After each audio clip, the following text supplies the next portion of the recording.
So, welcome. Tonight, going to be playing Descent into Avernus. So let's see how we go. Bringing up character here, just quickly in my D&D Beyond. So I've got a bunch of characters, some actually in games, majority not.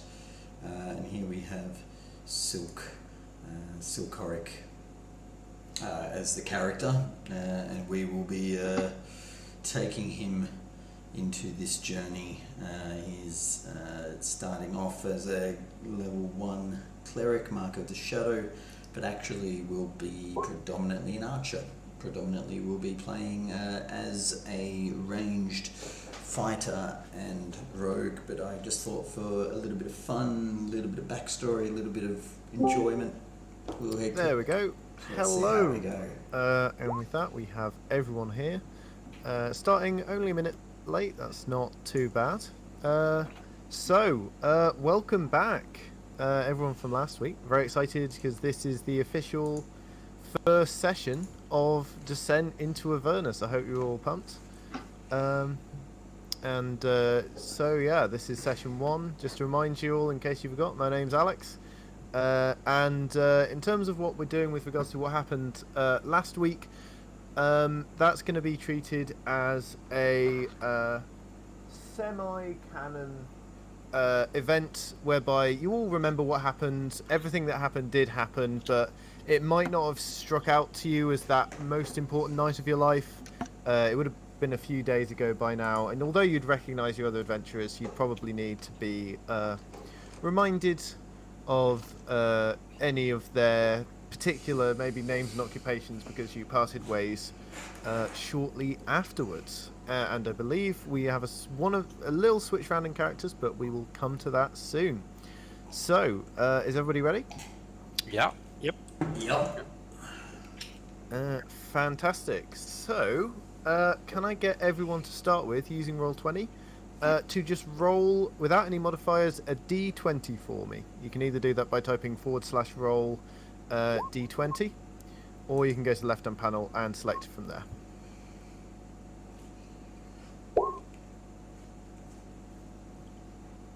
Okay, I will go to whoever rolled the highest, which is Sean. Sean, would you like to go first or last? Yeah. I'll go first. That's fine. Okay, so we begin in a relatively austere lodging quarters. There's a simple bed filled with straw, a not the highest quality bedding, but certainly serviceable. It is late in the afternoon, and the sun is beginning to stream through the windows in the last gasp of the day, illuminating a figure sat cross-legged on the floor. You have your staff balanced across your knees, and you are in a contemplative trance. And would you like to just reintroduce Mono for us?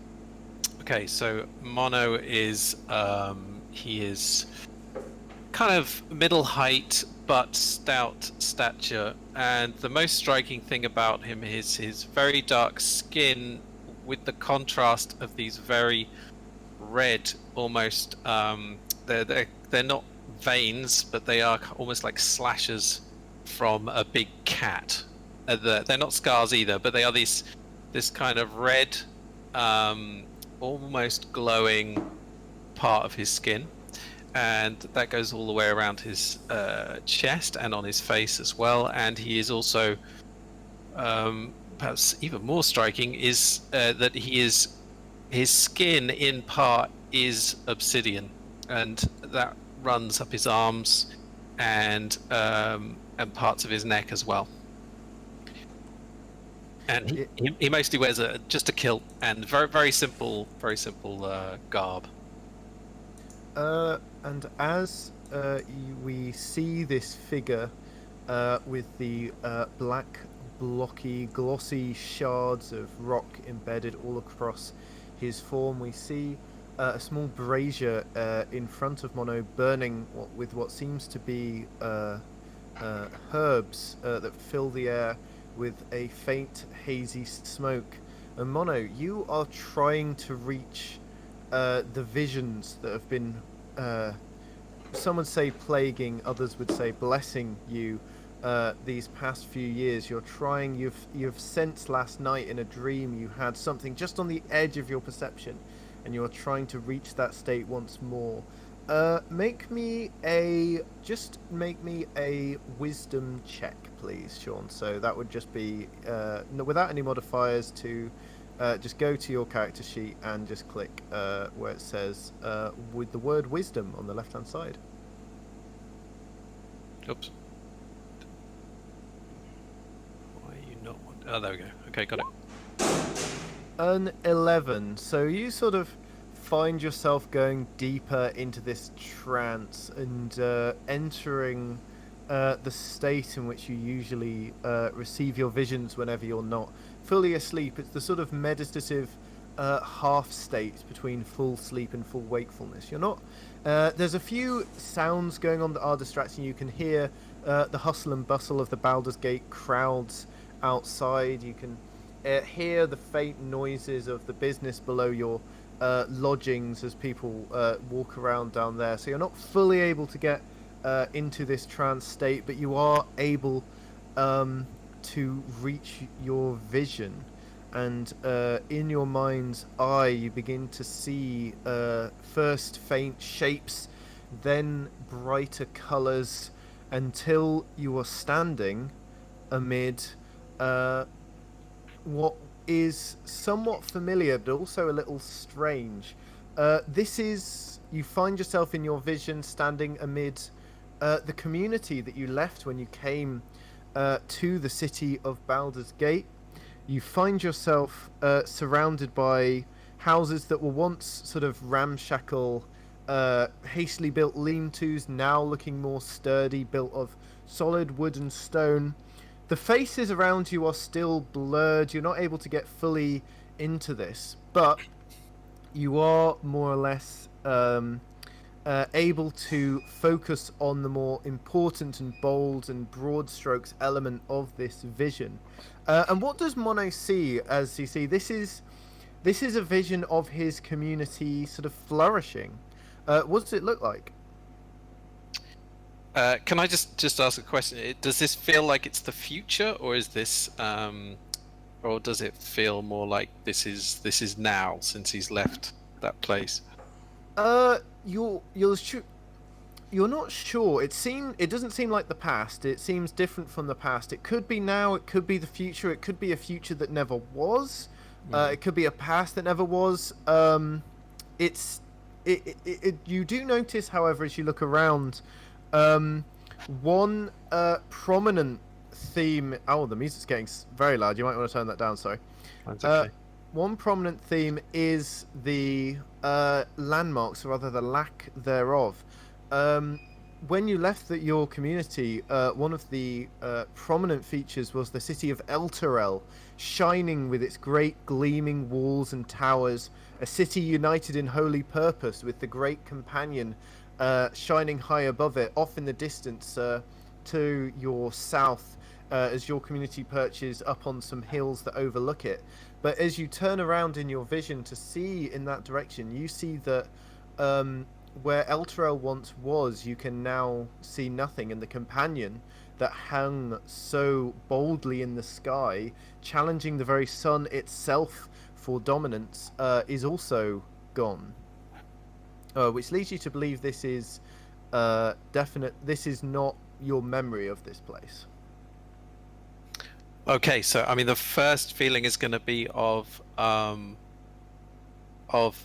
loss and separation because I'm not there, and at the same time, a shock at such a massive difference, since this thing has been there, the companion has been there for my time since I grew up in the city, and have moved out to this place in the hills, which the visions drew me to, there's a sense of dislocation and unease at why this would have happened. But at the same time, a happiness that the community is flourishing is kind of like a double-edged sword. This vision. In your vision, as you continue to gaze at Elturel with these mixed emotions in your heart, both the sorrow of separation and the joy of seeing that things are going so well, there's a bright flash of light from where Elturel once stood. You see wreathing in flames, a great black sphere burst up through the earth. And with it, a horde of creatures on the horizon burning their way towards you. The vision grows hazy. We will cut away across the dirty and cramped streets of Baldur's Gate, this great city that lies along the river and the bay where all come to test their fortune. And we will go to the next person, who is... It is Dolan. So, Dolan, you stand not in a lodging house of Baldur's Gate. You stand in one of the less reputable areas.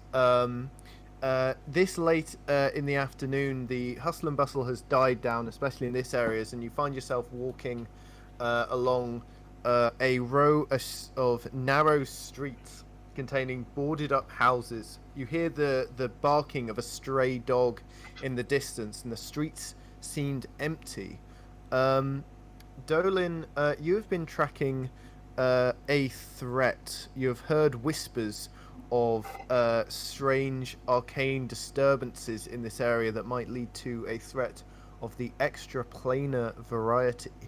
As you ready yourself to investigate, what do we see as we look at Dolan?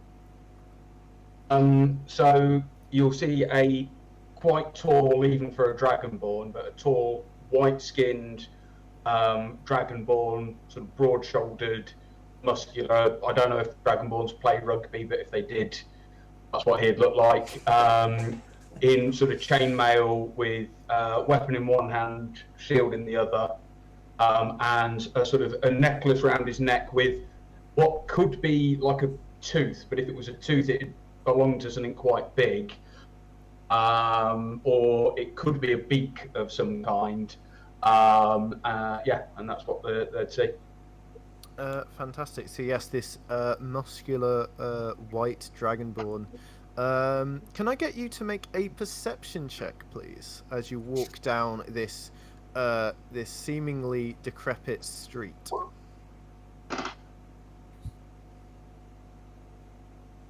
Okay, I'll just wait for that to 17. So yeah, you as ever are very alert, and you are scanning for signs of movement. In a boarded up house to your left, you hear a faint scuttling sound. I'm going to sort of head over to that. Do I see like a window or something similar? Yeah, so this seems to be a two-story house. It seems to have been abandoned for a little while, but maybe not as recently as some of the others. You have a peek through one of the windows because you notice that the door is slightly ajar and the windows have not been boarded up and some of them have been smashed. As you peer through the window, you spot what look to be a heap of clothes amid brown Just stains quickly on the getting floor messages. near the Today is staircase. Australia Day, so jumping into the game. So I'm going to head over to the Listening in, door and very sort of It's a day to get messages from just the sort of Aussies. slowly and as quietly as possible nudge it open and do like the FBI style check behind the door once I'm in. As you do so, can I get you to roll a D100 for me, please? Yes. Hang on 2 seconds. 21. 21. As you walk through the door, you find that something very strange happens. You push through the door and your breath suddenly forms a great cloud in front of you. And you look around and you see that as you enter, tiny little frost crystals begin to appear on all sorts of surfaces. You look through to the knocked over chairs and tables and abandoned kitchenware that lies scattered across the floor, and you see that it's suddenly covered with an icy, frosty rime. However, I would imagine being a white dragonborn, or that would not affect Dolan too much. No, so sort of, it's I haven't almost met these like, guys yet. rather than it suddenly feeling cold, he's been feeling really warm in Baldur's Gate and the normal temperature, but he notices all the sort of ice and what have you. Do I see a staircase? There is a staircase. At the foot of that staircase lies what seems to be a small heap of clothes. You can also see the ice around you appears to be forming strange patterns. Can you make a religion check for me, please? 5. Okay. Do you speak Infernal? No. Do you speak Abyssal? Where's the languages on the thingy sheet? It's bottom left, I believe. Oh, yeah, no, don't speak either of those. Yes. In that case, you would just notice that the ice crystals appear to form strange, sinister, swirling patterns. As you approach the staircase, you see this heap of clothes. Would you like to investigate the heap of clothes? Yes, please. Roll an investigation check. On a 7, you cautiously kick the heap of clothes, and you hear a faint rattling sound as what looks like a gnawed bone tumbles out of it and rolls across the floor amidst the brown stains that lie there that you now recognize to be blood stains. You hear another scuttling sound above you. So I'm going to head up the stairs, weapon drawn, shield forward, sort of slowly make my way up the stairs.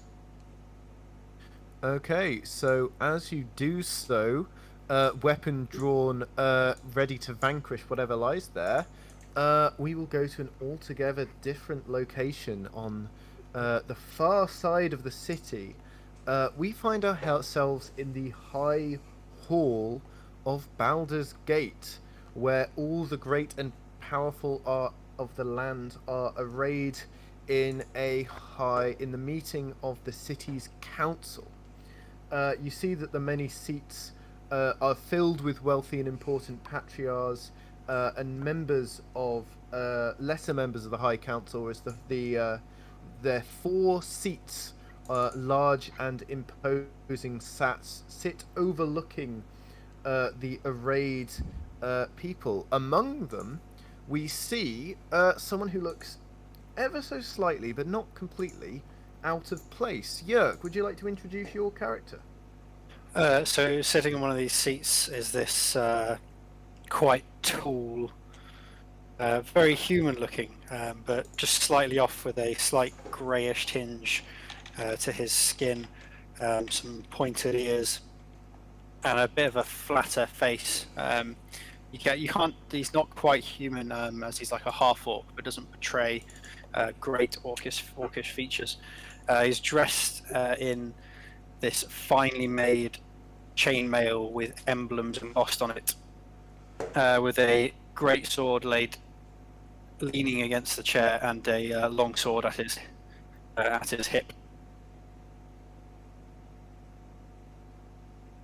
So yes, you see an unusually well-armed and armoured person here, and then you're not the only half-orc amongst the gathered people here, but you're certainly the only one that is in such a prestigious position, although the others here seem to regard you with little more than open suspicion. They do not seem to resent your presence too much. Beyond that, you hear the murmuring of the chamber begin to end as 3 well-dressed people make their way to the large chairs. One of them not walking but being wheeled by a servant. You see 2 women in early old age or late middle-aged, and 1 man who seems to have grown a little bit of a paunch as he has grown older. The man clears his throat as he addresses the room. We'll be continuing the investigation into the goings-on in Elturel and the disappearance of the good Duke Older Ravenguard.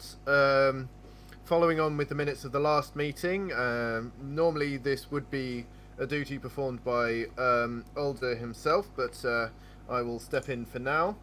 And you say that goes over a few bureaucratic niceties, a few discussions of what's happened and protocol before continuing. And now we have the testimony given by a witness to this, a reputedly respectable citizen of a high-ranking Elturel family. Yerk Delt, would you please make yourself known as he scans the crowd? So I stand up. Over here, you fool. You see there's a sort of shocked murmur in the crowd as Duke Dillard Porter, who addresses you, suddenly his face sort of scrumples slightly in anger before a hand is gently placed on him by Duke Van Thamper, who sits next to him, giving him a look, who sort of shakes his head and he says, "Oh, for the sake of the good proceedings of this council, I will disregard that comment. You say you were present for the destruction or otherwise unknown event that occurred in Elturel when the good Duke was visiting." Yeah, so Yerk, having been slightly annoyed that this man addressing him would think he'd be among the commoners, just goes, "Well, as you know, it disappeared around the same time that our knights were conducting our final exam." Yes, no, we wanted to come to that because for our records we need to have your rank. Now, as I understand it, you were a squire under training and you were in the process of completing your examination according to the written testimony you gave earlier. Is that the case? Are you a knight or are you not? Well, given the circumstances, and I'm the only one left in my household in this world currently, I believe they call for my rank to be raised to knight. You see there's a bit of a murmuring around the room as you see a wealthy patriarch dressed in fine golden jewelry stands up and announces, "I move that we have the testimony being given by a squire of the Delts, as this is clearly not sufficient for filling out the requirements of being a knight of Elturel. Thank you," and sits back down and there's more murmuring. And who are you to decide who can become a knight of Elturel? You see that there's sort of make a persuasion roll actually. Love it. I like it. There's sort of jeering from the crowd. You see sort of starts a bit of a commotion as you see that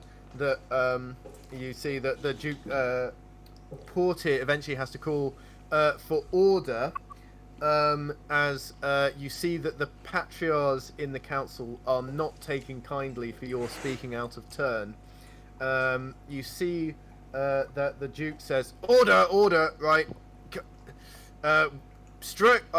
We will strike those comments from the records, and we will put you down as a associate of the Delts.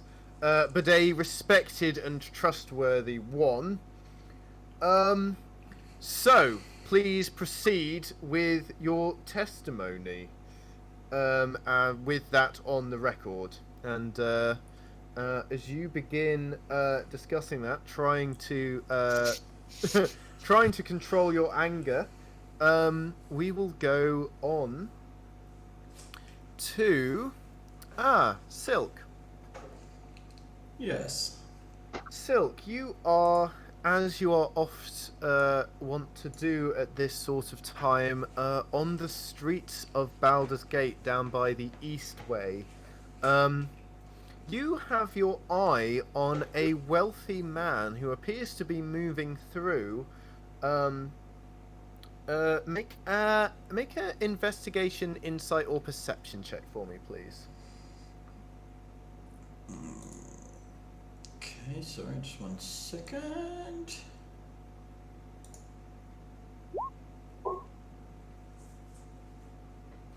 Perception of 17. You see what seems to be a wealthy patriarch of the city. You having been around a bit, knowing some of the more influential people who make up the ruling class of Baldur's Gate, you would know this to be Hoffman Sachenstar, the brother of one of the most influential men in Baldur's Gate outside of the main dukes. He appears to be walking along next to a strange individual who you would not be able to actually recognize. So, Sylk, but first off, can you just describe what Sylk looks like to us?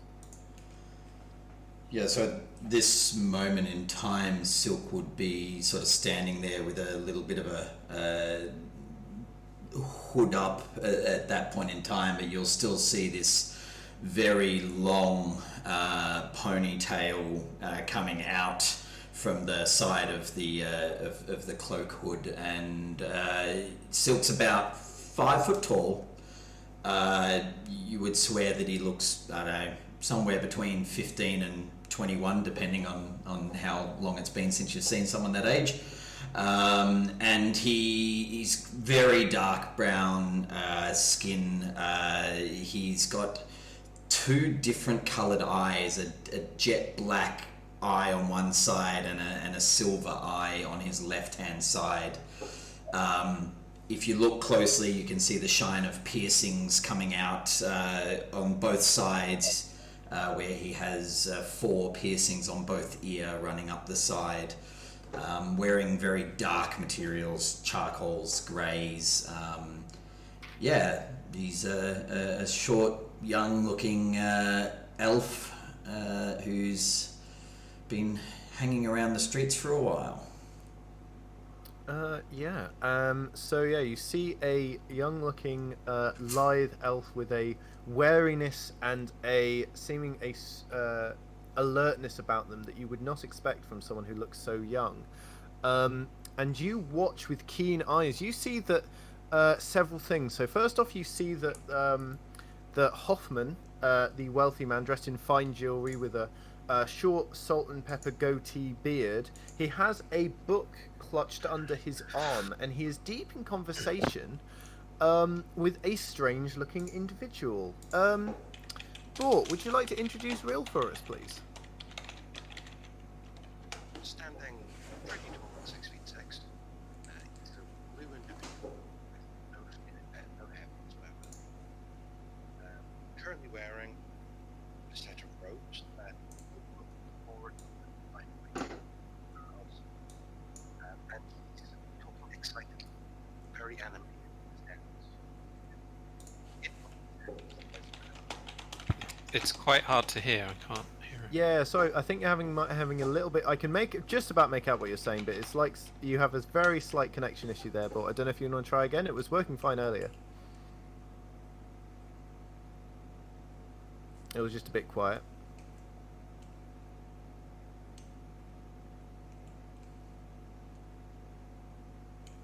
But I will paraphrase what I did manage to hear, which is you see a individual excitedly talking. No problem. Excitedly talking about. It would be about the contents of the book. I'll wait for Will to get back, but on a 17, you would just about be able to make out Sylk. That they seem to be discussing something about infernal iron.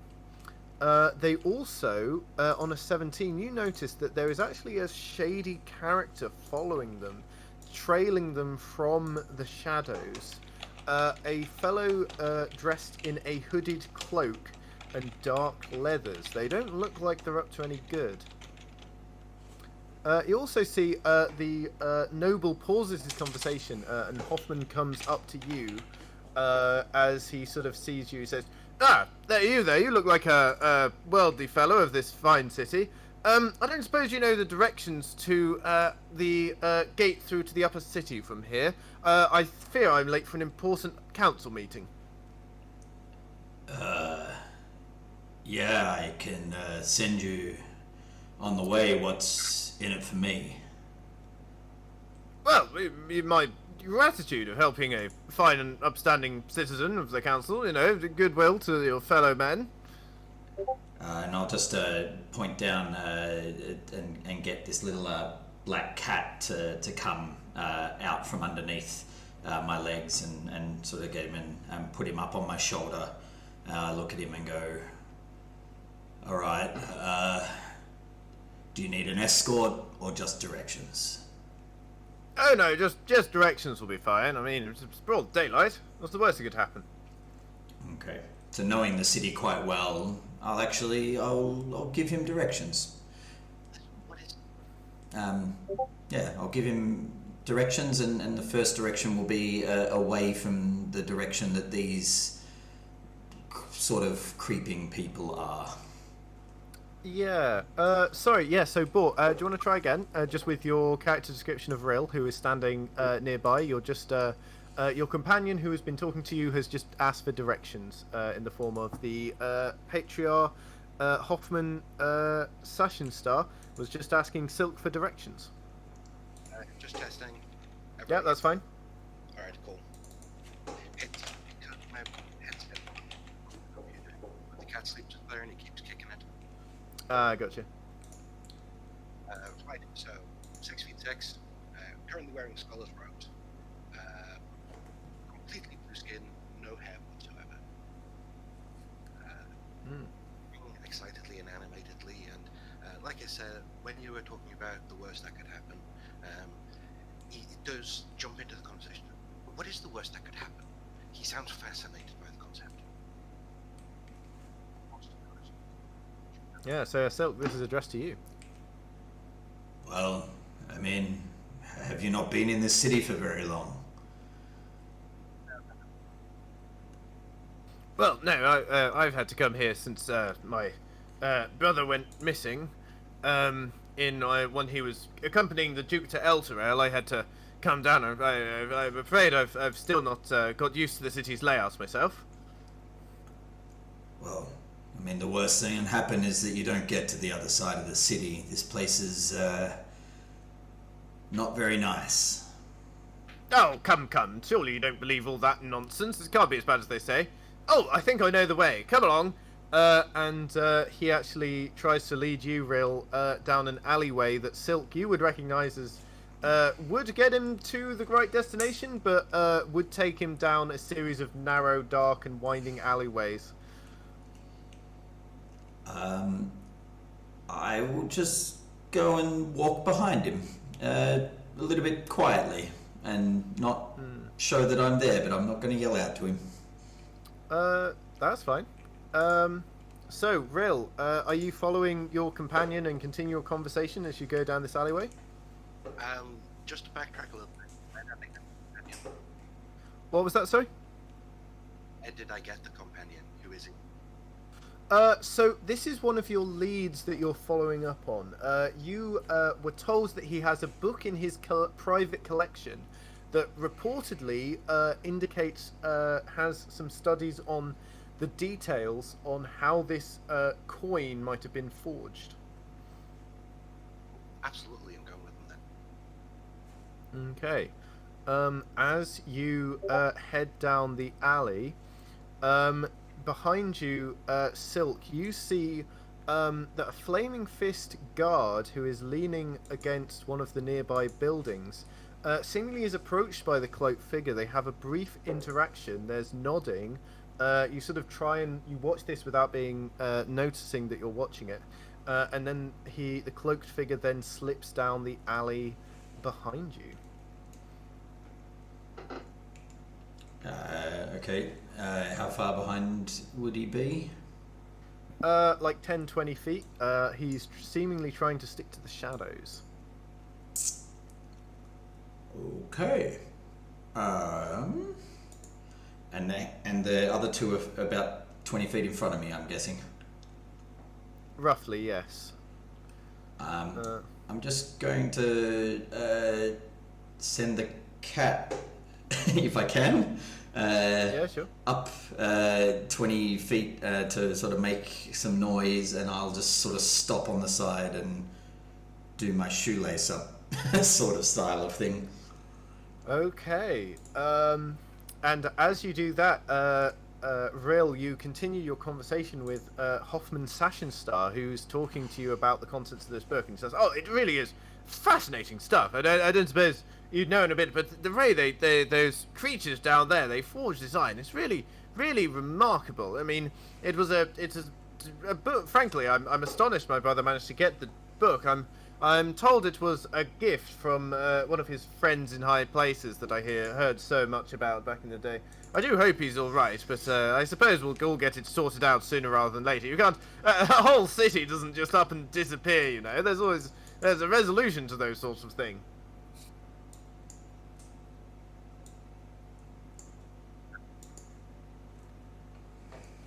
Oh, sorry, still having a little bit trouble hearing you there, but. I heard about that.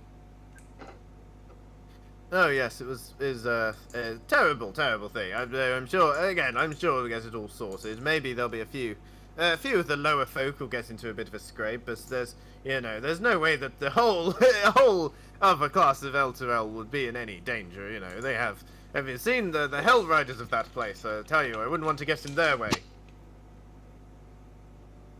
And as this conversation continues and the shadowy figure continues to approach, unless you have anything to respond to that real quick, Paul? Not particularly, but I about some of the horrific things that I've read about in the library, like the Tarask devastating entire countries and things like that. Yeah, make a history check just to see if you can remember any of those as some sort of counterpoint. So yeah, you do recount many instances where entire cities have been lost or devastated. You talk about the dwarf holds that were completely overrun by raiders and orcs. You talk about the elven cities lost to devastating magical accidents. You talk about the Tarask devastations. You talk about the spell plague, and he sort of, as you list more and more, he said, fear-mongering, it's all exaggerated, I'm sure. It'll all be fine, you know. And he doesn't seem to take it very seriously, though you do see his confidence beginning to waver. And again, as that shadowy figure continues to approach the three of you, we will go back to Mono. Mono, in your vision, the sky has turned red, and you hear horrible sounds all around you, growling, scuttling, screaming. Your community is now awash in flame. In front of you stands a horrific, putrid-smelling being, its face wavering in the vision as you struggle to understand it. Roll initiative as it makes a lunge for you. Whoa. Okay. Was not expecting that.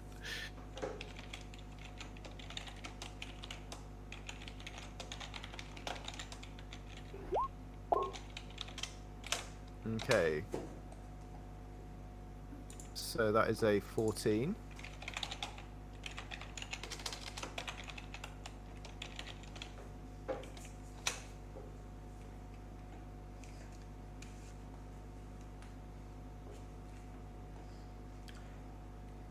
And the creature in front of you looks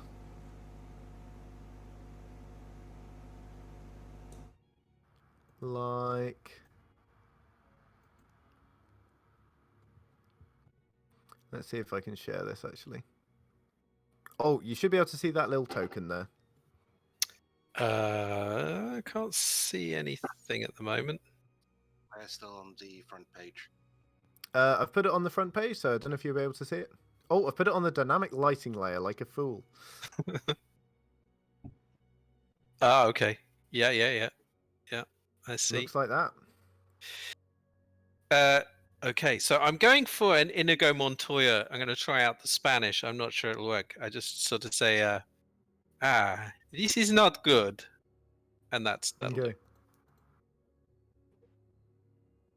You do beat its initiative. What I'll give it just below yours, so I can track multiple initiatives at the same time. Okay.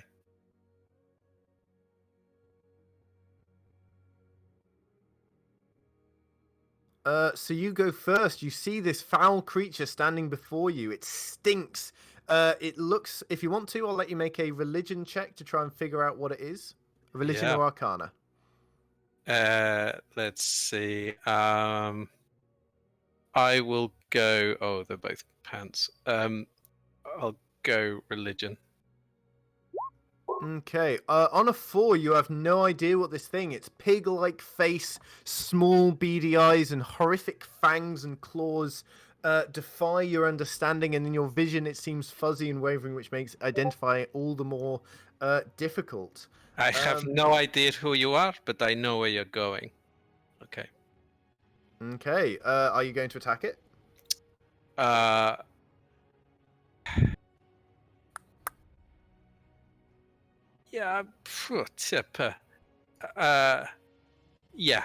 Yeah. It looks pretty wrong. Is it looking aggressive? Absolutely, yes. Oh, It is okay. snarling with demonic fury. Okay, so in complete reaction to this, I'm gonna cast Thunderwave. Oh, nice. That's a con save, right? It is, Constitution saving throw. Okay, a 16 will succeed. Ah. So that'll still do half the damage as you raise your hand and the earth erupts in a thunderous blast, trying to knock this creature back. Roll your damage. I believe you can do that by clicking on the spell on your character sheet under the spells page. Otherwise, just roll the requisite number of dice. So it's yeah, 6 points of damage, and you knock it back, dealing 3 points of damage to it. Okay, so I'm in this room. Is there a door to the room or a window?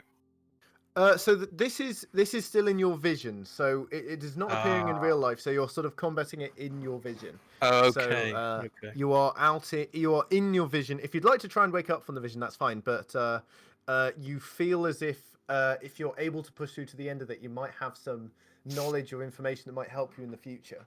So you're not in any danger here, as far as you know. But you feel as if you play by this vision's rules and continue, it might help you understand the future or the past or something along those lines. Yeah, I'll stand my ground and just growl at it slightly.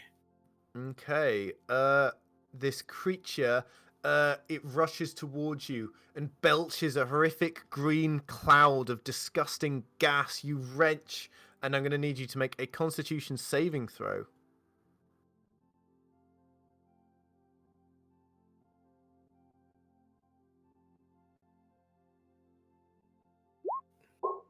Oh. Oh, this is not good. You are poisoned, retching and gasping as the thing looms over you. Okay. And from there, as you face down this creature, we're going to cut away, and we're going to go back to Dolan. So, Dolan, as you climb the stairs, can I get you to roll another D100 for me, please? Yes, you can. Sorry, there. Initiative orders in the way that. There we go. 63. 63. So, you climb the stairs, ready for whatever you are about to face. As I climb, can I cast Divine Sense? Oh yes, you absolutely can. You open your eyes to the good and evil extraplanar presences in this world. You blink for a second and your eyes suddenly glow with a white flare.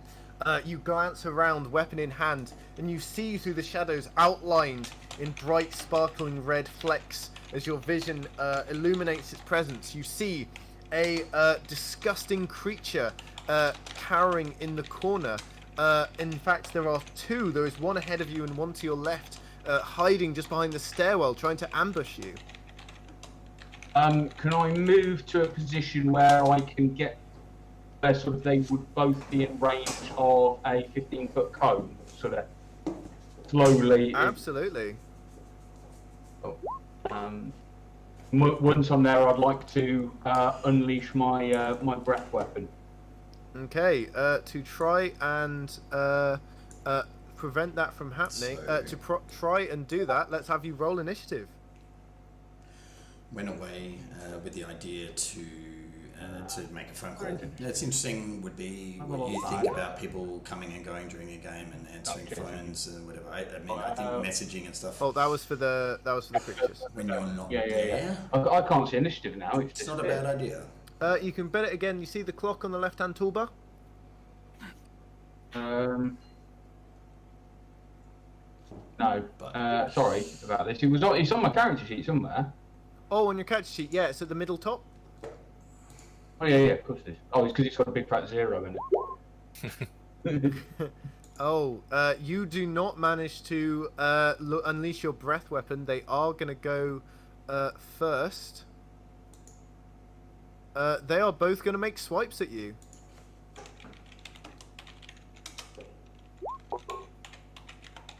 Lunging out of the shadows, does an 18 hit?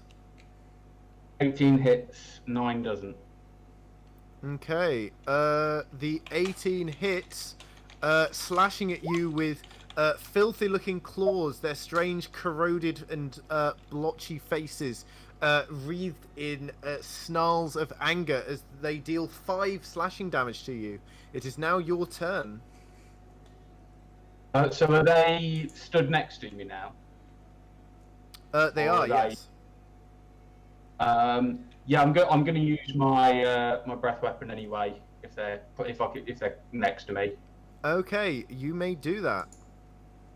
So they need to make a Constitution saving throw, which is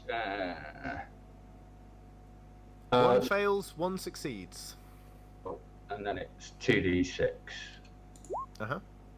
Oh, nice. So yeah, you blast out a stream of frigid air into the already cold room. It freezes one of them up as it directly caught in the blast. However, the cold does not seem to affect it too much as it sort of is able to hold on, but it still seems definitely almost completely frozen in place. The other one is able to dodge almost entirely out of the way and does not seem to be too affected at all. As you continue this fight against these two foul extraplanar creatures, make a religion check as well as you'd face them. You would know these to be, with your training, you would know these to be demons of an unknown nature, probably lesser varieties. Okay, and with that, we go back to Yerk. So Yerk, you stand in the high hall giving your testimony to mostly quietened murmurings and derision. Your presence here has gone from being unusual to borderline outrageous, and many of the you find yourself being almost heckled as you give the testimony describing what you saw that day. And I'll give you the information as your character would know. So you just saw a great flash of light, and the earth seeming to writhe and bound and leap as the companion flashed from a bright white to a deep black, hovering over the city, crackling lightning down upon it, renting the earth and screaming outwards as you heard the city collapse underneath, sort of falling away into the ground as the companion fell through it, dragging it into the earth. And as you look back afterwards, after the great crackling and writhing and crunching and gnashing of earth ceased, seeing only a crater, it has seemed like the companion became from a being of positive energy to one of negative energy, drawing the whole city, well, you have no idea where. So how do you give this testimony?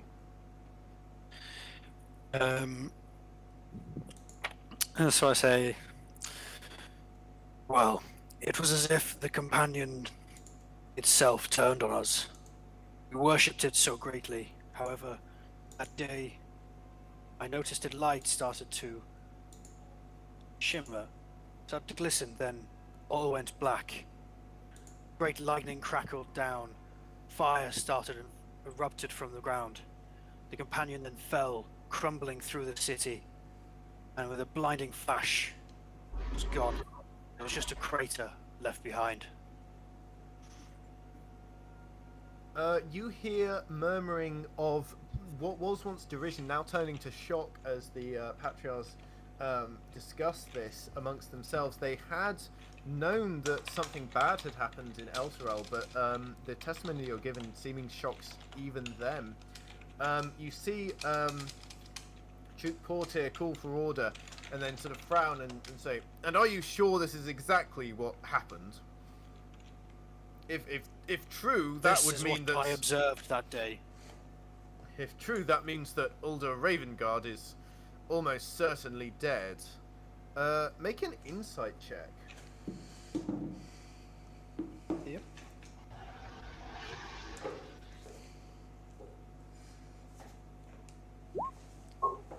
Ooh. On a 19, you look at the portly Duke Portier, his fine clothes melding into his quite rotund body. You see his eyes sort of frowning. He seems to be upset by this news, not so much by the fact that Ulder Ravengard might be dead, but by the fact that these investigations and this process which he is leading and getting to be the important one of these discussions might be soon to cease. You get the impression that he is not looking forward to actually having these inquiries be closed. He actually sort of, as he hears it, he says, the testimony you've given, I find to be highly likely to be embellished and exaggerated. After all, I mean, you would naturally, I mean, it's understandable being the experience you've been to, but you are, after all, only a bastard of the Delts, is that right? That is correct, but that does not mean I did not see what I saw that day. You seem to be acting slightly suspicious there. Like, glare at him. You see Duke Valenther, who previously has been quite quiet, just calls out, I think Duke Portier may have gone too fond of the grand dinners that are held in recognition of the Speaker of the Chamber. And you see a quick guffaw of laughter from one corner of the chamber, followed by shouts of outrage to the others as Duke Portier goes bright red. Make a perception check for me quickly. On an 18, you're sort of glancing around. All eyes seem to be on you. You actually notice something. You sort of glancing around the High Hall. There are numerous entrances to the High Hall, and all of them are usually well guarded. However, today, one of the entrances does not appear to currently have any guards at it. And as you glance through, you see a figure. In fact, what appears to be. Let me just check. A human in his mid-30s with a strange lean face, a neat moustache, and a black ponytail. Sort of without any kind of hesitation, just open the door and stride through it. He seems to be carrying something under his arm. Can I see what This he's is in the carrying back under of his the arm? On a... I'll say on an 18 you would not be able to see what it is, but it seems to be something reasonably large, about 4 or 5 foot long, and he's sort of putting it under his arm like lengthways, and it's slightly jutting out under his armpit. What would you like to do?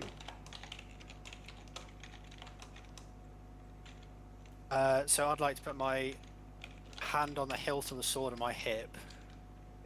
I'm getting ready to draw that.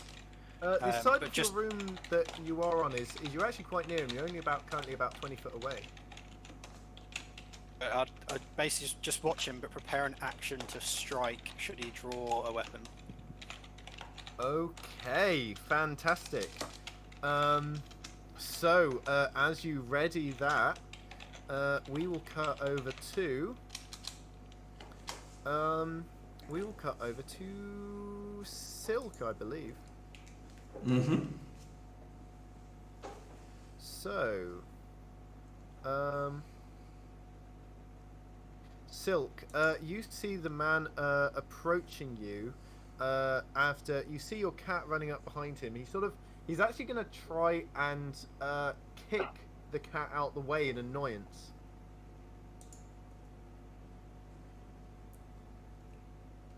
Can you get your familiar to make an athletics check for me, please, or an acrobatics? I can.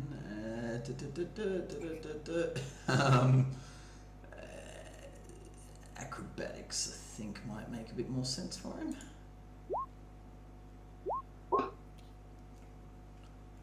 That's just a straight. That's an 18, yeah. So, Hanlon the cat nimbly dodges out the way, used to these sorts of random attacks from people on the street, and the person continues to walk towards you. He actually looks down at you as he says, he actually offers you a silver coin. You see that this appears to be a half-elf, slightly similar to yourself. He's got a kind of refined sort of face with neat brown hair. That you see that he's actually wearing a false nose that gives him an unsightly boil that seems to be part of a makeshift disguise. He offers you a silver coin and he says, if you know what's good for you, you'll stay out of the way. This is a good mark I've been telling for a while. Had it on a good order that this would be a decent target. I'm not in the way, I'm just hanging around in the streets like always. Glad to hear it. And drops the coin next to you and draws a large truncheon from under his cloak and begins to advance. Rill, can I get you to make a perception check, please?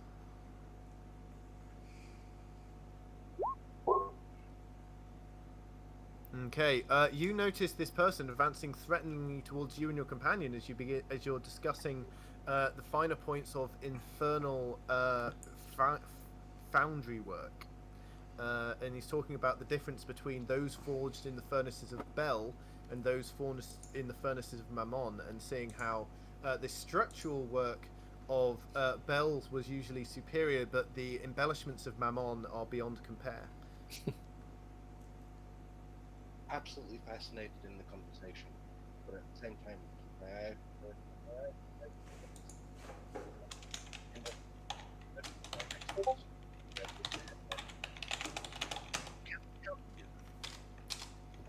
yeah, so I think we're still having a little bit of trouble hearing you there, but you might want to go a little bit closer to the mic. But I think I was able to pick out, so you're asking him if he can help you as he approaches.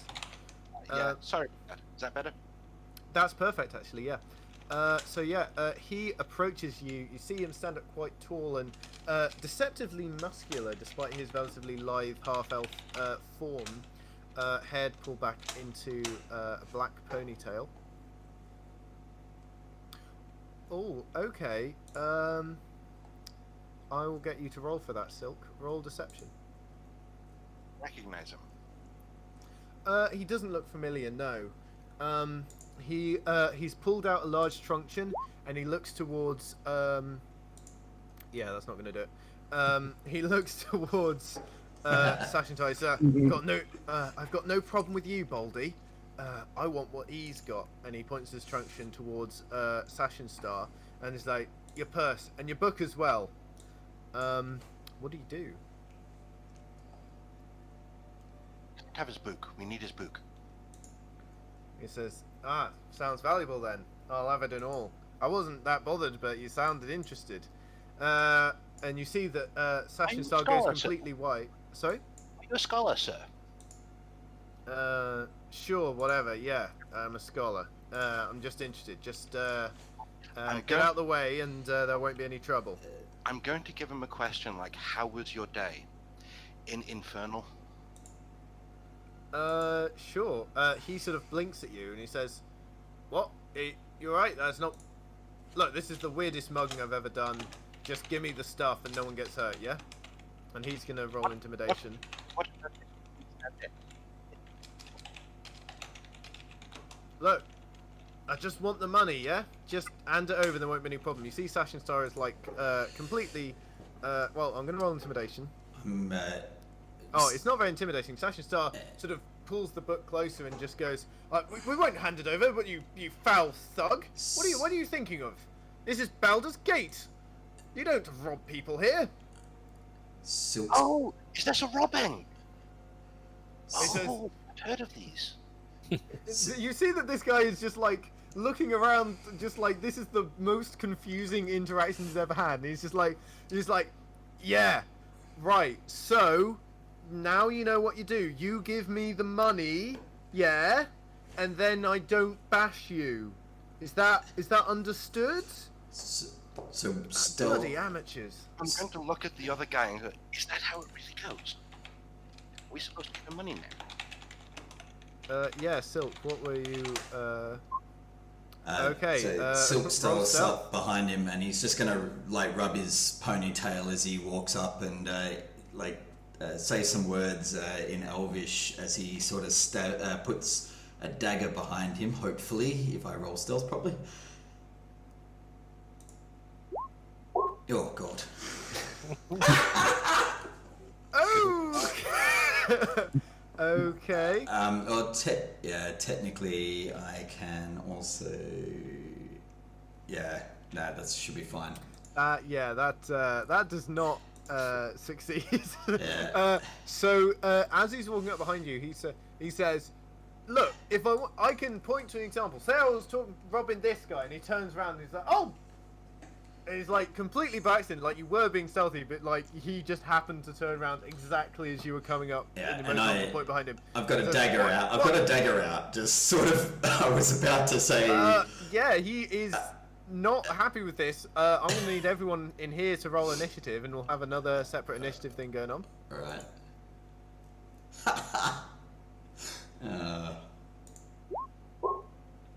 We don't have tokens to click on.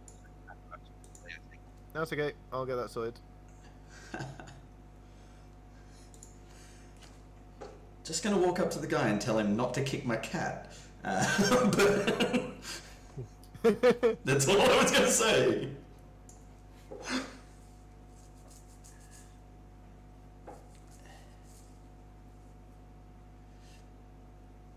Right.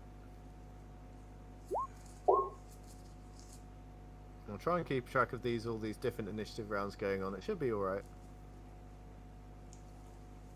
I think it's actually working out quite well. Yeah, so you rolled an 18. I'll reduce that. I'll basically just put you ahead of everyone else.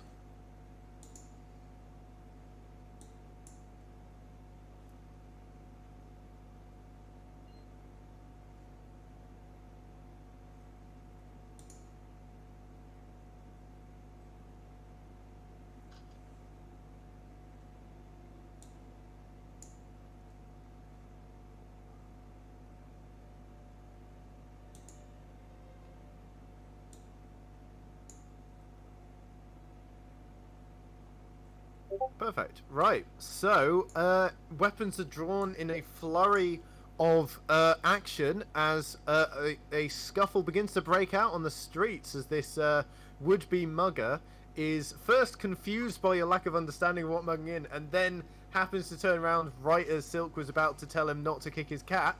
And we'll come back to you shortly as we return to return to Mono's vision. Mono, you see this creature, barely wounded by your spell. You are now hacking and retching. You can only take an action or a bonus action, not both, and you are also poisoned. Okay. I think then I'm just gonna have to. I'll take a one-handed hit with my quarterstaff, but I'll have my grab my shield at the same time. Go for it. Make an attack with disadvantage because you're poisoned. Oh yeah. Oh yeah. So I was trying to walk up. So what I have an 11 hits is a deal with the DM Nice. To do some sort of hidden conversations with the for the 4 other points of players. damage as you slam Because your I don't want staff anyone to into know I'm in cleric the at this creature. point in Yep. time. It's going to be pretty easy to work It it out falls back, eventually. but you find yourself still 'Cause struggling I actually under want to be the known as a fetid fighter green and a gas. archer. So Make another Constitution it'll be saving rather throw. Interesting to see how it goes moving forward. Oh. Okay, this time you're able to. That's fine. This time you're able to shrug off the effects as you steel yourself against it. As it lunges at you, it's going to try and make 2 attacks.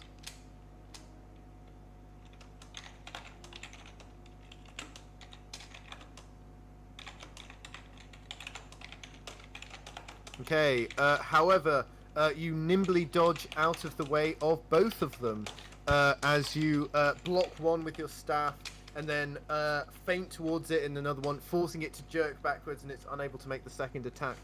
All around you, you can see chaos, large vulture-like demons swooping in, attacking people from above, a huge gorilla-like beast ripping bits off houses.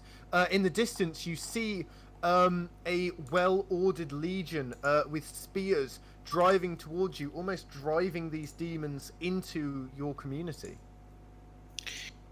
Well, this is not a place I want to go on holiday. I will hit this creature again, but I will bonus Shillelagh and then bash him with that. Go for it. Okay. So you're no longer poisoned. Yep. And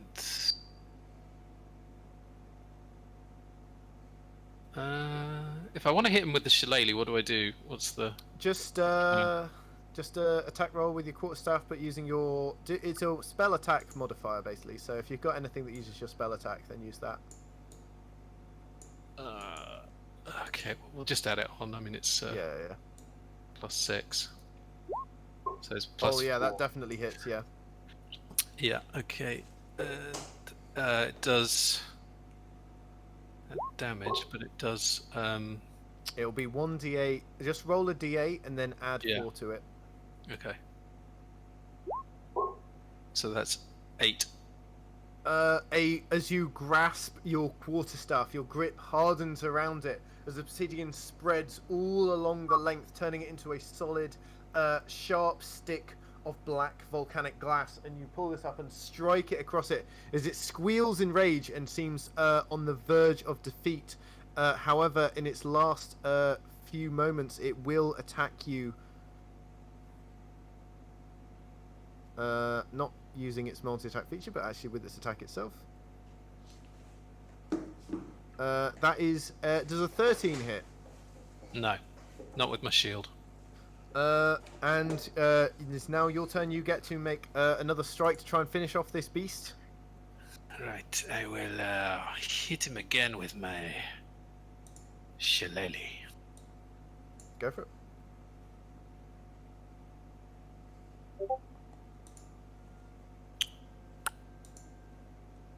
Sorry, I'm just. How'd it go? No. I think it might do it. Oh no, that's a 3, isn't it? So yeah, you just barely miss as the thing again stands in front of you, readying another frenzied assault. With that, we will swap over now to Dolin. The two foul demonic beasts, these ones in the real world, are staring you down, trying to slash at you. They didn't seem to be especially injured by a breath attack. What would you like to do? The one that did seem injured by the breath attack, that you said was sort of that took the full damage, I'm just going to whack at him with my weapon. Go for it. That hits. As you bring down your hammer, you completely smash this beast into oblivion, leaving it splattering demonic ichor all over the ceilings and walls of this abandoned house. And it is defeated. The other one hisses at you and readies its assault. It's going to make a claw attack against you.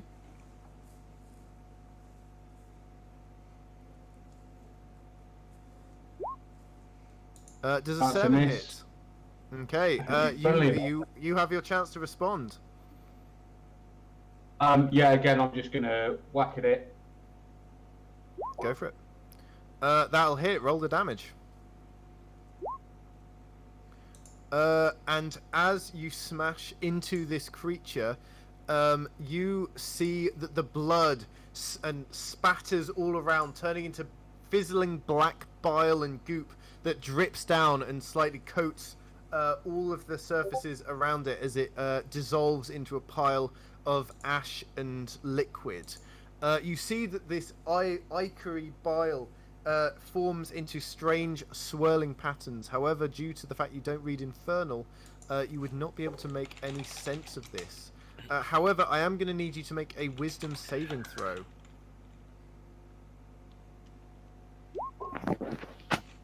On an 11, you're filled with a distinct sense of unease. You don't know how these creatures got here or why. You can detect no extraplanar portals in the area. However, you are concerned that their presence would come in Baldur's Gate so soon after the disaster that has been visited upon Elturel. Can I search the bodies? The bodies of the things you just killed? Yeah. They appear to have been splattered into oblivion, their forms dissolving into fetid black smoke that wafts up from the bubbling ichor that's all that remains of their corpses. However, if you want to have a look around this house, you can see what you can find. Yeah, I'll do that. Sure, make an investigation check. Around this house, you can find a few... The family that lived here didn't seem like they were rich. You presume that's who the bones downstairs belong to. You do find the remains of some various family trinkets, a few silver pieces, a few silver rings, the total value of which might be around 6 or 7 gold pieces. Okay, cool. So would I add that to the my coin total or to the? Yeah, if you want to take those and you'll say you'll pawn them over later, yeah, just add 7 gold to your total. And then I'd like to use lay on hands on myself, sort of clutch my fist to my chest and say a prayer to Bahamut and heal myself for 5 hit points. Having vanquished this extraplanar threat, you touch a hand to your chest, where the creature left a faint gash, along renting through your armor. You touch it, and the armor and your flesh both knit together, as divine energy flows through you. Cool. And with that, we are going to go to our next character, which is Yerk. Yerk, you see this figure advancing as the council begin deliberating on whether or not to accept your testimony. You see him pull out a crossbow and aim it towards the woman who was wheeled on in a wheelchair, who so far has said nothing during this whole testimony. Would you like to make an attack? Yeah, with my prepared action, I'd like to draw my longsword and slash at this Okay. guy. Make an attack with advantage, please. Yep, and it was my longsword. Oh, that'll definitely hit.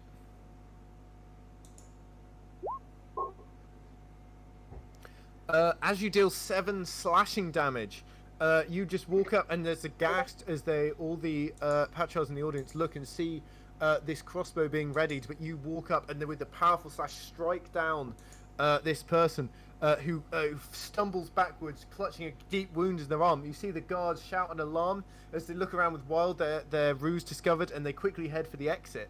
What would you can make an opportunity attack as they retreat. Yeah, I'd like to make an opportunity attack. Go for it. If I can get this guy down. Oh, I think you will. I'd just like to effectively slash his legs though, so rendering him unable to move but unconscious, not dead. Okay, so you strike down this person, and they fall to the ground in a pool of rapidly spreading blood as guards wielding polearms surround them and quickly haul them away. You see that murmurs of the crowd of shock and horror quickly turn to applause as you see you see that after rising up from behind where they were carrying behind the desk, the Duke Portier says, "Oh, well, commendations on your effort there. You have thank you there, Yerk.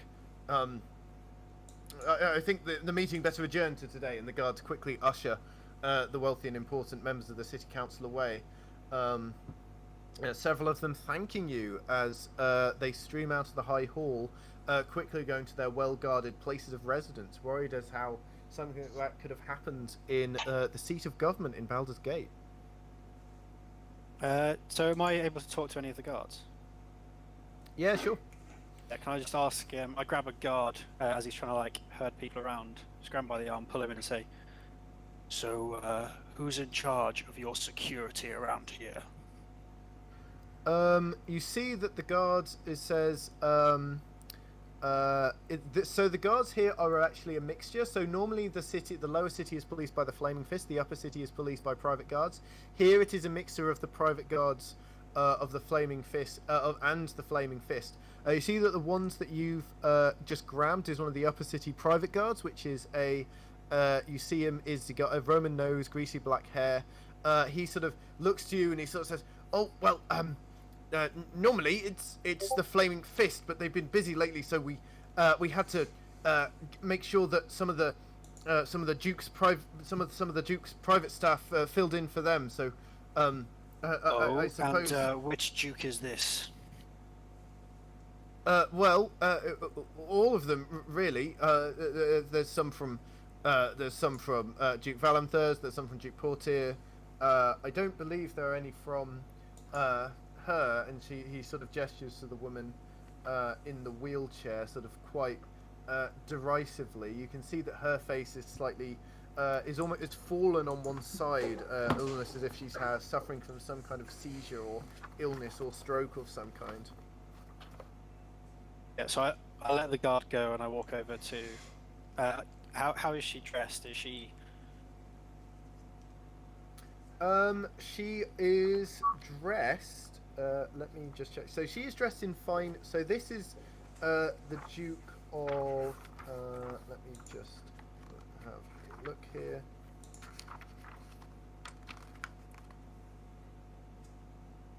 So this is Duke Belin Stelmane. She is normally she's in a wheelchair. Sometimes she is seen walking about with the aid of a cane. You know that she had some kind of health event a few months ago that caused her to be in this state. You see that she sort of looks to you, her eyes sort of unrecognizant at first before sort of focusing on you. You see that her attendant sort of comes up and you say, "I'm sorry, we must get the Duke to more secure location. Although You did, I suppose, were quite secure with you. You did cut down the assassin. So I kind of brush off the attendant a bit, walk over, do like a half bow, say, "My lady, do you have any idea who would want to kill you around here?" You see, her movements seem slow and stuttered, almost as if she didn't hear you at first, and you sort of pause for a minute as she sort of looks to and fro. She focuses for a moment and tries to sort of move her mouth, and she says,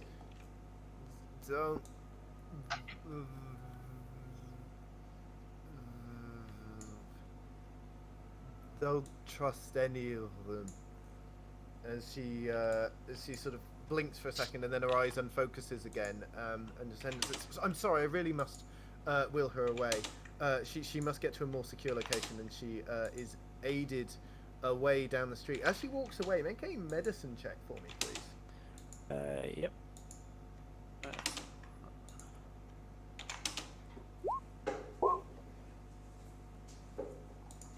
On an 18, you are not the most well-trained physician out there, but you have seen your fair share of injuries and seizures and among some of the more aged of the Delt families.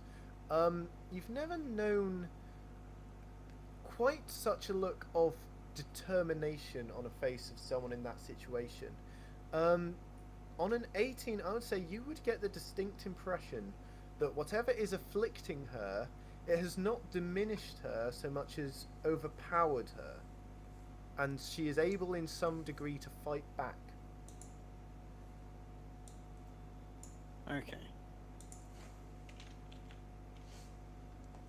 Interesting. Interesting. So soon the commotion continues as everyone is evacuated from the High Hall. The guard you're speaking to approaches and says, I think you should leave. We need to make sure this place is secure. Very good. First, though, tell me where I can find Duke Portier and Duke Valentir. I wish to speak with them. Well, of course. He make a persuasion check, actually.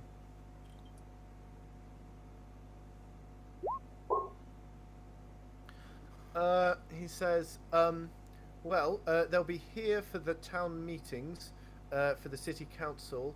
They each have their own private places of residence, but I'm not at license to give those out, especially under the circumstances. I'm really sorry, but you must leave at once. Was it useless? Squire? Sorry, I just call him useless and leave the courtyard. Okay. So you leave, and as you do so, you are reminded of the fact that the Flaming Fist are largely under pressure at the moment, and as you remember from your time in the streets the other night, they have requested your aid as well. And knowing this, you know that Captain Zodge has requested your presence down near the steeps sometime this evening. I'd like to go and recce the area first. Okay. Before agreeing to the meet. Yeah, sure. You go down and have a little bit, and make your way through the city to have a little bit of an investigate down there. We will now go back over to, I believe that is Sylk and Rill. Rill? The person who was mugging you has now broken out into a fighting stance. Sylk, you are the first to react.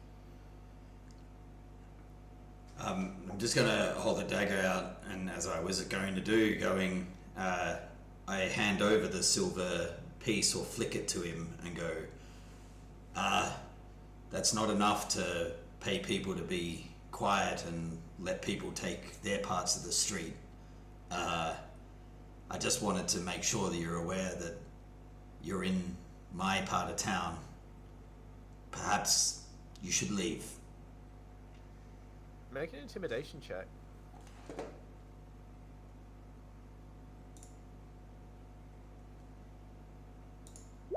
Oh, sorry. Meant to roll that just once. 15. On a 15, you see them. He sort of looks at you and he says, "I'll get no quarrel with you. Just leave them to me. This is my mark." He doesn't seem He does seem dissuaded from fighting you, but he doesn't seem dissuaded from attacking his target, which is the patriarch Hoffman Sachenstar.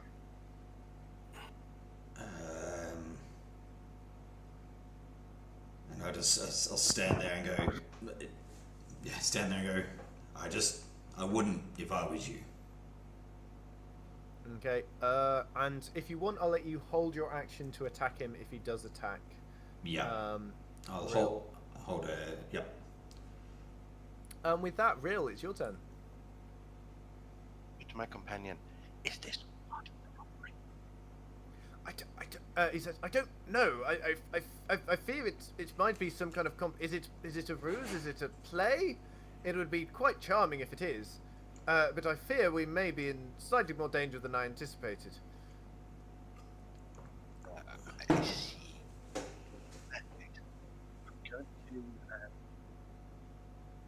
to touch whoever you are, protect him. Can you talk a little bit closer to the mic? I had trouble hearing you there, Bort. Sorry, putting my hand on Hoffman and saying, whoever you are, protect him. And I'm casting Shield of Faith on him. Okay, you hear a faint whispered sort of stream of energy fly out from your fingers and begin to coat around, forming a mystical shield that hangs in the air around your companion.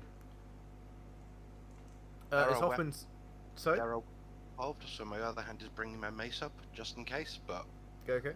I'm If not you want... getting involved in the combat at all, I'm just watching, fascinated. If you want, I will let you make an attack as to hold your action to attack in case this mugger does come closer to you. Can do. Okay. So it is now Hoffman's turn. He is not a fighter by any means. He does draw his rapier and cowers, but he's going to use his action to dodge. He is not going to strike at the imposing mugger that stands in front of you, who is going to make some attacks. One on he's just going to try and strike non-lethally for now. But he pulls out his thick, heavy truncheon and tries to slam it into the Hoffman, but with disadvantage and on a natural 1, he tries to slam his bludgeoning truncheon into it. It slams into the shield of faith that you have risen in front and ricochets backwards, flying quickly behind him, landing at your feet, Sylk.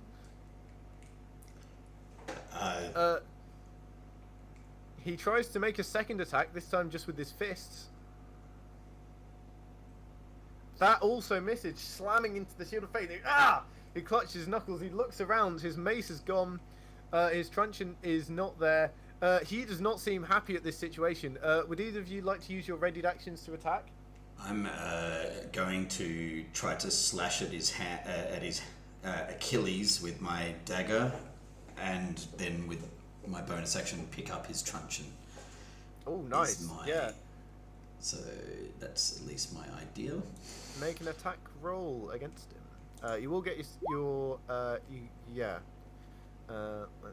There we go. A 14 does hit, slashing your dagger into him. He cries out in pain, clutches an ankle where you've stabbed him. He's like, this isn't how robberies are meant to happen. You're really not cooperating with the whole team here. Real, would you like to make an attack? I'm terribly sorry. upset, but I really can't let you take the book. I need it. Otherwise, I can watch. That's... And then I'm going to try and stab him with my mace. Okay, try and stab him. Yeah, sure. Make an attack roll. Yeah, that hits. Oh! You slam your mace into his gut, like trying to stab him as if it was a sword, and he just bends over, doubled over, coughing. It doesn't seem to be a mortal wound, but he's just like the psychological damage is immense as he finds himself being beaten up by a bold, blue-skinned academic. As he's just sort of desperately looking around, he's not got any weapons. He's just sort of saying, oh, "Screw this! I'm getting out of here! Keep your goddamn book!" Coughing up. Thank you. I hope we do this again in the future. I look forward to it. Hey. And unless any of you would like to do anything to stop him, he's gonna try and run off away from you into the alley. I'm just going to let him go for the moment. Okay. Yeah. Well, that was exciting. Welcome to the streets. As I said, they're not simple and easy times to get around this place. You probably, when you ask for directions, should wait for the right response. Well, you know, it seemed all right to me. It seemed like that poor fellow got what was coming. But it seemed, I'm not sure if it was even trying to rob. It seemed like some kind of performance art or flash mob or one of those things. I found it quite amusing, the whole deal. Although it was rather thrilling, I'll say that much. I guess if he was paid to track you down specifically, that he won't be the only one to do that. Yes. Perhaps I'm best off giving you this book directly then, and it seems to make one a bit of a target. You might want to get the assistance of this fellow here and stop him from coming back, I suppose. I'm going to make my way swiftly back to my place of residence, and I don't think I'm going out today. It's, I mean, it was quite entertaining, but quite enough excitement for one day, I feel. And he thrusts the book towards you, Rail. We'll take it. Almost reverent. And thank you so much. Very, very good. I will return it to you once I have it. Not at all. I mean, it's after today. I mean, it's most invigorating conversation. Consider it a gift between friends, and always know that just come out to the Session Star residence and give me a call, and I'd be happy to discuss it further with you. Thank you. And yeah, Hoffman's Session Star swiftly hurries out the way, and he sort of, as he says, goes outside. He sees the dwarven Flaming Fist guard, and you see him go, "Here there! You are a guard of the citizenry. I'm a citizen. Come guard me." And he tosses her a couple of silver coins, and she sort of looks around and goes, "Yes, sir," and begins escorting him through the rest of the city. No. What was that about? No. You like to come a little bit. Sorry, but you like to come a little bit closer to the mic. Sorry, I don't think it's the mic. I think it's the connection with the computer. It might be the connection, yeah. Just keeps cutting in and out, unfortunately. Usually quite timed with them catching them.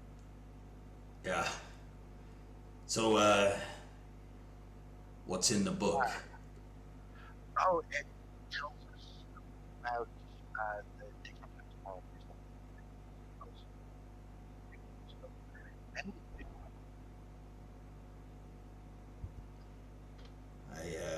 Are you coming?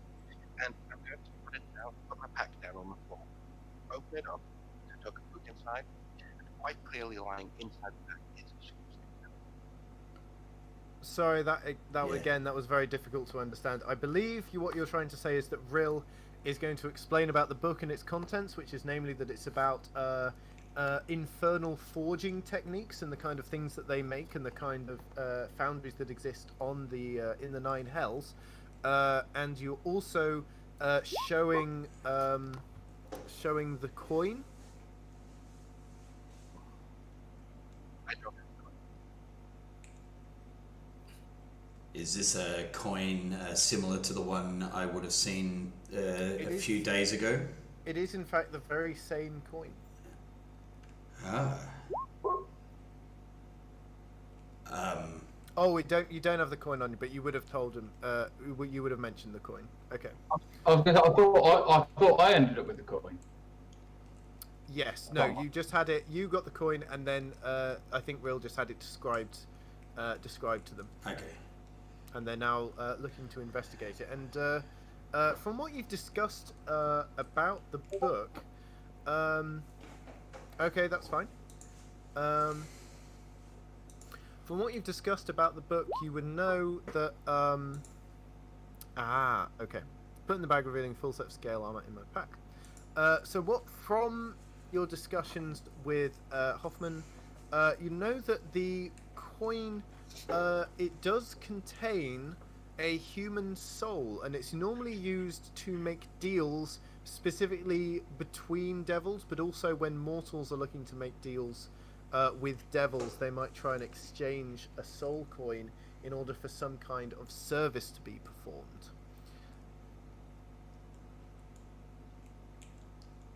Wow. So whoever got access to this coin, as which you understand would have been the man with burns down one side of his body, as described by the person that you rescued the other night, they would have to be doing some kind of deal with some sort of infernal power, both to receive the coin and then to exchange it later.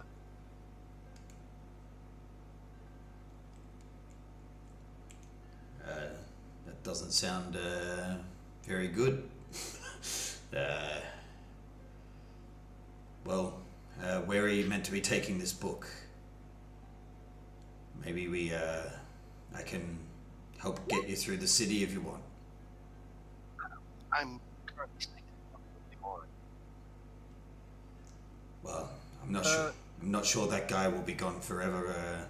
I'm happy to help you through. I know some of the ways around.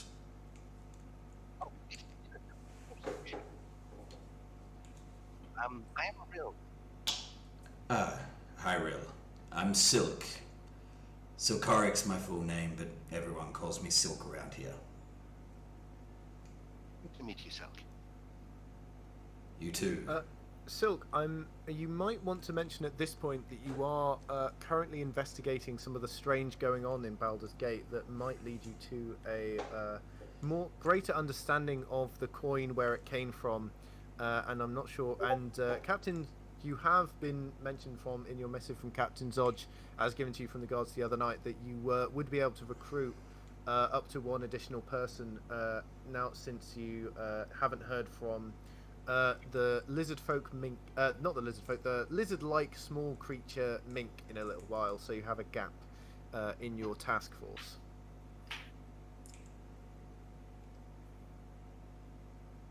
Yeah, well, I'll take him along to where he needs to go with the book, but tell him that on the way.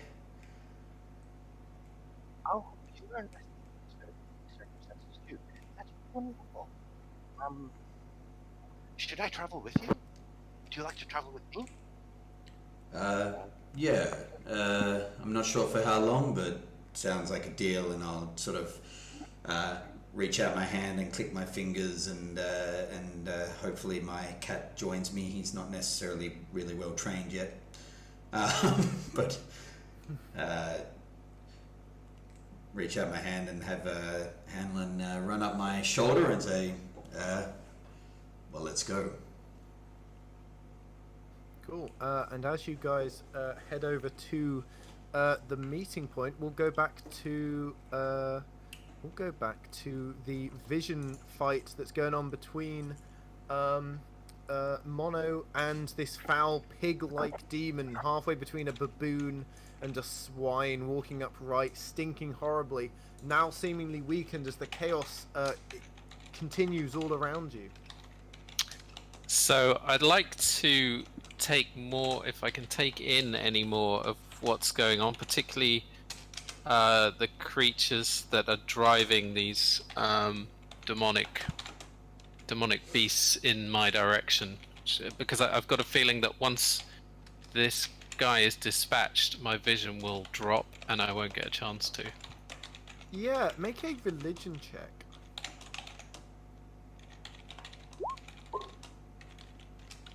A 16. So the hordes that are actually assaulting your community do appear to be demons. These are creatures from the abyss. You recognize their forms. Some of them has come up in some of the wilder visions you've had in the past, though none so aggressively as this. They are chaotic, they are aggressive, they are ill-disciplined, they revel in violence so I'm and actually destruction. writing The forces Discord driving them to the forward character to appears say, to be as we're walking along, what well-oiled, we talk about. I'm not sure, ranks but until the of mic gets fixed, military it's really difficult. creatures. These are I don't also know how to fiends deal with of this. a very If I was in a different sort. DM's These appear position, to it would be really devils, tough, and it would be sort of like, we need to hierarchical, sort this out. disciplined, still but tyrannical, you also want people but to in enjoy an it, ordered, typing and lawful hoping way, it fixes next time. force of It's evil. perfectly They seem fine. to be Let's see. driving the demons out of where El Terrell was and towards the material plane. At the head of their host, you can actually see a person that looks very similar to what you'd see here.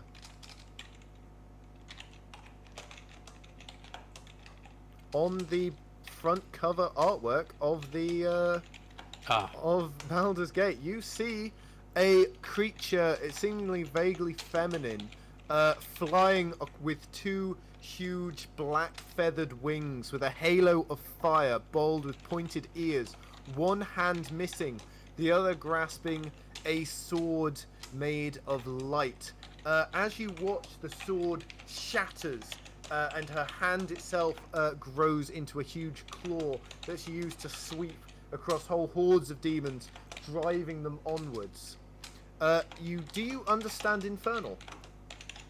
No. In that case, you would not understand the chants coming from the legions that are driving these forces onwards. One of these demons still stands. The ones you're fighting still stands before you. Would you like to finish it off? Yeah. Do I get the sense that there are any other creatures coming towards me, or is it just this one in front? There are other creatures around you, but they don't seem interested in you, and you can feel your vision beginning to waver and fade as if it is soon to be coming to a close. Okay, I will dispatch it with my shillelagh. Okay, make an attack roll. That does not hit. It is going to make some strikes at you in its fierce desperation. Okay. You can see its slavering maw contains very little element of self-preservation. It seems to be a creature of violence and destruction. Does an 18 hit? Yes. You take 6 points of damage as its foul claws slash across you. In fact, this is its bite, so you feel its fangs. As you strike out with your polon, it grabs onto you with fierce, misshapen teeth, sinking its fetid jaws into you. As you shake it off, you feel blood running down your arm. However, you know that in real life you are not coming to harm. Okay, well, if I feel that, then I will just take another swing without regard for my health. That will hit. Roll that damage. It's a 21. Yes, it's D8. It's a 3 plus 2. That succeeds. As you bring down your obsidian staff, you smash this creature into a puddle of demonic ichor, which splashes all around, fizzling around you. Though, as you look now, the creature defeated, you see that all around you, you can see your community is burning as demons rampage across. As you walk forward, you can see that the devilish legions that are driving these demons onwards begin to advance. You look for a second and you see the faces of the demons with advancing towards you wielding spears are seen blurred. As you look towards them, though, you feel like you can recognize faces in their massed ranks as these great bearded creatures look like bearded devils arise. They seem to have the faces of citizens that you know from Elturel. And with a start, your vision ends. You find yourself once more in your lodgings. As you blink out of your vision, you are aware that you need to start heading out if you're to make good time for your meeting with Captain Zoj to discuss what you are to do to investigate the strange goings on in Baldur's Gate. Okay, I put out my incense. Don't want to start a fire, and head off. Okay, fantastic. So we'll now go to Yerk. Dolin. Yeah, so Dolin, you are. You've cleared out this abandoned house. You find a few trinkets. There doesn't seem to be any evidence of where these extraplanar threats came from, though they are now defeated. What would you like to do? You have a little bit of time before you are due to meet up again with Captain Zoj to find out what you are to do to investigate the mysterious goings-on in Baldur's Gate. I think Dolan's a big fan of punctuality, so he's going to head out to meet up with Captain Zoj. Always good to be early. 10 minutes early is 5 minutes late. Okay. But as I'm leaving the house, as I'm stood in the street, I'm going to use Divine Sense again just to see if I see any other presence. Any of That is fine. Yeah, as you step out into the street, you can't see any further evidence of what might have caused this. These seem to be just being rogue creatures, maybe. Though their appearance is troubling, you'll have to do more investigation to figure out exactly how they got here. And as you all go down to meet up with your new assignment, that seems like a good point to have our break, because I know it looks like Bort will have to go for a couple of minutes. So let's pick this back up as 9 as you go to meet with Captain Zoj about your next assignment. Yeah, perfect timing. Cool. Works. Right. See you shortly. Okay. Sure. So, really cool starting session. I'm really enjoying. Whether it's Baldur's Gate or just a general campaign or a general element, this starting off part of starting in a tavern, you all meet, get started chatting. I like it. I actually enjoy it because it's a cool thing. But I love this sort of little building up of where you're coming from, or how you're getting to where you're going. I like the theatre of the mind element. I guess for me, as like the player, I'd almost try to jump between them, like using Roll20, try to jump between them. But actually, the amount of work that takes is quite a lot of work. And I actually like this method probably better from the work versus DMing process. Like, it's just so much work before you even start the session to grab these different maps and try to put everyone in different places, and they're walking through a city, and I mean, you can do it and it would be cool, and visually cool for everyone, but you almost would have to railroad them in a direction and what you're doing in this place. So the theatre of the mind works better because you can go everywhere in the city, you can do anything, you can be ready for anything. I enjoy the jumping between. It sort of almost feels like this epilogue to a story. It's like, let's see what each of the main characters, and they come together and go from there. I think that's a cool idea. I find it a little bit frustrating with the sound. It is what it is. Internet connections, especially in COVID-19, are being put under pressure. People are sitting there at home all day and working at home all day.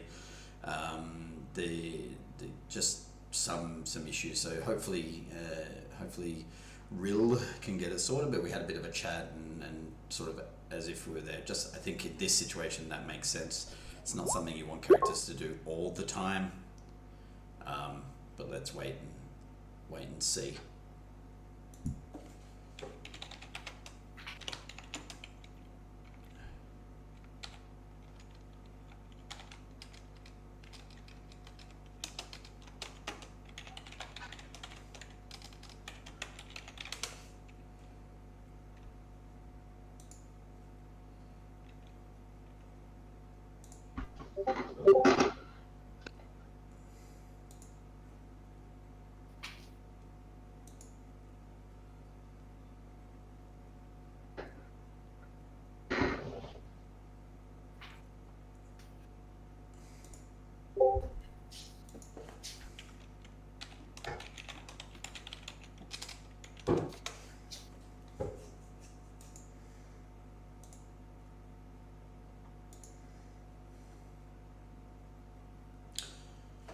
So, quick break.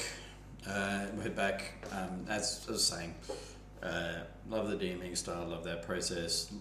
Microphones and getting them to work, make sure they work, is a bit that does change the feeling of the game for characters. So make sure that try to work with that with other characters. Make sure that people are aware that they sort of want to get that sorted. But other than that, I mean, it's out of control out of people's control sometimes. I think that first part of the session went well. I'll pause from where I am right now and pick it up in about 8 minutes time. Enjoy. I'm back. Yeah. Fantastic. Right. So you make your way down to. Let's see how this goes. Hope you can all see this. Oh, Very cool. excuse me, I've got sharp Alexa. Oh, looks nice. Shut up.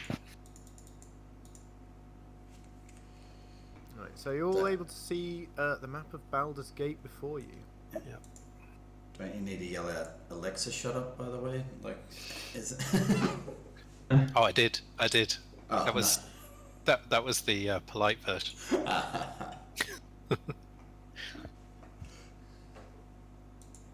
I can see it. So, you are all meeting Zodge here at the docks near where the Steeps meets the Brampton and the Eastway. And you approach. I'll put on some slightly different music. One moment.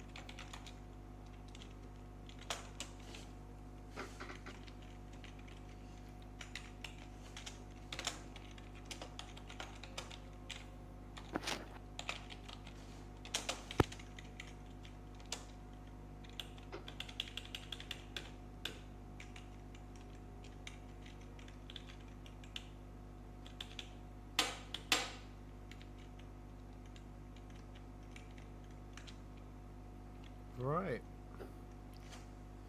So, you go down to the meeting place, and I believe, Dolan, you wanted to scope it out a little bit here, right? Yes, yeah. Well, not necessarily scoped out, but just be there early. Sure. While you're here, make a perception or investigation check. Perception or investigation. Or up to you.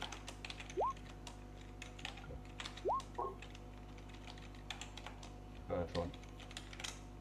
Ooh, there we go. Yeah, so natural 20. So you have a look around here, and you get a real feel for the area. People around this part of town seem to be very cautious. They don't seem to be willing to go out at night. You know that there has been a few murders out here lately. However, and then you do not spot any suspicious characters. You see that the way around here has been pretty well chosen as a meeting spot because it overlooks some of the more important and visible buildings of this part of the city, where down by the docks you're unlikely to get. The visibility is good, meaning you're unlikely to get ambushed in this area. And it being a long straight road down to give access to the ships nearby, you think it would be easy to see anyone coming or going. You also know that this area, although this area is safe, you know that the areas around here, specifically just a little way to the north, are particularly the places that have been associated with some of the murders that have been happening lately. So yeah, you investigate this area, picking up on any potential threats and finding none, except for you do see well in advance the other party members approaching. Mono and Yerk and Sylk you will recognise. However, Rill you would not. When we arrive, can I have a chance to get changed and put armor on and more practical clothes? Absolutely, yes. I imagine in your excitement to figure things out, you would probably want to be well dressed. So I've been I'm gonna skip this music as well. This is far too bombastic for what I was thinking.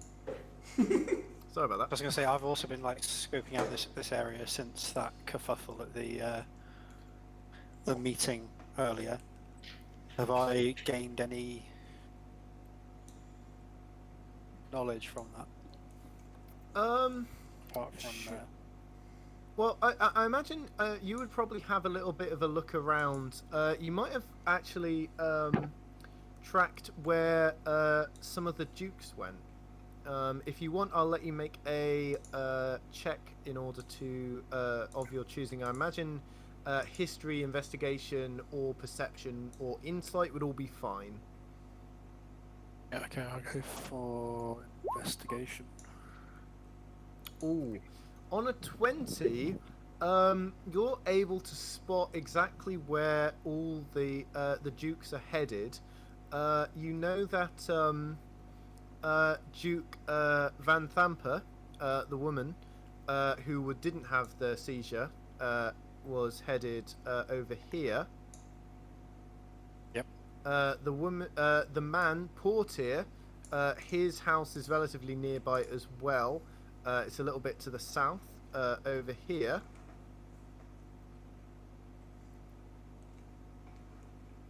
Cool. And the final one, the Duke Steelmane, the one who did have the seizure, their dwelling is over here, and I'll label those for you in the markers. Cheers. Thank you. As I see the others approaching, I sort of come up to them warmly, hand out for a handshake, sort of saying, "Brothers, good to see you again." Eagerly grasp the hand and shake it. Hello! Yeah, a blue, bold guy you've never met before with a really strange, sort of slightly moist-looking flesh just rushes up to you and starts shaking your hand. I shake it back and I sort of look over at Sylk and say, "I see you've made a new friend. Nice to meet you. I'm Dolan. I'm Shield Warden Dolan. What's your name, friend?" I am Rill. I'm Rill. Scholar. Glad to make your acquaintance. So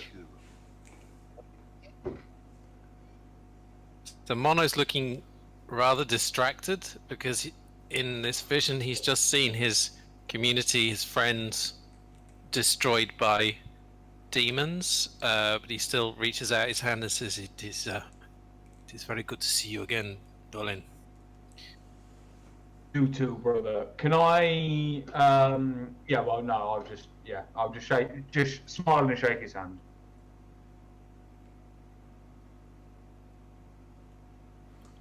Fantastic. So you guys, you greet each other. Pleased, I would imagine that you will be spending some time working with each other once more, seeing as how effective you were last time, and before long, you do see Captain Zodge of the Flaming Fist, flanked by 6 bodyguards, approaching from the west.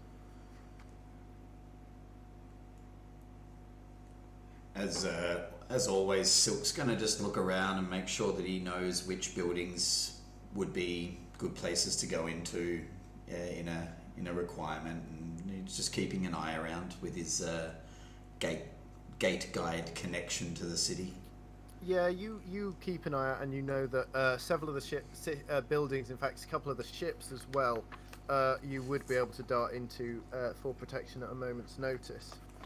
So Yerk is gonna adjust his posture a bit to make himself like appear a little bit bigger. Stroll up to Zodge and go, stick my hand out. So I hear I can get some information from you. Yeah. So Duke Zodge sort of acknowledges you, turning towards Yerk as well, saying, yes, this city has fallen on hard times, it seems, though with people like you, indicating Yerk, we might have less to worry about than we thought. That was good work at the High Hall I heard about. Such a pity with the... Sorry we couldn't have some of our own lads on it. We had to defer to the private guards, you know how they are. Yes, that was trivial. However, they're not very well organised, from what I found out after questioning one. I fear something may be rotten in that state, but we will deal with that once more pressing matters have been dealt with. I'm sure you're aware of the refugee crisis, stoking the fears that Baldur's Gate will be the next city to, what was it, dragged beneath the ground or lifted up into the sky, or whatever the commoners are prattling about these days. I would say it more collapsed in around. Collapsed in around itself. Well, regardless... A little about the nature of the threat, please. I'm holding a pen and paper. Oh, yes, of course. I will get to that. We are finding that more and more people than usual are winding up dead. Normally we're used to dealing with the odd murder and a mugging gone wrong. I like a muggery is good. I like muggery. Yeah. Well, technically it's a muggery if it's more than one. If it's one mugger, it's a mugging. If there's more than one mugger, it's a muggery. Right, very good, yes. But in any case, we're used to a few dead, foolish travellers here and there. It's nothing new. But people have been turning up cold at an alarming rate. We fear it may be the work of... It's demons. I can tell you now, it's demons. It's demons? Given them I blankets. took 2 of them out this very afternoon, sheltering in the abandoned houses in the poorer districts. Demons have infected this city. Yeah, it is interesting you say that. I have a vision of demons near Elturel. He actually pauses for a minute and he says, that actually is not what I was expecting to hear. We knew that cultists have been a problem around here, but along with petty thieves, but demons, that's new. What do you think cultists want? Yes, They want to summon demons. That's what cultists do. Exactly. Where there are cultists, there are demons. I see. Well, that might tie things together nicely. Sorry. Almost certainly a threat in the area. Have you found any more soul coins? Not as of... Wait, what did you say? Soul coins? Is that what the thing that was found the other day was? Aye, that's right. Yes. I'm sorry. Did you guys say that Elturel fell in the ground? Yes, that is correct. It was the companion turned black, kind of collapsed through the city, dragging it in like this hellish fire and blinding flash. I did not see this bit. I just saw huge female, maybe devil, maybe demon, in charge of a whole legion. Was this the whole city, everything, or just parts? Well, you gave testimony at the council, I believe, Yurt. Why don't you explain? Yes, my testimony was, well, it was simply that. It was the companion seemed to turn against us. Its light flickered, faded, turned pitch black, started spewing forth these great bolts of lightning, and then collapsed from the great spire, almost dragging the city into the earth, where hellish flames erupted around it, and then with a flash, the city disappeared and nothing but a crater was left. And you'd also know that this took the entire city with it. It's the prophecy. This was prophesied by Bahamut that one day hell would unleash on the mortal planes in an attempt to get to the celestial ones. This is why my brotherhood is here. Wait, Sia, are you saying you have seen Elturel? I've never been to Elturel. I've no idea where it is. But what I know is that these extraplanar scum are trying to get to the celestial planes through this one. This is the gateway to higher planes, to the gods. They wish to destroy our gods through this plane. Well, we must find these demons and question them to see if we can't find out what they have done with the city. We have another problem. This thing took the people of Elturel and turned them into demons. I recognized, as someone who grew up on the streets of the city, the faces of these things were people I knew. So you're saying to me that the city is still there? There is still a city to be saved? Well, there are people, but they are very changed. I don't know if we can save them, but we've got to stop them.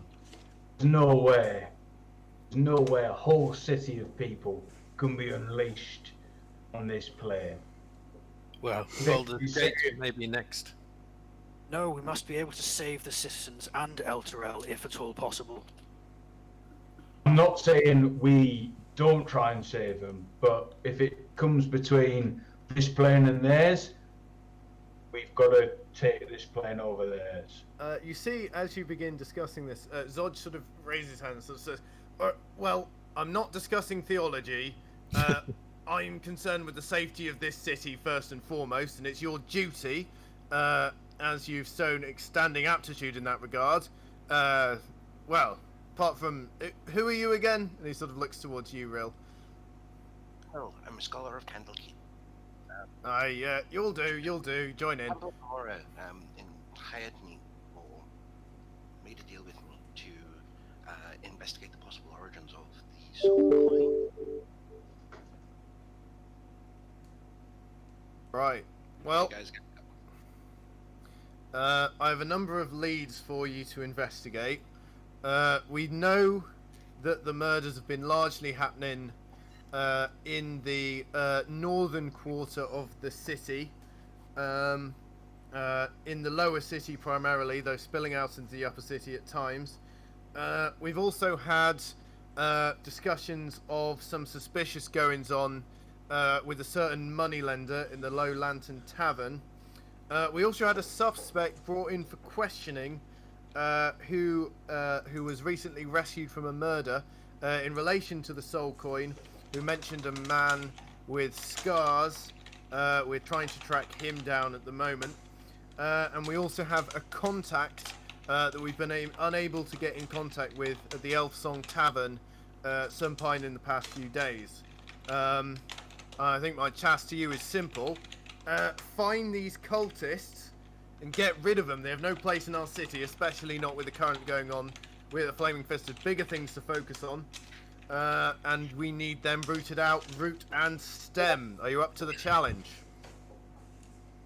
I shall take on this if it gains me information as to what happened to the city of Elturel and a way to bring those citizens back. Aye, if it gets me close to somehow saving my community, I will do this.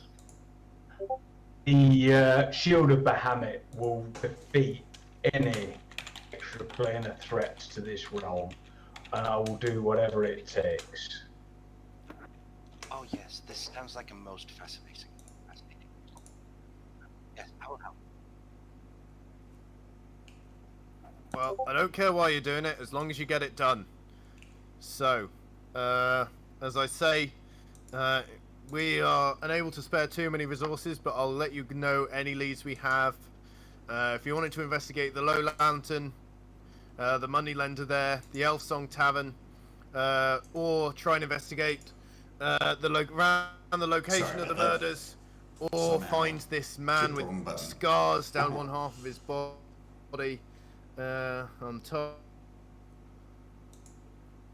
he's of yet. Also, Yerk, and he turns to you. I have a few contacts who are informing me that Dukes, we're still not sure which, may have been an inside job. If you have any information related to that, it might be worth chasing up on that. Well, it was.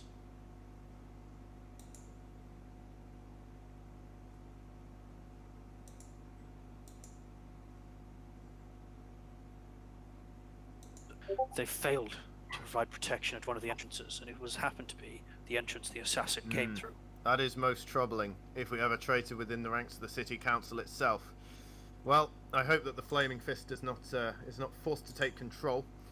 Although, if it were the case that Duke Portier was responsible, I'm sure he had good reasons. Make an insight check. Yeah.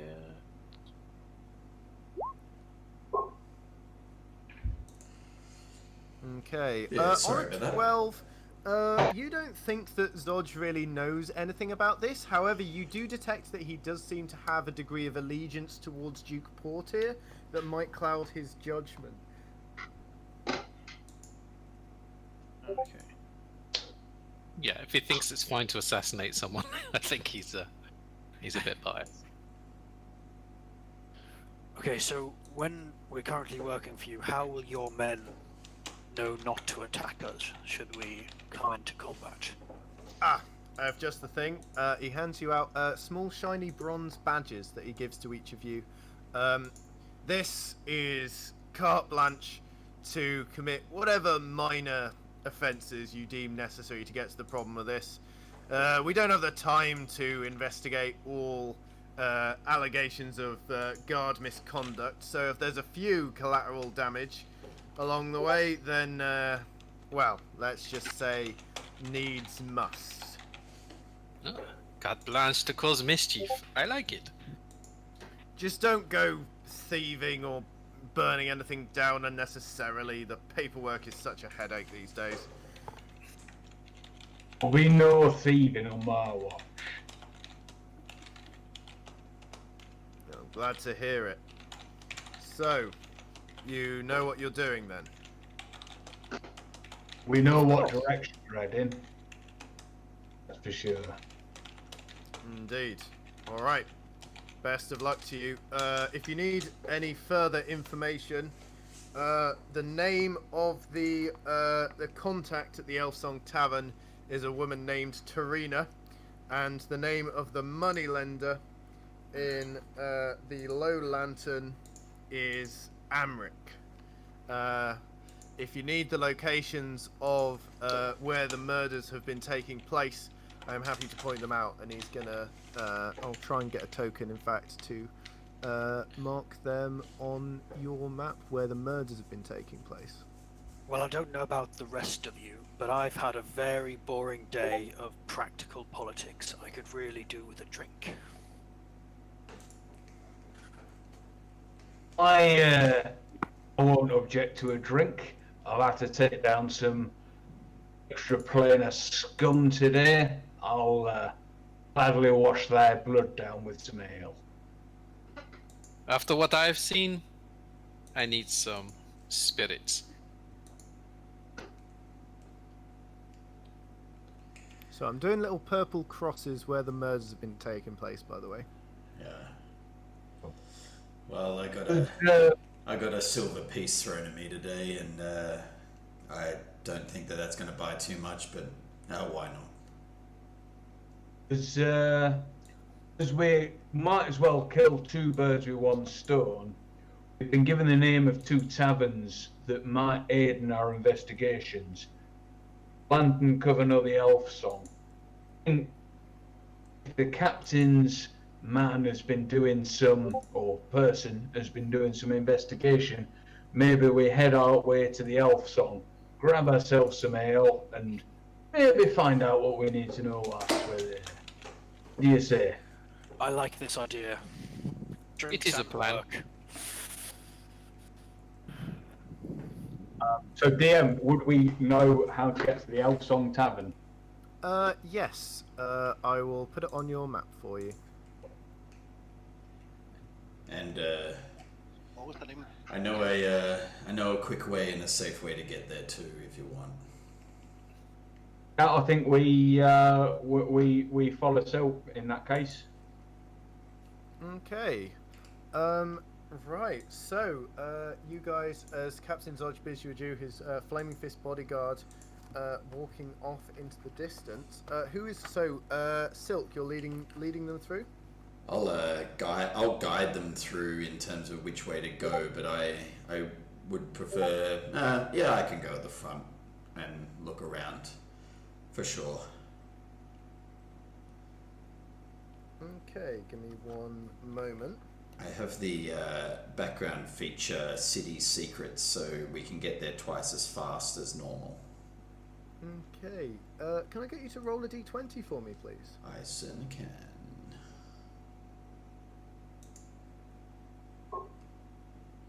Five. Okay. You managed to make there, using your intricate knowledge of the city, you managed to get there relatively easy and without issue. Going through, as you see potential issues, you can sort of dodge down back alleys, you know all the shortcuts, you all know the tricks, you know where the pedestrian traffic is too thick and where to avoid in the rush hour, and you get there in record time, quickly going across almost directly as you sort of end up jumping halfway across people's courtyards and vaulting over fences in order to get there as quickly as possible. As we're going, I'm following the rest of the group, but quietly flicking through my notebook as we go.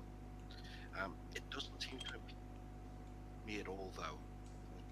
Years of practice. And then, as we're sort of nearing our destination, the Scarred Man. Yes. I thought that rang a bell. There was an incident a few days ago.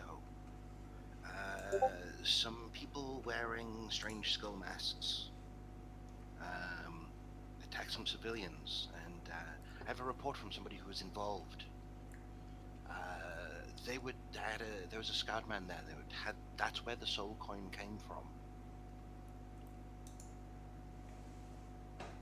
You know that the reports didn't say that the Scarred Man was active at the present of the murder, but you know that, like Zod said, so the person who was interviewed suggested that there was that the Scarred Man had set him out on his original journey, and you would all also remember this, that the Scarred Man basically told the person that you picked up, who one of the people who survived the attack, which was hang on, need to find his name. Arthur? Peter Filch. Oh, Peter. Arthur was the one who died. All right. So, you guys. Oh, I need to give you all vision. 1 second. So I'll just say to Rill that Yes, we were all there, and there was an infernal creature there also. He killed the man we had captured. Infernal man. creature, you say? Yes, it stank of the brimstone, the sulfur, yes. Describe it further. It was small, had a little tail, laughed like a crazy thing. Stabbed the man. He died. Roll a religion check, either yourself or anyone who would like to analyze this description. Some of you would get, I would say, Dolan, you'd get advantage on this. I don't know if my description was any good, but it was. Yerk, you've got no idea. Rill, you would actually, on a 14, from the description, that sounds a lot like if it's red with wings and a stinger and it was laughing, that sounds a lot like a devil, in particular an imp. Yeah, I believe that imp. It sounds like it's a type of devil. One of them is hell. Interesting. It could be from the devil of hell, which probably is. So could you repeat that for us quick, Bolt? Sorry, I didn't catch the end of No, that. didn't get it. It basically described. Oh yes, it's an imp. You cut at the end, but I think we got the gist of it, which is you're saying that it's an imp and it's a devil, yeah? Okay, so I go. It definitely it suits its name. It was impish. Yes. See, this concerns me because I've confronted creatures since that encounter that are clearly abyssal. We're getting creatures from the Nine Hells and creatures from the Abyss creeping in. This is not good news. Yes. The devils, in my vision, they were in charge, and the demons, they were the fodder, the ones who run before. Devils and demons working together.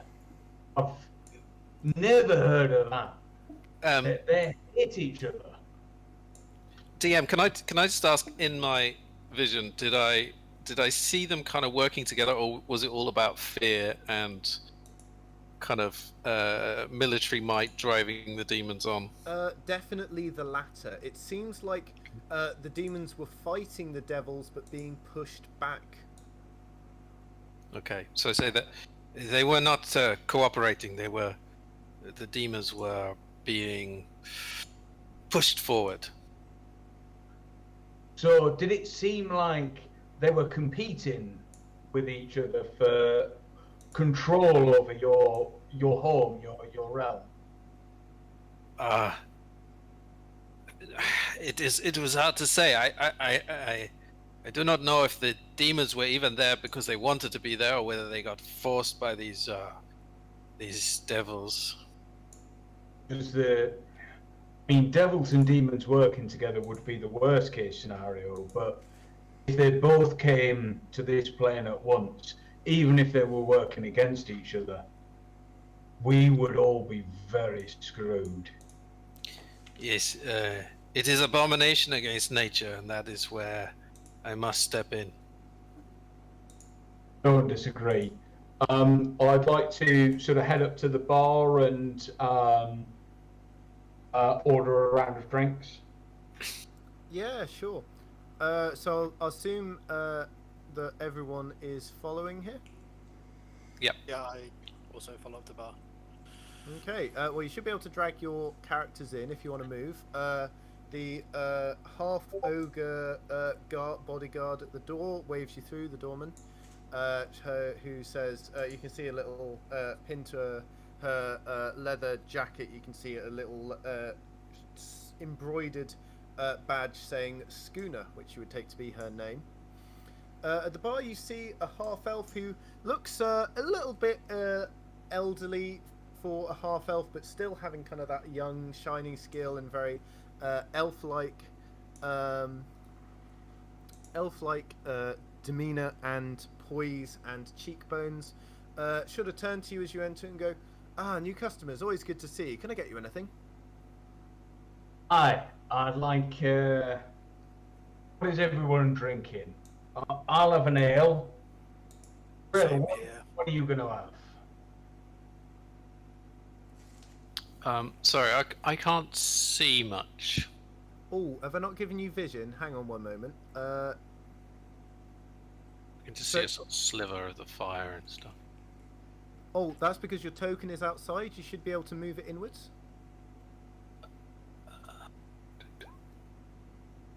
It's kind of in, but I can't.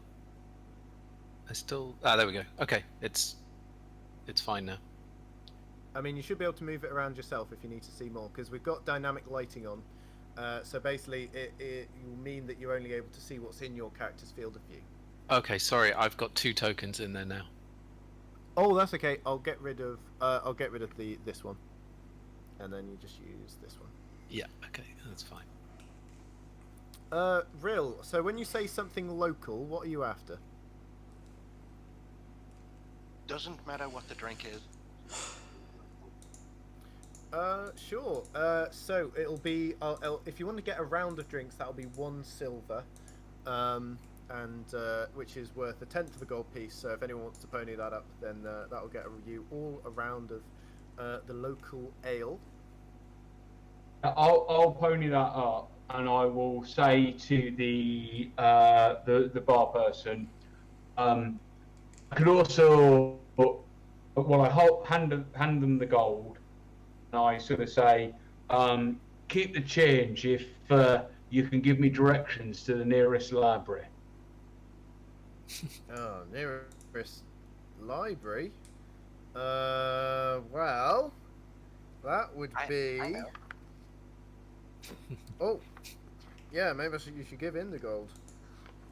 He seems a bit confused with that. He knows that there's in the upper city there's the High House of Wonders, which might be what you're looking for.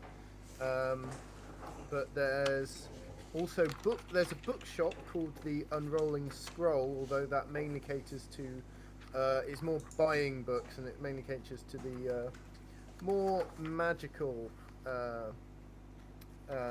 There's the more magical things. I'm specifically to help you out, Alex. I'm specifically looking for where our local shield warden might be hanging out. Oh, right. You would know that your local shield warden is based near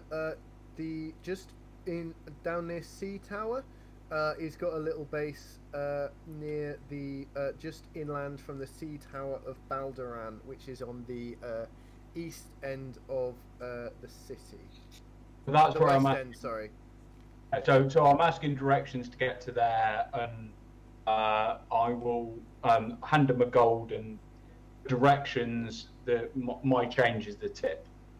Yeah, he'd give you directions. Basically, you just need to cross the mouth of the bay to get to the other side, and there's a little building. If you know where it is, you give him the address. Basically, he'll tell you the way to get to that, which is you'd go down past through the steeps, down by Bloomridge, and then just inland from the Sea Tower of Balderan, down in Sea Tower. Okay, lovely. And obviously, I ask for everybody's drinks orders and place that. Yeah, and you see that the two barkeeps, who appear to be young men, go and grab your orders for you. Where would you guys like to sit? We find a little sort of corner booth where it's easy to sort of a couple of us to sit out of sight with the rest, if the rest are blocking vision. You see Sylk has already sort of gone in and just sitting somewhere that he can look out the window and be paying attention. Just one of the booths on the left. I'll wave over. Just wave over to here. Okay, so Sure. I'll head over there. But can I just have a look around and see if anyone matches the description of Tarina? Did they give us a description? She's a dark-haired woman in her mid-30s, with. Hang on, let me just check. A human? Yeah, she's a dark-haired human in her mid-30s, and she is. Let's have a look here.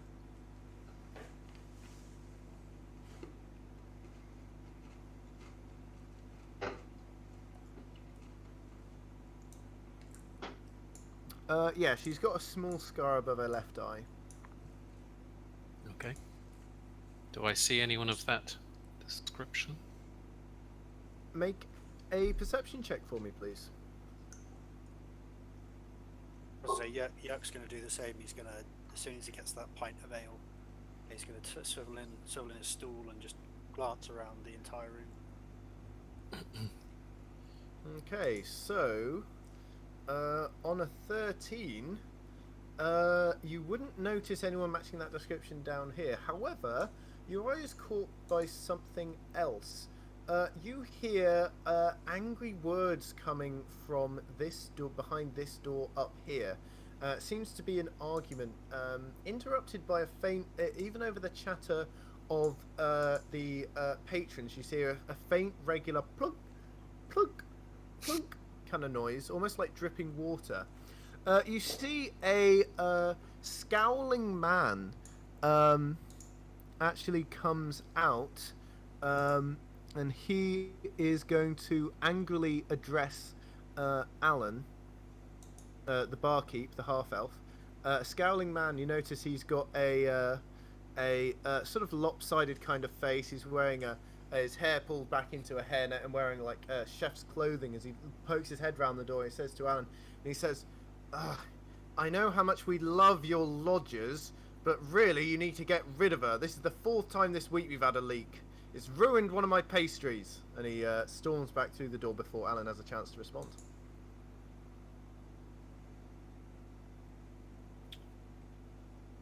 You are having having some pastry problems?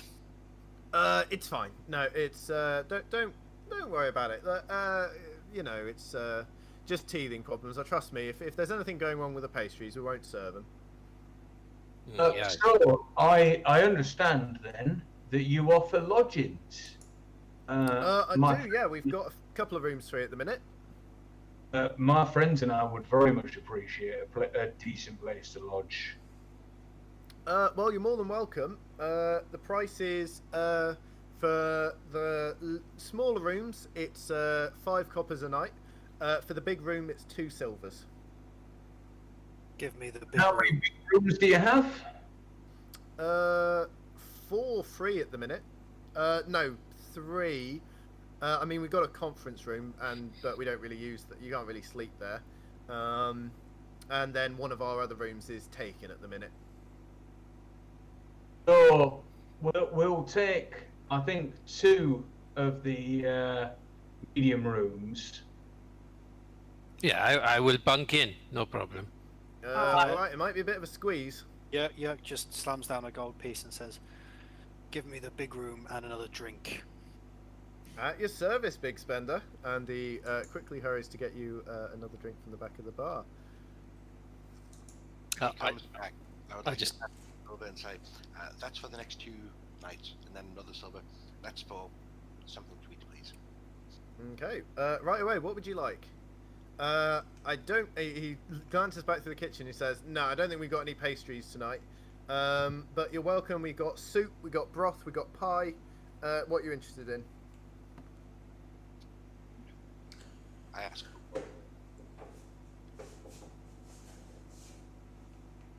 Sure. So after a couple of minutes, So one of the younger men who are so working Sylk's as being bar quiet. staff So comes am out I. from the kitchen, But bringing Sylk's you been quiet. what He's seems to be not normally sitting in these a places.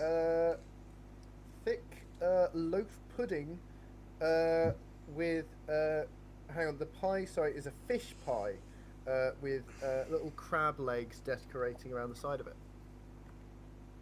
Oh, wonderful. Thank you. says, "No problem," and sort of stands there expectantly for a moment, as if expecting a tip.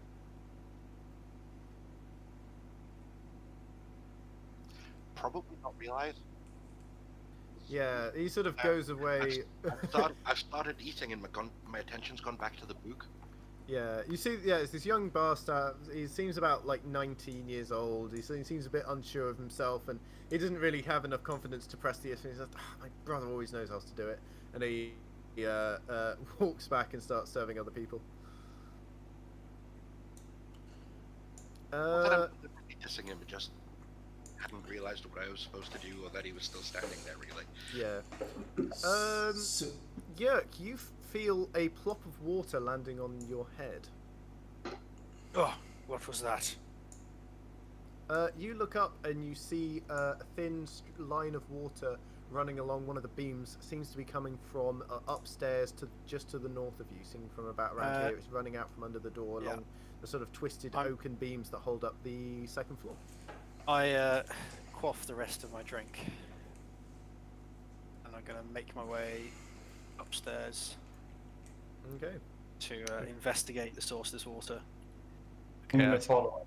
me too, because I saw the water before, so Okay. I heard them talking about it. Sylk was just going to go to the front. He's feeling a little bit weird inside a bar at the moment, and so he was just going to go and have a chat to the bouncer while he was there. Sure. Yeah. Sorry. That's right. You can... I imagine you get a few looks from the patrons who are just questioning on the first glance to see whether you're underage or not. Yeah. You see Schooner. She's a half ogre standing up. She's got very perfect posture. Her hair is sort of slightly in the sort of half ogre way. It's not sort of a full hair. It doesn't sort of cover. She's got a very long forehead, but it's pulled back and plaited into nice blonde pigtails. She's wearing like scaled armor, and she's, as you see, she approaches, going, "Oh, hello." Hi. How you doing? Oh, not too bad. Not. How about yourself? No, can never complain.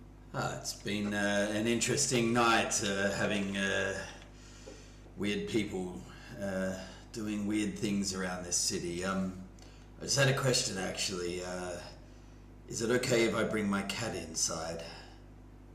Your cat? Yeah. Well, I mean, normally I'd say ask Alan, but I'm sure it won't be a problem. We tend to get all sorts in here, you know. Right. Yeah, so, have you ever heard about the lodger? The lodger? No, tell me about it. Yeah, they say she came from under the sea. Exiled for whatnot, I don't know, pissing off a shark or something.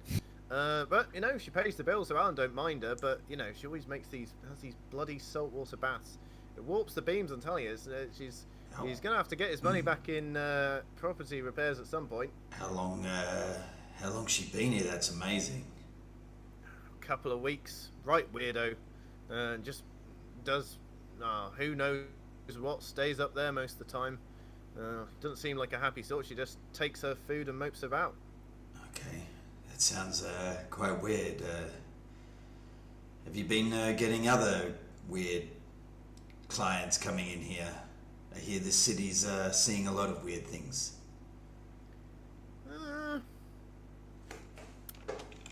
I suppose there was that guy the other day. Is a big guy. Must have had an accident or something. Had tons of scars. Came in to have a chat with someone and left looking very pissed off. Any idea which way he went? We're also hearing a lot about him lately as well. Dunno. I think he went off. I remember him heading up. Looked like he was going near north side of town, maybe, up near the upper city, something like that. All right. Didn't look like an upper city fellow then, though. Had him down for quite a strong bloke. I wouldn't want to, honestly, even me, I wouldn't want to tussle with him. Any idea who he was talking to? No, they kept to themselves. I didn't notice them leave, but they seemed like they were kind of thin, spindly, little pale. Couldn't make out much though. Well, He seemed very annoyed at him. I remember him yelling something about, what was it? It was like, your little spies won't see this coming, or something like that. okay. Schooner, if you Yeah? if you see anything else interesting, we might be staying at least overnight. But I'd also, when you're off work, someone gave me a silver today for no apparent reason. I'd happy to shout you a drink at the end of your shift. Oh, I'd love to. Oh, you know, I always get a bit bored standing out here, so nice to have a bit of a chat. You seem like a lovely little lad. Yeah. Sorry, no offense. I mean, only in comparison to me, and you see her sort of looming over you, like 6'7", broad as a barn door. Yeah. Well, it looks like you can handle yourself. Think I'll be okay as well, and I'll give a whistle out and hope that Hanlon comes up and jumps on my shoulder and said, "Enjoy." Oh, look at him! Isn't he a cutie? Oh, I've always had a fondness for cats. And gives him a little, like a very gentle, like she knows she's a bit strong, a bit too thick-fingered to do too much, but she gives us a very gentle stroke with a single finger over the top of his head, and he sort of meows in appreciation. Gives it a lick and enjoy your night. Stay safe, and then I'll walk back inside. Gods be with you. And she goes back to standing guard again, posture quite strong. You guys who headed upstairs, you do see a number of people around here. You see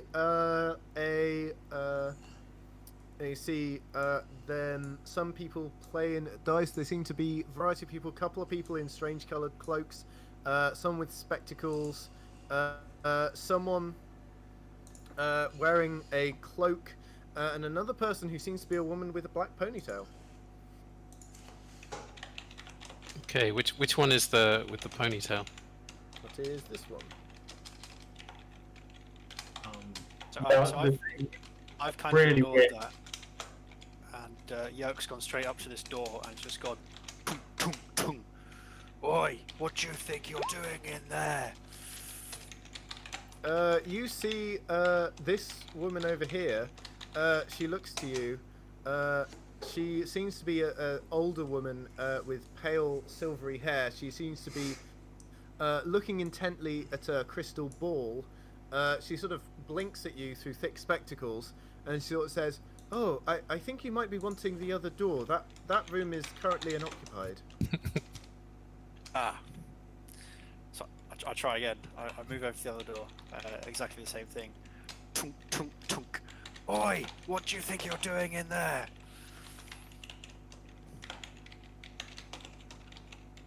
You hear a splashing sound and some wet slaps before you see.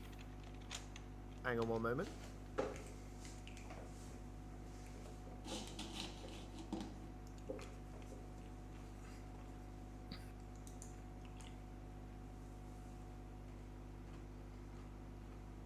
Can you all see that? I don't know if I can. Hang on. Yeah. You see a green, scaly creature with sharp, pointed teeth and fins making a ridge all down her face. She is dressed in what seems to be old, slightly moth-eaten fish nets. That's actual fishing nets, not fishnet tights. She opens the door and she sort of hisses at you. She doesn't seem to understand what you're saying. She's wrapped what seems to be a makeshift towel around her and drapes the fishnets over her that she has got out of, and you can see behind a tin bathtub that appears to be filled with water. She goes, Ruining my perfectly good drinks with all that water that's coming from here. She looks at you inquisitively. She doesn't seem to understand what you're saying. So I point towards the water that's like leveling out in the bath and just shake my head angrily. She flicks her little fingers at you and shuts the door in your face, and you hear splashing as she gets back into the bath.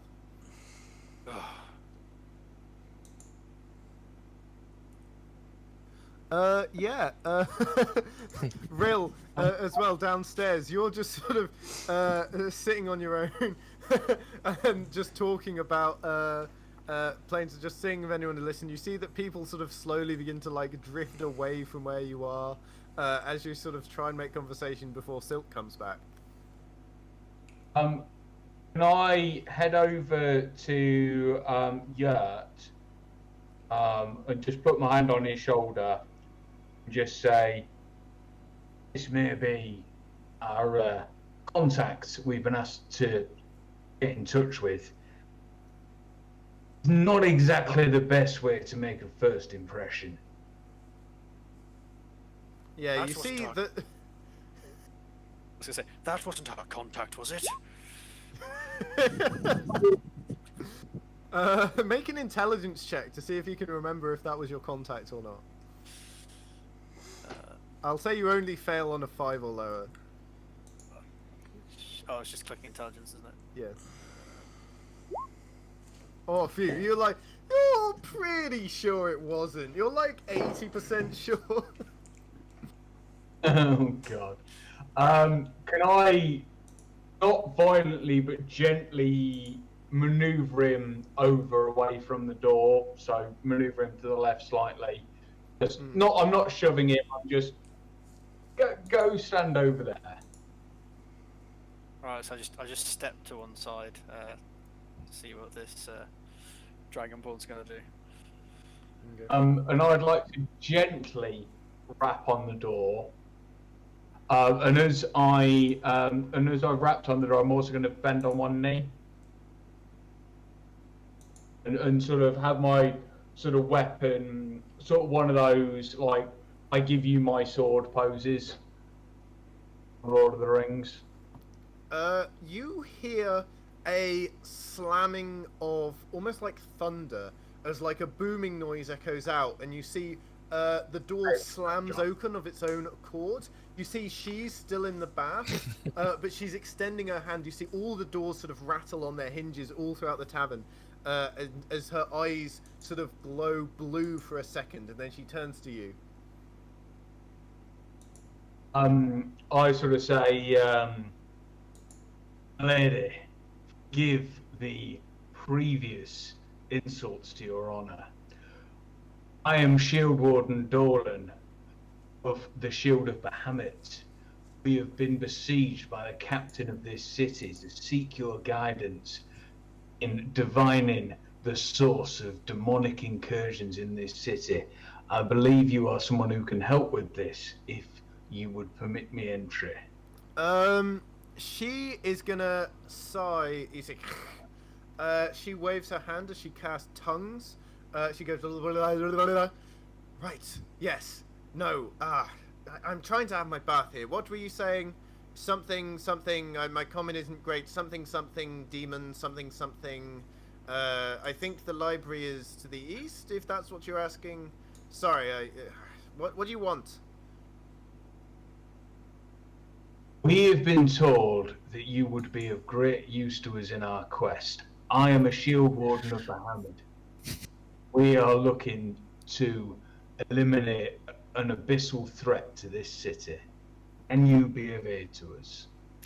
Can I, while he's doing that, just watch the face of who I presume is Tarina, just to see how she's reacting to it? Make an insight check.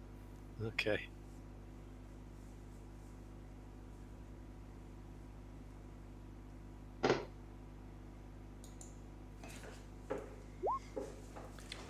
Even on a 9, you can tell that she's really struggling to conceal her laughter. I love this. Yoke's kind of just stood there going, campaign and starting. I'm and pretty having a sure chat, she's not fighty all the time. It's human quite cool. with dark hair, mid-30s, but...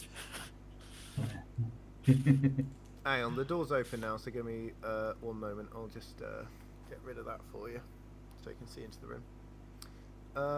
But yeah, you see that as the spell continues, she says, "Look, I just want to have my bath in peace.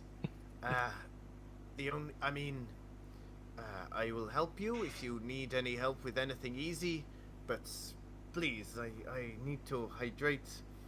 The only thing I would request is maybe if you have anything from the sea. I like to keep souvenirs. I cannot return there, as you can see." And she gestures to her wall. It's a bookcase that holds a whole load of trinkets, mainly of an oceanic theme. There's like fragments of anchor, there's barnacle-covered skulls, there's shells, there's fish bones, there's shark teeth necklaces, stuff like that. You can also see there's a small shrine in the southern side. Which contains a driftwood statue of a shark.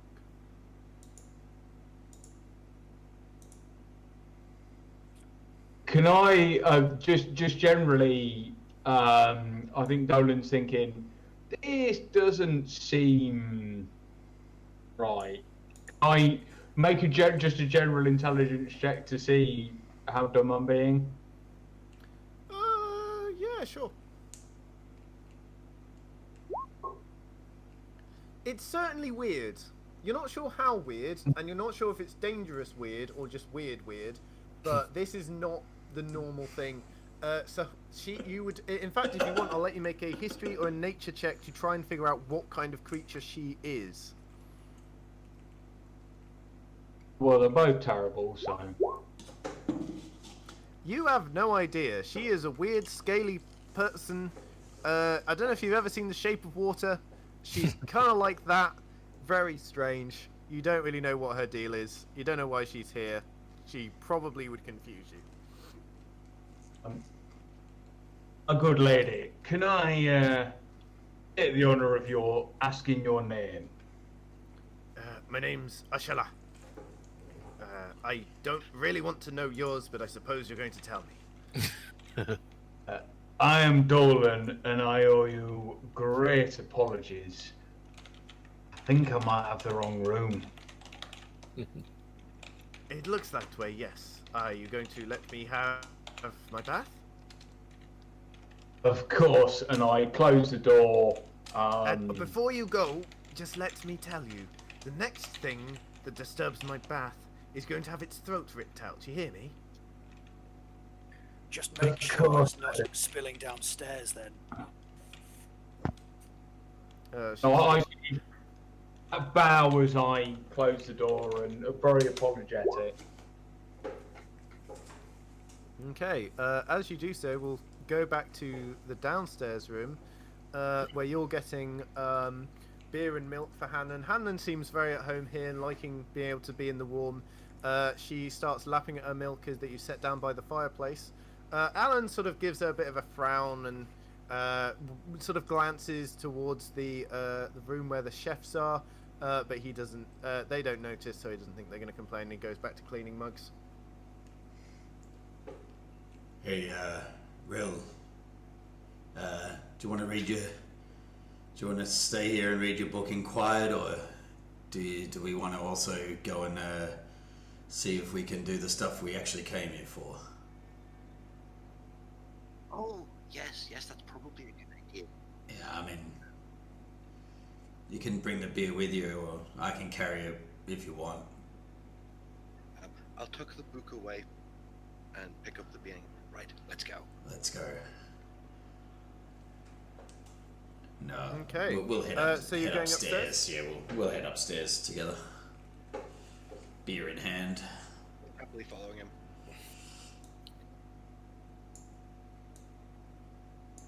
So yeah, you head up the stairs, just in time to see Dolin sort of sheepishly closing the door as Ashala makes plain her threats that the next person who disturbs her bath will be getting killed. I'm going to say to him, she's in there. She's definitely in there. You definitely want to chat to her.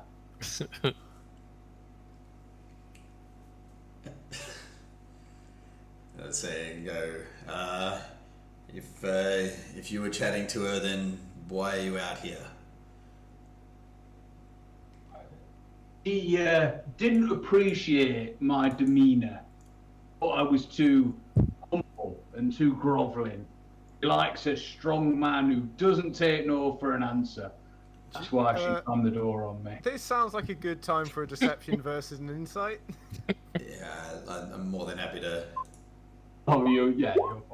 You are naturally suspicious of this. It doesn't seem to make much sense that that your contact would be in the lodging room when that was not what you were informed. It also seems like the person matching the description is, in fact, sitting directly in front of you, Sylk, playing dice and struggling to suppress a laugh. I give a good hearty chuckle and go, well, I'm glad to know I'm not being companioned with a bunch of idiots. And that's a fair enough assumption, but that one was a bit easy to pay attention to. Plus, I heard downstairs from my good friend at the door that there was someone lodged in that room anyway. So, all good. Anyway, found any other information out yet? Can I go up to the woman with the ponytail? Yeah, you can. As you do that, Sylk, I imagine you'd want to let the party know what you chatted to Schooner about. Yeah.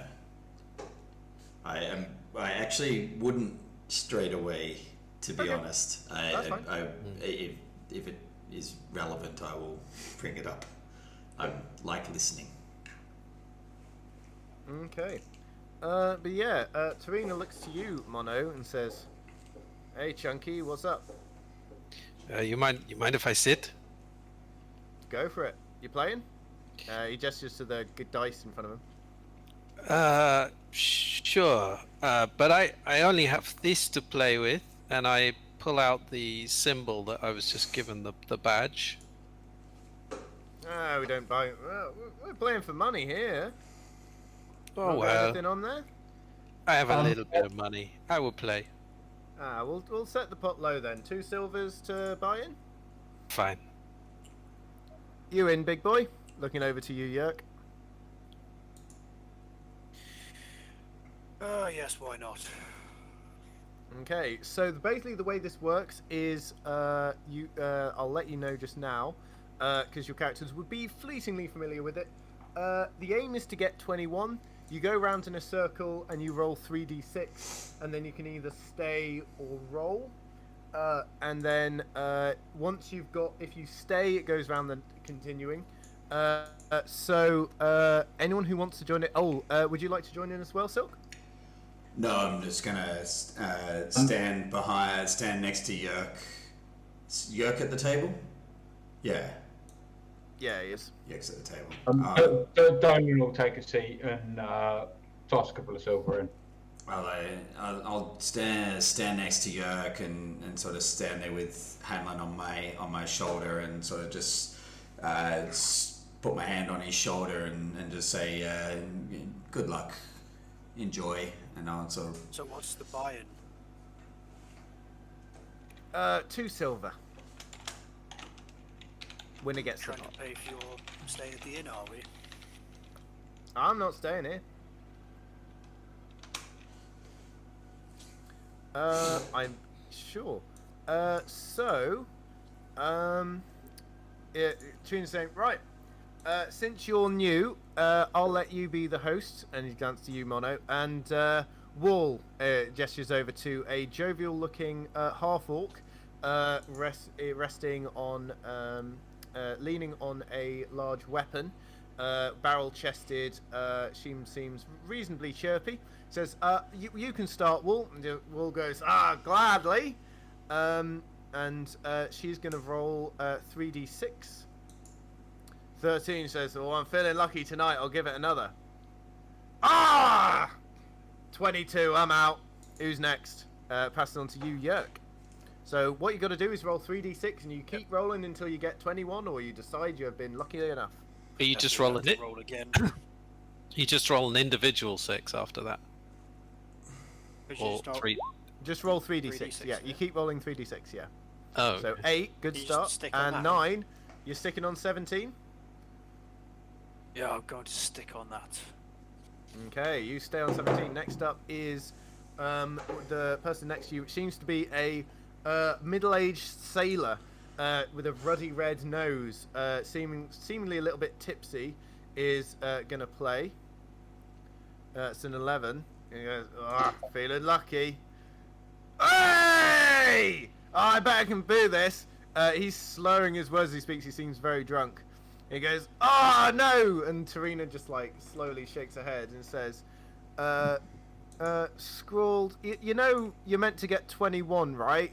He's like, I was counting some of the dice twice, and just slowly just falls backwards off his chair behind him, and he's like, well, guess he's out. Dolan. 11. I'm going to roll again. Oh, no, you roll 3d6, so roll another 2d6. You only roll 3d6 at a time. That's 20. 20. Impressive. I will stick on 20. Oh, and then next up is Tarina. Oh, 20 as well. She goes, looks like we got a roll off here. Do you want to split the pot or call it quits? It's my turn. Oh, sorry, I think lad. Okay, I roll again. Ooh, 24. between you and me, what kind of... I don't know what to call you, but let's... do you want to split it, or do you want to roll again, see who gets closest?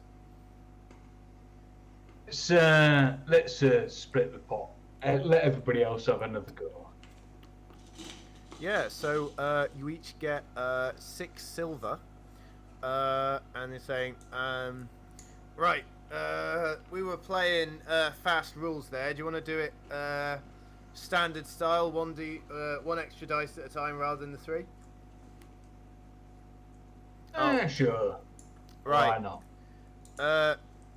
Scroll Dart, you go first this time. Remember, 21, yeah? He goes, yeah, nope, got it. He's going to roll. Gets a 10. He's going to roll a 6 and a 2. He's saying, 18. Is that more or less than 21? He turns to you, Yerk. That's obviously more, isn't it? Oh, I'm out then. Alright, next one. Dolan. So what am I rolling? 3d6? Uh-huh. And then additional d6 each time. Okay, that's 13. 17. And roll one more. I'm gonna stick. 21. 21. Oh, the man to beat.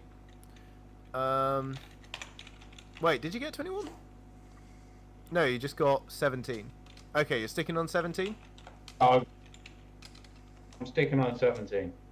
Okay, alright, let's see if Tarina can do any better. 15. 18.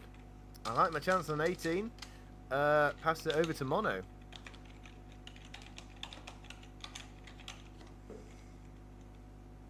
Oh, I did a D8 instead, sorry. That's okay. Okay. Sylk, the window isn't there. You know there's a window through the door over here, and over here as well. But Okay. Sorry, I thought there are no windows in this it room. was a window. Sorry. Okay, so you get 8. 14. 14. Anything more? 18. You're matching 18. Tarina. You gonna go for the hole? I'm going for the hole. Ah! Ooh, just out. I'm not good at dice. It's not my thing. Wall's gonna roll. That's 7. Rolling 3d6. 15. 17. 20. She's I don't know about you. I'm feeling pretty lucky. Ah, God. Well, albeit good fun. Passes it over to you, Yerk. You're the last to go. You've got to beat 18. 18. And then just a d6 at a time. So 13, so 15. 18.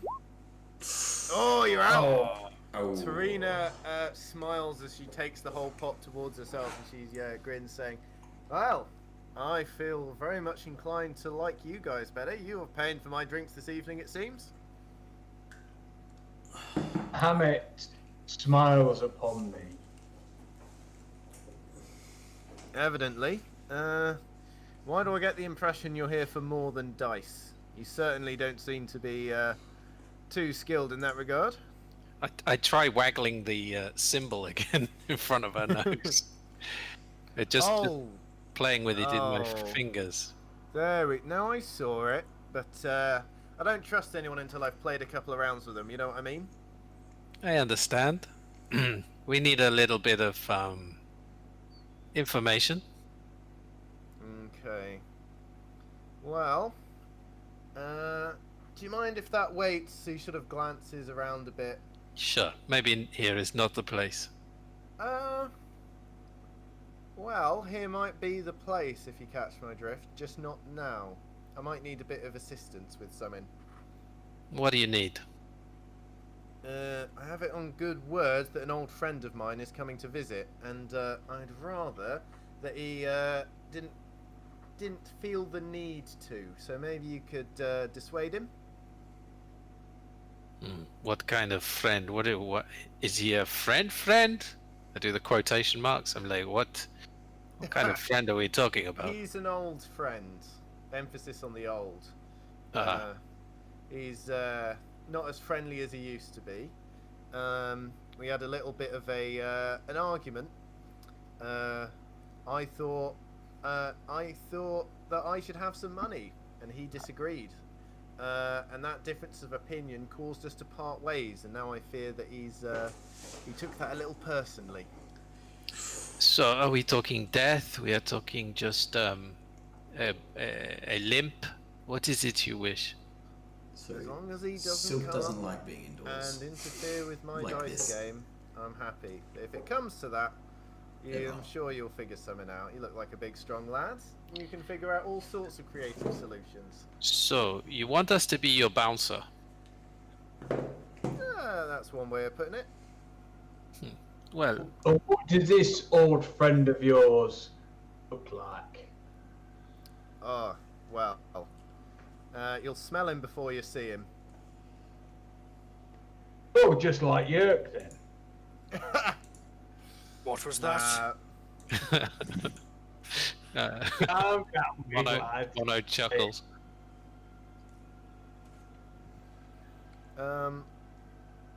Although, I heard he brings quite a crew with him. It might be wise to negotiate from a position of strength, maybe. And she gives a sort of knowing wink. Okay, so how much money are we talking about? How much does this man want to see you? Oh, the amount of money. Well, how much is half a ship? Ah, that is an incentive. Yeah. What did you do with half a ship? Well, it's less what I did with the one half and more what happened to the other half that caused him the problem, and the separation of the two. Admittedly, it got me a good paycheck, but I fear it made me a few enemies on that particular crew. Not that I mind, of course. It's part of the old high seas way of life. You can never... you never have friends on the seas. You've only got crewmates, and once the ship's struck in half by a freak accident, well, then they're not their crewmates anymore, are they? You facilitated a ship breaking in half? Oh, no, not facilitated. Orchestrated would be the word. Ah, very well. Trust me, it had it coming. I don't mind playing your bounce if we get the information we need to get to where we're going. What about my fellows here?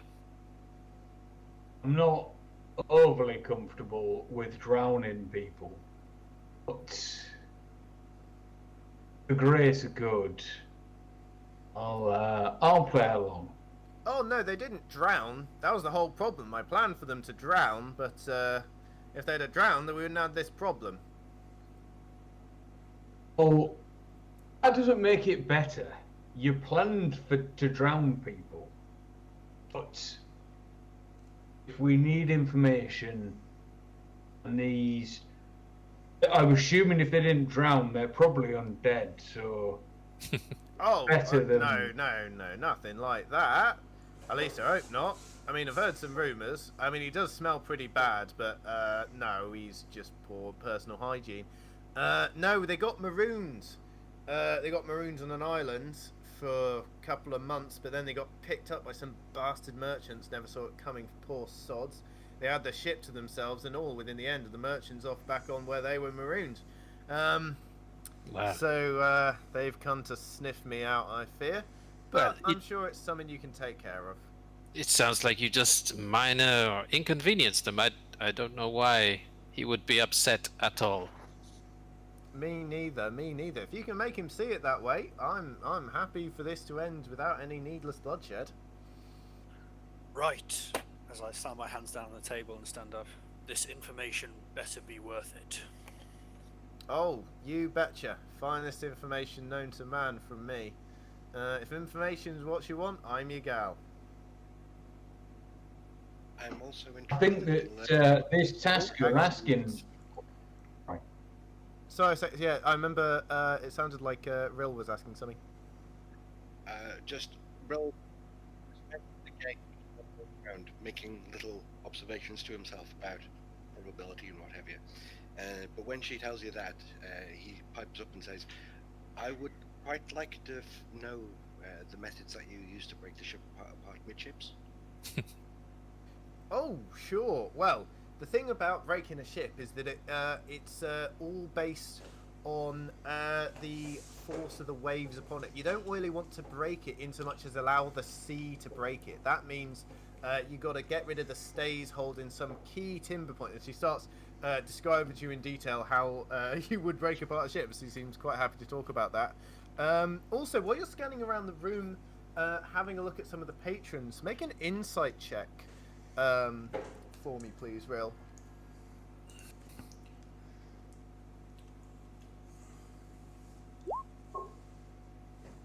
A natural one. You are impressed primarily. You're having a look around at who's to make a good ally if you needed to help start a fight. You actually are struck by the conversations that you heard about with regards to the lodger. You reckon if you were to get her to give you aid somehow, if you were to just ask her as soon as things started going bad, you're pretty certain that she would absolutely help you out. Just from the hissing that you heard earlier, you're pretty confident that meant I am very willing to aid you should you be assaulted by a band of no good pirates. Oh my god. We're all gonna die. No. But speaking of which,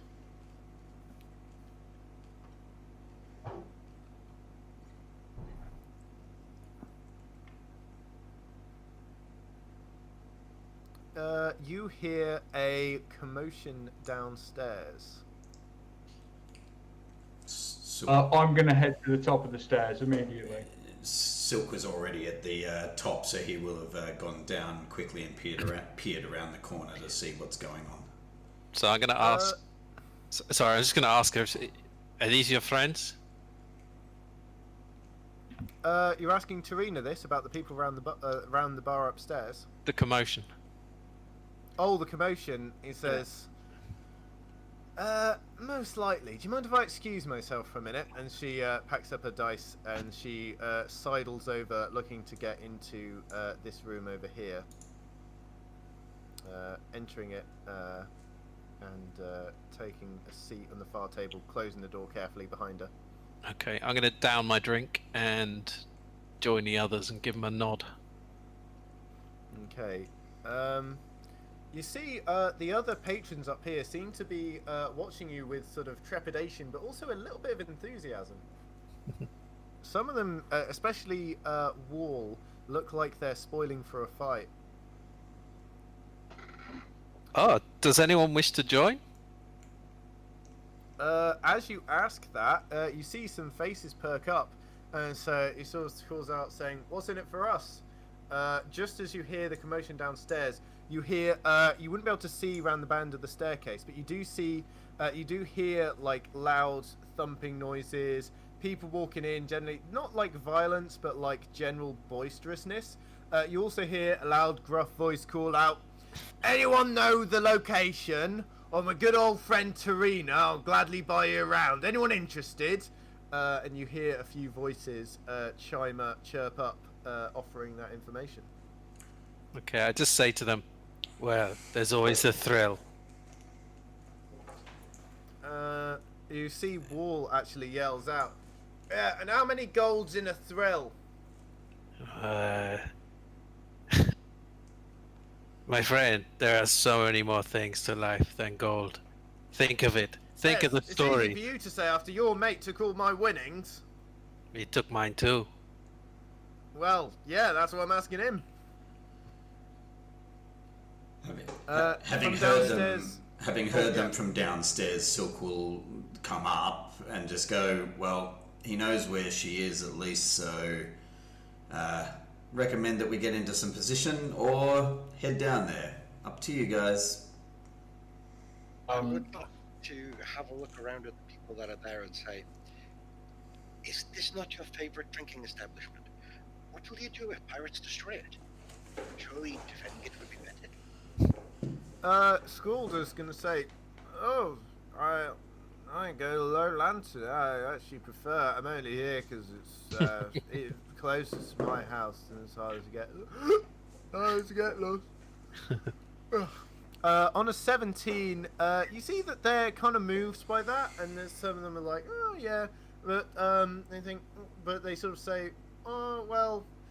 You see Rahima up here, a woman, the seer woman with the long, colourful robes, sort of says, "Well, I mean, maybe it wouldn't be the end to help you out, but you'll have to give us some assurance that you're not going to flee at the first sign. Maybe just a couple of gold." Do we look like fleers to you? Are we fleers? She sort of clutches her silver ball, her eyes roll back in her head for a moment. Goes, "Oh, maybe. The signs do not say either way. Maybe yes. I think maybe the big ones, maybe not, but you and you, pointing to Mono and Sylk and Rill, I'm not so sure." I'm going to throw a couple of gold just sort of on the floor, sort of not at anyone particular, but just in general, and say, anyone who fights with us is welcome to take their share. But anyone who flees, touches that gold, I'll have your hands. You see a dismissive snort from the corner, and he's saying, "What if I wait for you all to die and pick it up after?" You see think I'd a die small here. halfling in a patchwork cloak. If you think... She sort of goes back to her drink. But anyway, sorry.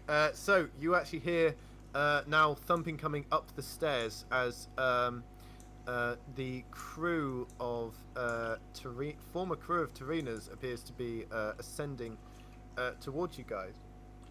I'm going to head to the lowest point of the stairs, and I'm going to turn to whoever said the stuff about the gold and say, if you think a few motley mercenaries can take down a member of the Shield of Bahamut, you are vastly mistaken.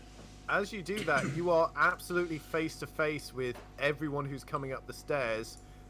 They look to you and they say, "Well, we're a group of motley mercenaries, and you look like we could take you. You know where Tarina is, love?" Oh, very well. Where she is. She's working for the Shield. So, and I'm going to pull out the badge and say, unless you want the might of Bahamut down on your heads, I suggest you walk away. You see, make an intimidation check. It's the might of Sean Bean. Ooh. You see that a few of them actually seem to quail at this. They sort of turn back to, you see a foul-smelling man with one eye behind him, and he says, "Boss, maybe we can search the lower floors first, yeah?" He turns back to him and says, "Look, Davey, she's upstairs. That guy's in your way, then you need to get past him, don't you?" And I'm actually going to have him roll an intimidation check as well.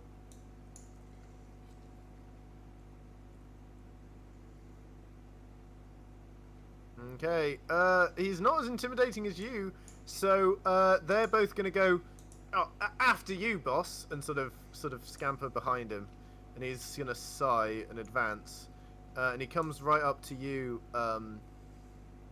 Dolan, and he says, "Listen, we're all good pals here.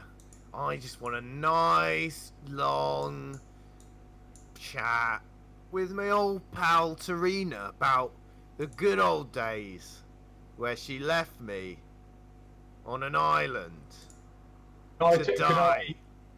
I would like to take a swing at him. Okay, well, that is time to roll initiative then.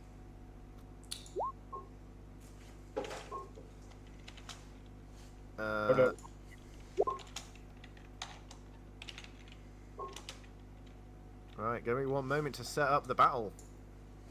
Music in particular.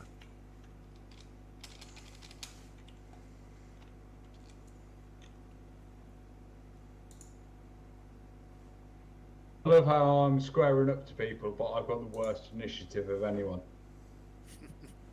Oh yeah, you're about to get a hell of a lot of stuff thrown your way. Yeah, I'm definitely going to die. I've also used up all my healing. I will say, if any of you guys used resources earlier today, you get them back now. You would have had a rest, essentially, in the time you spent in the tavern. I don't want to punish you for showing off your class abilities, so anything you've expended, especially Mono, because you had a vision, you get back. So you get your healing back, you get your health back, you get your spell slots back. Yeah, nice. Right. So let's see how this goes. You see that as violence broke out, you see that actually Wall runs up and says, "I'll be having that gold then." She's going to join the fray.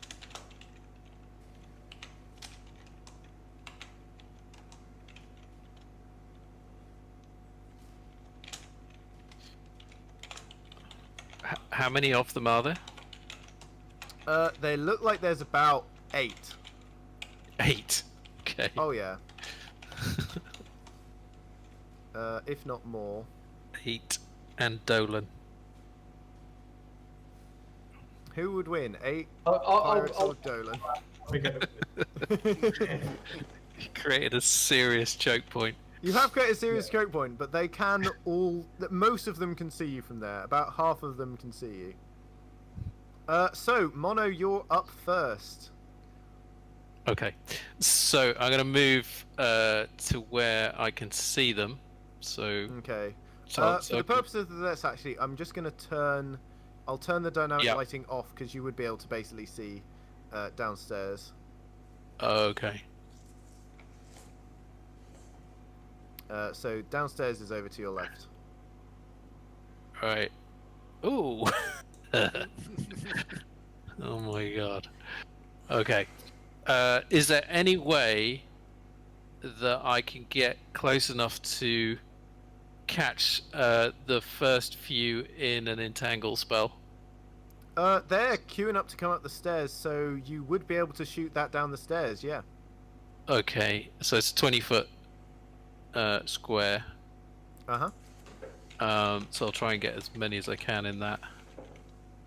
So yeah, do you want to draw it with the draw tool? Draw it with the draw tool. My first Third one time. down. You can go and draw shape, and you can draw a square.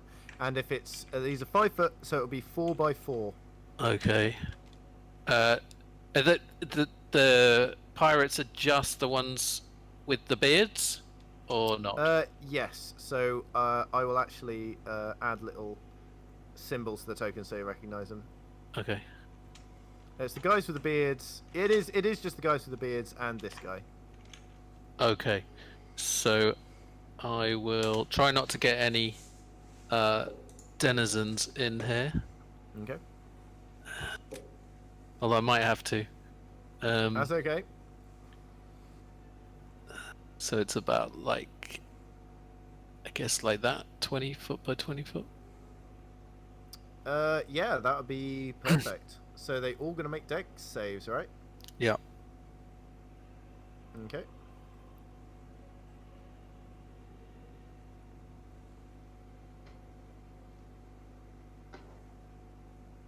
I believe there's 5 of them in the radius, yeah? 1, 2, 3. Yep. Plus some poor Plus the big boy. citizen. just drinking happily.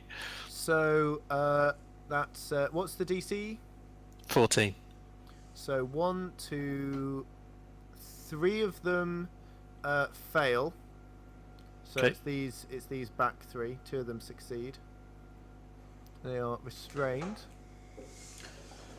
Like, what I really like is that that's stolen from what I can see. So far. 3 fail Very and 2 brave succeed. and But what about this is what I'm the doing. other one, the And boss? So I will he get the got boss himself now. into a Oh, okay, sorry. negative position by being his character, and I'm okay with that. He I like succeeds. that idea, and Okay. it'd be interesting. So to I see what planted happens. the.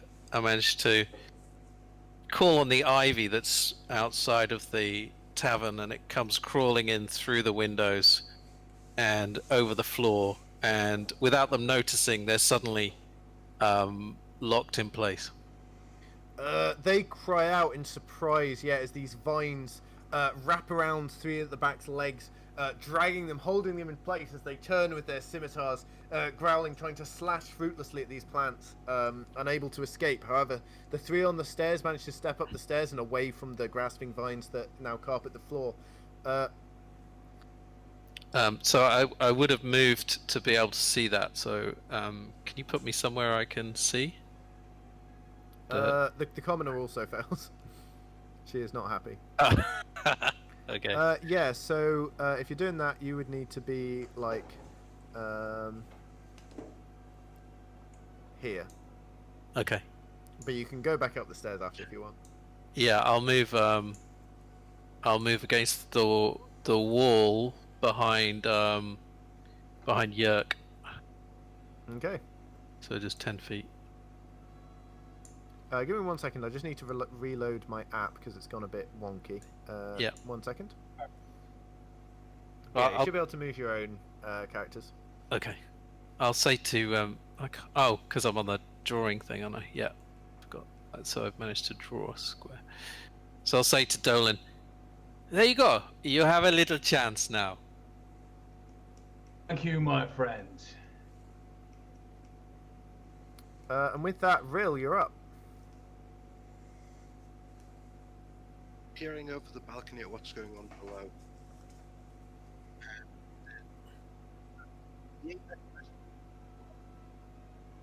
So, Shield of Faith on Dolan. Okay, Dolan, you find yourself suffused with divine energy as you gain a +2 bonus to your armor class. Awesome, thank you, dude. Would you like to... Metagaming Can I wise, also that would have been what I would have done. I was about Yes. to even wrote it in Shield of Faith the as chat, well, but I so- decided against it because Uh-huh, actually yep, I should cantrip will be say what other Yeah. people might do while they're in the game and what they might do, and actually also Real What did that cantrip would you earlier, like to use? so sort of yeah. Wait. Oh, who are you Flying targeting? Would you like to target one of the guys who are restrained? I don't think I'll be able to see them for Okay, yeah, then one of the big guys or one of the little guys? the big guy at the front. Okay.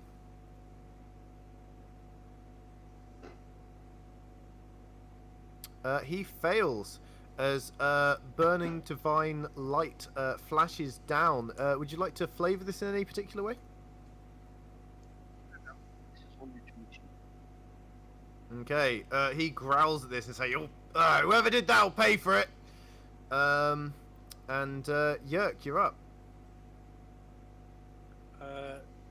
So I'm just gonna casually stroll over to here, like kicking the floor, like trying to figure out if I can break through it.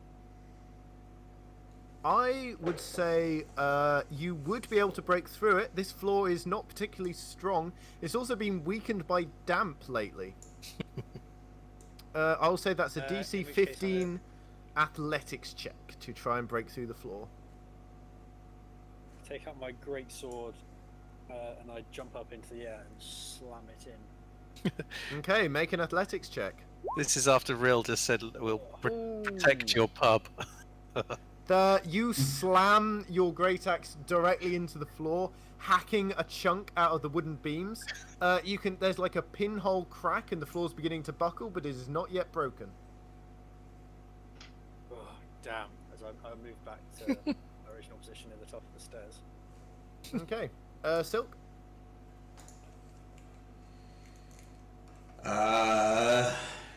It's a bit of a logjam at the top of the stairs. If you jumped out the window, you might get shots through the downstairs window into. Yeah, well, that was the direction I was thinking of going anyway. These doors are open, or They're closed, but they're not locked. okay. That would be what I would try to do. Is actually I want to. Oh, it's a fair way, but I will dash if I can. If I drop down. Yep. Which would be dropping down to about here. Yep. And going. A schooner might need some assistance in here if you want. Sorry, I don't really get involved in the bar scuffles. Best of luck, though. So I'll just come in side here and after jumping down and go. Yeah, I think that's what I can, at least from a dash point of view, get to there. Are you trying to look threatening, or are you trying to look? No. Because these guys are pretty distracting, so you don't know if that would. Are you trying to attract their attention? And if not, they probably won't notice you. No, I'm just going to enter, just like say, Certainly. "Hey, schooner, we might need some help in here," and then just slowly open the door and step inside, and then just look and survey how many people I see, and that would be my. Yeah, that would be my go. So yeah, you know that these guys are the crew watching the exits. These guys are storming upstairs to attack your pals. Okay, good. It's now Wall's turn. She goes over to the coin. See, there's only 2 pieces on the floor. Sort of sucks in her teeth and says, you couldn't manage a couple more now, could you?" When it's done, we will divvy up the rewards. Glad to hear it. Need help smashing through this floor then? She's gonna raise So it was her cool, actually, before you mentioned it, was what I wanted hammer to do. and try and slam through the floor. So pretty happy that. Is gonna succeed. The floor breaks away underneath her. I'm gonna draw this in actually. smashing a hole through the floor. She drops down right next to all the restrained guys, smashing down on top of a table. She shouts, "Hello, lads! Been ages since I had a good scrap, eh?" She's not going to make an attack on this turn. Oh, she actually can because she's got multi-attack. Oh, good lad. So she didn't fall on her ass when she. I'll actually make her... No, because that's part of the athletics check. Oh, okay, you did make an athletics check. So I'll make one mace attack. She slams a mace into one of the restrained guys, hits, knocking him back, and she shouts out in anger. And he says, "Oh, this is good fun." Dolan, you're up. Cool. So I'm stood at the sort of midpoint of the stairs. So the guys, how many guys downstairs can I see? You can see there are 5 near you and the big guy, and there's a couple a little way back. So they're guys coming up the stairs. Yeah. And when you said like we can reset our class abilities, is that including breath weapon? Hell yeah. Yeah, I'm gonna breathe. Okay. You can either get 3 of them and not any collateral damage on Wall or the commoner, or you can get all of them, but you'll have to either hit Wall or the commoner. I will only hit the people who are opposition. I'm not gonna You're try not going it. to risk any friendly fire. That's all right. No collateral damage. The poor woman drinking a sherry who's tied up with ivy. Tied up with ivy, so probably yeah. So they're going to make con save. Is that con saves right? That's a fail. Yes, that's a right. fail.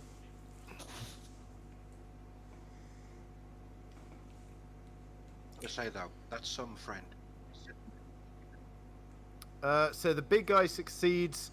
He's able to block most of it. The 2 at the back are going to take the brunt of it, and you see the icy cold beginning to frost in their beards as they begin to shiver, their scimitars rattling in their hands as they struggle to break through as you unleash a blast of freezing air that threatens to engulf them. However, they do not seem deterred. Which is 4 damage or 2 for those who save. And I'm gonna stay where they are. Bring my shield and my weapon up and just bunker in for the inevitable barrage of attacks. Okay. Wait, did I roll initiative for these guys? Because I haven't got it on the thing, so I need to add that now. But I'll say that's explained by the fact that you made the first move. And they get strength if they want to on their action to get out. Yeah. Oh yeah. So he should have gone. He should have gone first. No, it's all right because he was distracted, and then he. Oh yeah, they go last anyway. So, it's now all these pirates' turn. One of them is gonna come up and say to Wall, he's gonna say, "Oh, come on, you don't want to fight on behalf of these chumps, do you? Come on, get on the winning team." He's gonna try and make a persuasion check. And offer, he's gonna mention that their leader's got quite a bit gold on him. Rolls an 8. He goes, "Nah, you look fun enough to bash." And she goes, all right, and he steps backwards. The others, 2 of them, the ones that are restrained, are going to try and get out. The 2 upstairs are going to try and attack Dolan. That's a miss. That's a miss. These 3 are going to try and... Is that a strength check to get out? Yeah. 14. 2 successes, but they got to use their action. Yeah.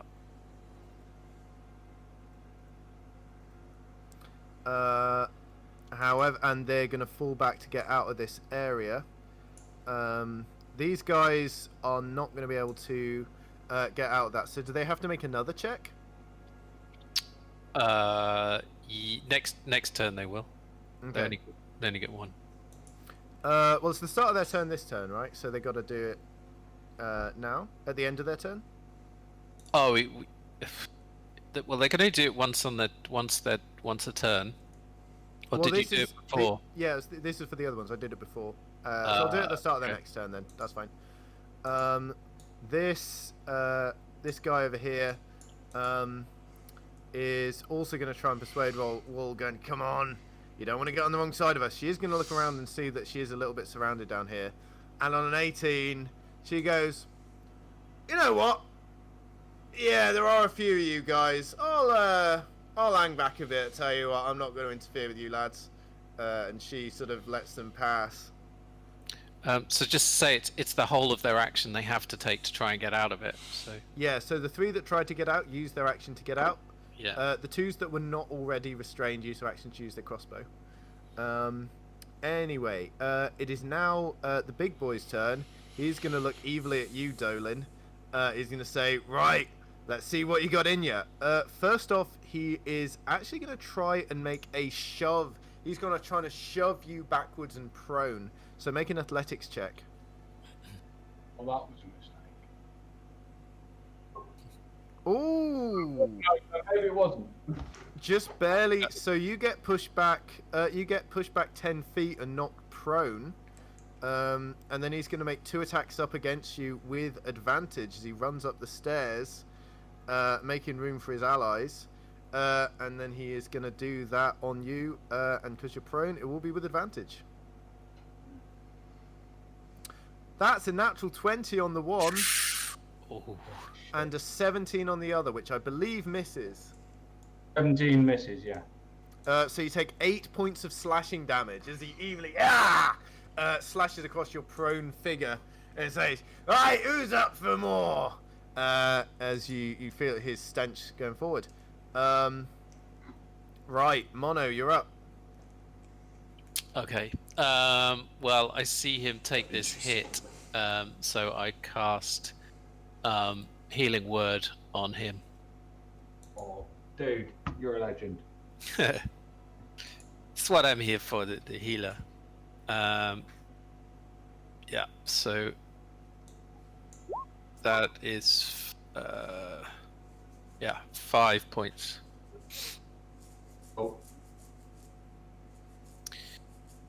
And that was a bonus action. Can I reach him in any way? Yes, you can. If you were to go around here, you'd be able to strike at him across the banister of the stairs from behind. Okay, so I'll just make a quarterstaff hit, but I'll do it with two-handed. Go for it. So 13. 13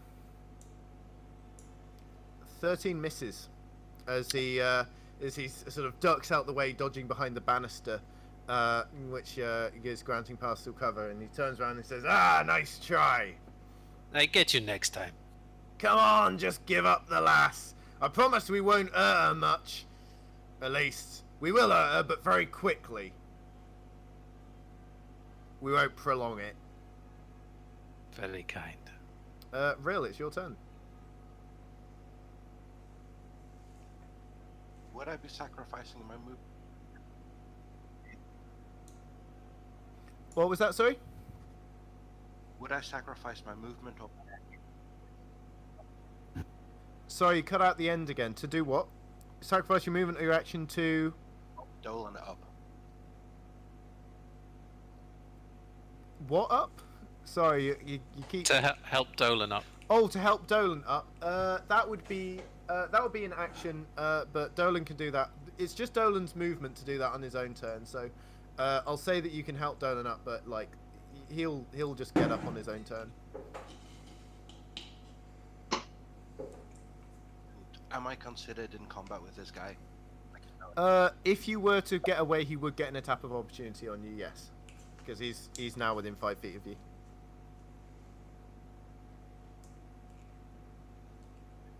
He's getting another.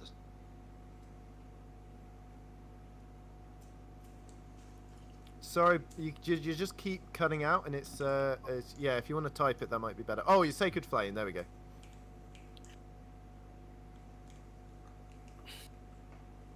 He does manage to nimbly dodge out of the way of that one as a bright burst of light flashes down, and he flattens himself up against the wall as it scorches a stair, spattering the bottom of his rough hobnailed boots with ash and soot as the tavern begins to increasingly resemble a war zone. You hear Alan groan from behind the bar. He yells up, "You any idea what the premiums are in this place?" He does not seem pleased. Right, you doing anything else? Okay, and with that, Sylk, you're now downstairs. The pirates don't appear to recognise or have noticed you. You will get advantage if you wanted to attack any of them. Yeah.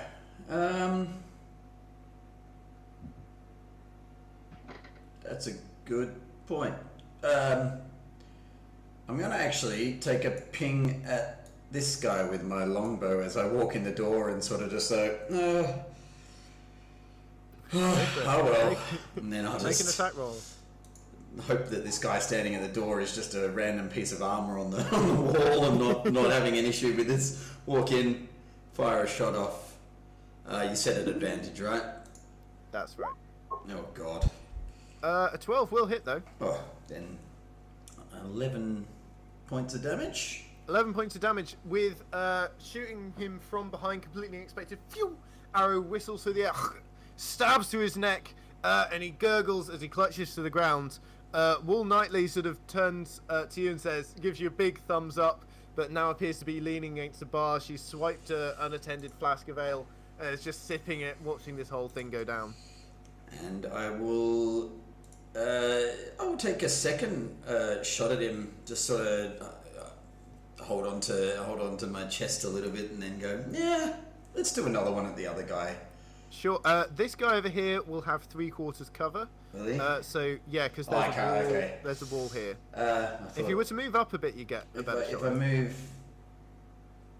10 feet to there and take a shot at him if he's at the top of the stairs. Yeah, so he won't get cover from his pals because he's high up. Okay, then I'll take a second shot at him to hopefully help my Okay, also an advantage.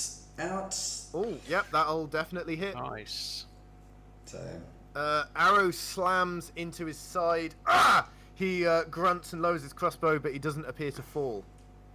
And then that's 10, and then I'll just actually take 20 feet of movement back out, standing next to Schooner outside, and go, don't suppose you can help me back up onto the balcony again? Well, you're welcome to use me as a step ladder. So She sort of extends a hand. But that's your movement. That's anyways, my move. That's my movement. That's my turn. You see the bandit at the top of the stairs is wounded. He shouts to the others and says, "Go get that little bastard!" And they turn to head out there. Yerk, you're up. So, seeing this now newly made hole in the floor. Oh wait, would I provoke a opportunity attack from? You would, yes, because he's now right up next to all of you. Okay, noticing that Dolin is now literally like just laying prone at the top of the stairs. With my greatsword, I kind of like lean over the barrier and slam it down on this guy's run up there. As he's coming up, you slam your greatsword down, but he's able to duck behind the balcony, your greatsword wedging into the wood as you struggle to wrest it free. He is using the cover of the balcony to good effect here, which makes it a lot harder to hit him. This guy, what's he about? He gives you a wicked grin. He says, "Nice chopping, little lord lad. Shame it'll be your last." We'll see about that. Wool Knightley have been successfully persuaded to stand down and not being particularly enthralled with the pitiful amount of gold you're offering her, is just gonna step back onto a table, sort of lounge across it, taking a few sips. She leans over to one of the other tavern occupants and just says, 5 gold on the pirates. What do you reckon? And he says, I wouldn't take those odds. 2 to 1? He goes, yeah, sure. And they shake on it. Dolan. I'm going to shout down to the people taking bets on us and go, I'll put 5 gold on us to win, and then I'm going to whack the guy with my maul. They call up, nice try, but how are you going to pay out if you lose? And yeah, you stand up and make a whap. Go for it. Ooh, 24 will hit.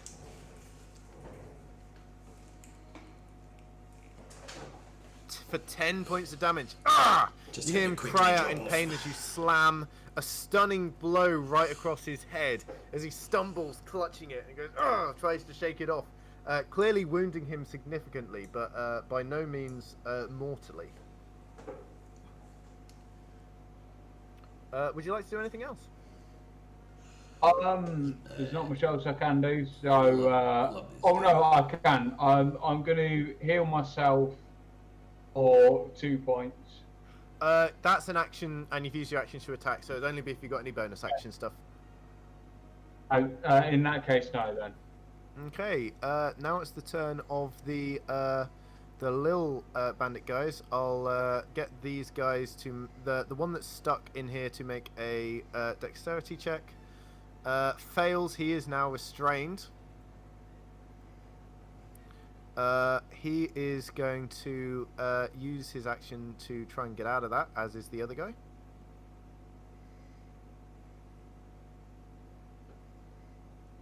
I think you should give the commoner advantage. Yeah. One of them. This one succeeds. The guy up the stairs fails. These 4 guys here. They're gonna. 2 of them are gonna run out here and spot Sylk, and try and take shots at him as you stand next to Skooma. Okay. Does a 14 hit? Nope. Does a 14 hit? No. That also, so pew pew, 2 crossbow bolts sort of fly past you. You sort of duck out the way, looking at Skooma to sort of hurry up, and she goes, "All right, all right." A couple of these guys are going to look up and try and shoot through the hole in the floor. That is just going to about catch Mono, though you do have 3/4 cover. So they're going to both make attack rolls. So that gives a +5 to your AC. Okay. That's a natural 1, and that is an 8. So neither of those hit, and they ping ping. One of them slams instead of into anywhere near the hole, slams into a light, which blasts out and sprays burning oil all across the floor of the tavern. These 2 guys are both going to take 1d6 fire damage.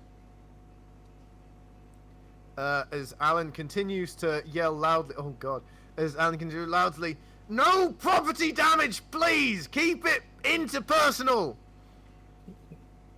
As the fire begins to engulf them, they shout, "Ah, shit!" and run out of the flames, slightly singed. Why did the music stop? Love it. It's still going on my I hear end. music.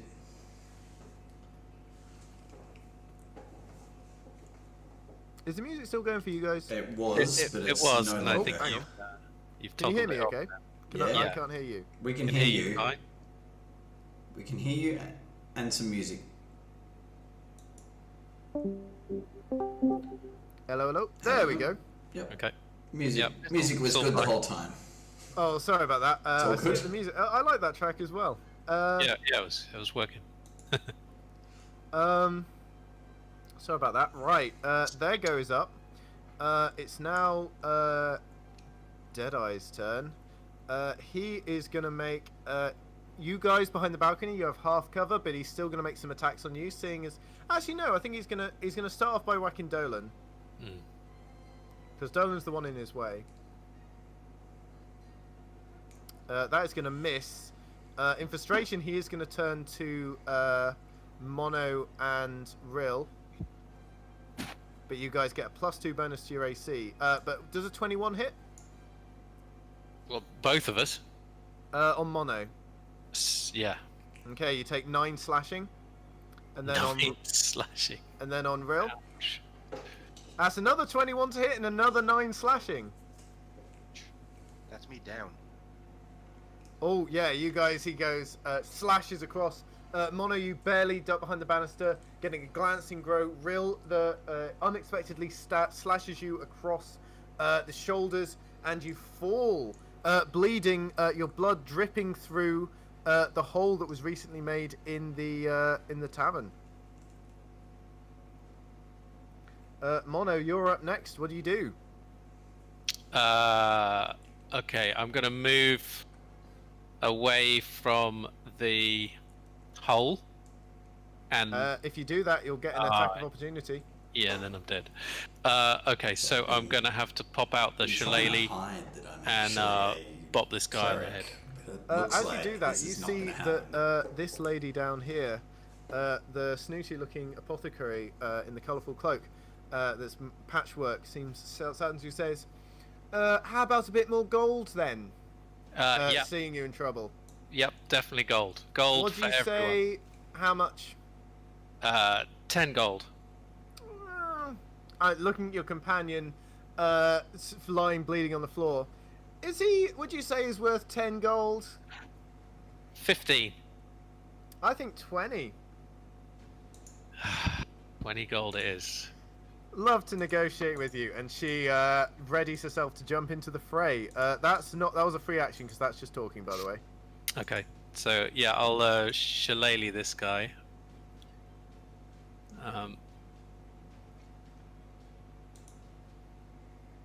Okay, make your attack roll.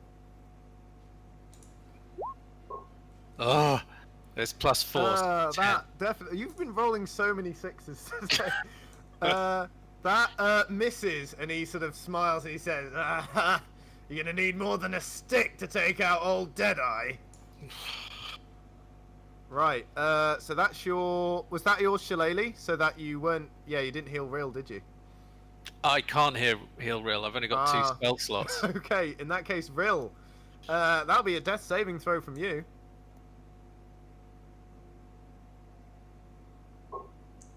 That's not good. Yerk, you're up.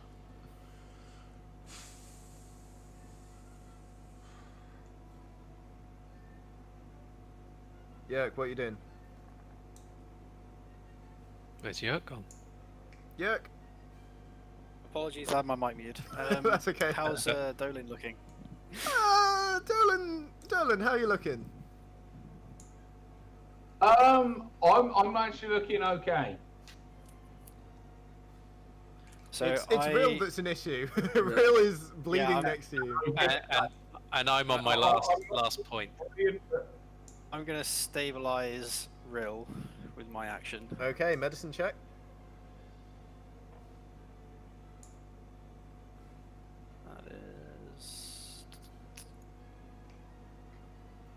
That is a success. Rill, you are stable. However, Deadeye is still bearing down on the three of you and shows no sign of letting up. Sylk, unless you got a bonus action. No, that'll be it. Sylk, you see 2 bandits bearing down on you. Schooner is offering her hand to assist you to climb up. So, yeah. Can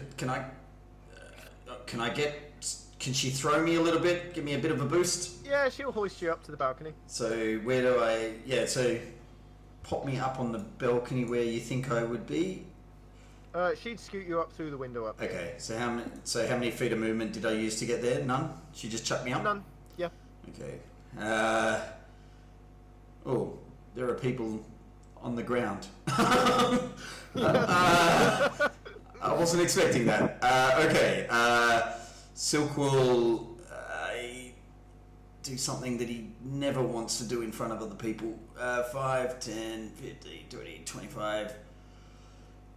The others may not necessarily see this. I will run 30 to there. How's everyone looking? 5, 10, 15, 20, 25, 30. I can only get to there. I'm rough, and Rill is rougher. as you run to the edge of the hole as well, you see things like, oh, up there! That's where it's going to get him!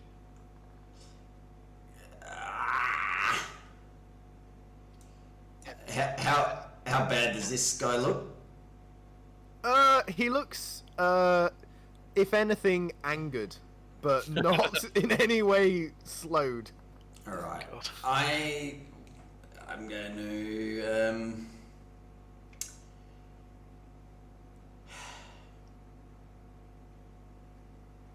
yeah. All right. I will bend down and touch Rill on the shoulder.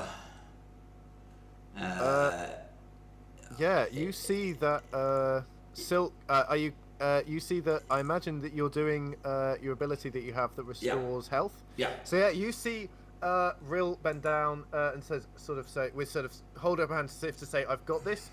You see a brief movement, and then, you see, Rill appears to be, much better suddenly, as the wound seems to be, tended to. Rill, you're going to gain, I believe, is that 7? Yeah. Or is that 8? No, that's 7. Yeah, that's 7. Yeah, you gain 7 hit points. And then I'll just stand there and go, what the hell happened? I happened! Shouts Deadeye with an evil grin. That's my turn. Right. Yep. Wall is going to continue shortening the odds on your guys' chance of victory. Dolan, you're up. I'm going to whack the guy in front of me on the face. That's what I do. Okay. An 8 will not succeed. Oh no. Okay, I haven't got a bonus action, so I'm not the sort to move. Okay. Sure, that's fine. Right, so yeah, you're just holding him off desperately, trying to protect your companions who are seeking shelter behind the balcony. You see the snooty-looking apothecary woman. She goes, well, I can see you need the help, but 20 gold is 20 gold. She rushes up to the hole. She casts Thunderwave at 2nd level down here. She is going to catch these 3 guys and that poor restrained commoner in the blast. She's just reached her drink.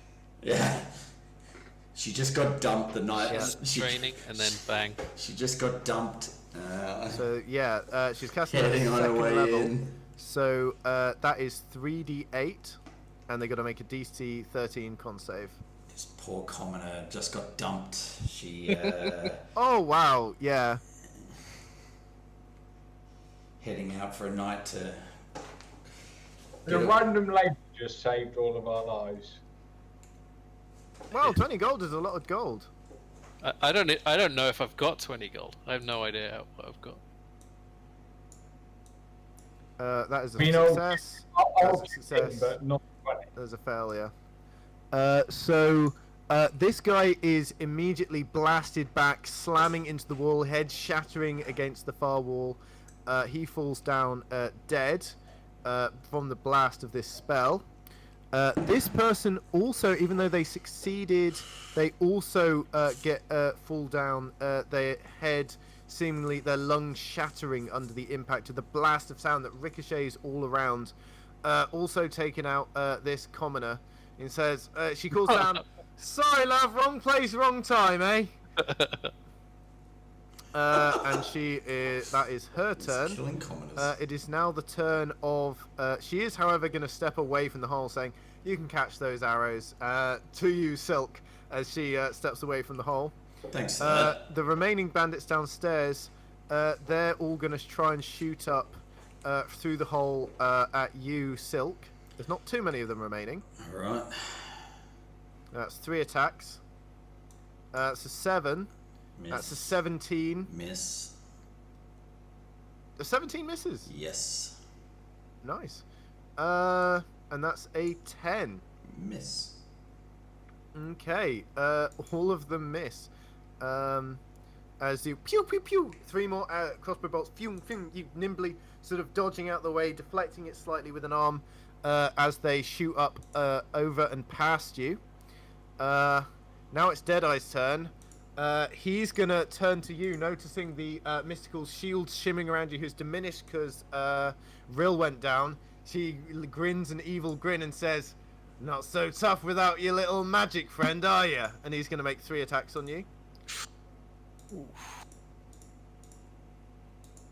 That misses. That misses. That is gonna hit though. 6 points of slashing damage.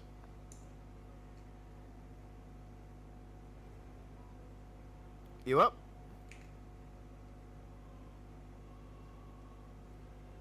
I don't know if you muted Dolan, but you just took 6 points of slashing damage. Oh, sorry, was that on me? Yes. Yeah, I'm just about up. Okay. He's tough one, aren't you? Mono. More of the same. Okay, try and bash him. He has +2 to his AC because of half cover. Oh, okay. Okay. If you wanted, you could jump down the stairs and try and get him from up the stairs, and that would mean he wouldn't get the cover bonus. But then again, neither would you. I am just clinging on to life. Oh jeez! Why do you? I swear How you're many? cursed. Why do you keep rolling 6? How many sixes? How? I mean, to be fair, rolling 3 6s in an infernal themed campaign is very appropriate. Well, yeah. That's also my birthday. You got cursed by that demon in your vision. Man, that's 666. That's just the way. Okay. Do you have any bonus action or anything? yeah. I sigh a lot. Mono seems very disappointed. Obsidian, your obsidian staff is making short work of this balcony. I'll tell you that much. Yeah. You see, Alan from below is just like you see. He's pulled out like a little calculating sheet and is like scribbling down mathematical equations and like rubbing his hands, checking the till, checking receipts, going, "Oh God." Rill, you're back up again. Well, half my movement. Mm-hmm.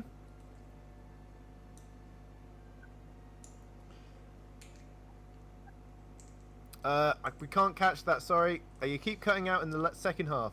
I have to type it. Yeah, I think you're going to have to type it. I think you're normally fine. I don't know what's happening just this session. I think it might be an internet issue in your area, maybe.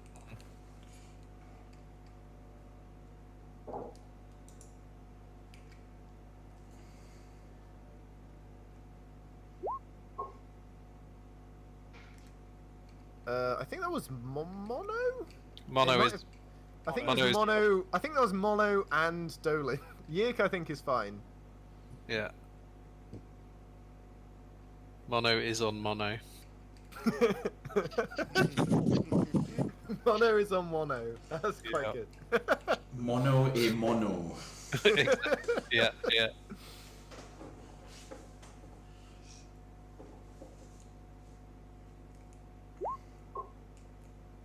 Okay.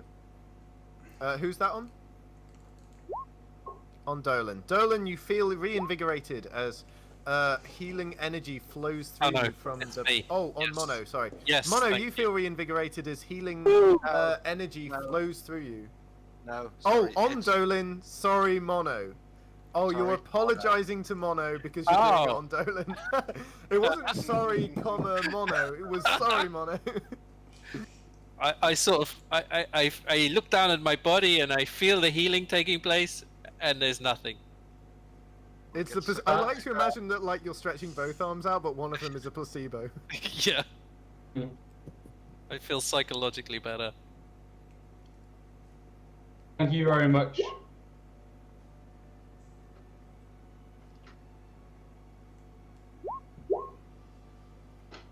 There we go. Those are the two interpretations. Yeah. So Punctuation is important.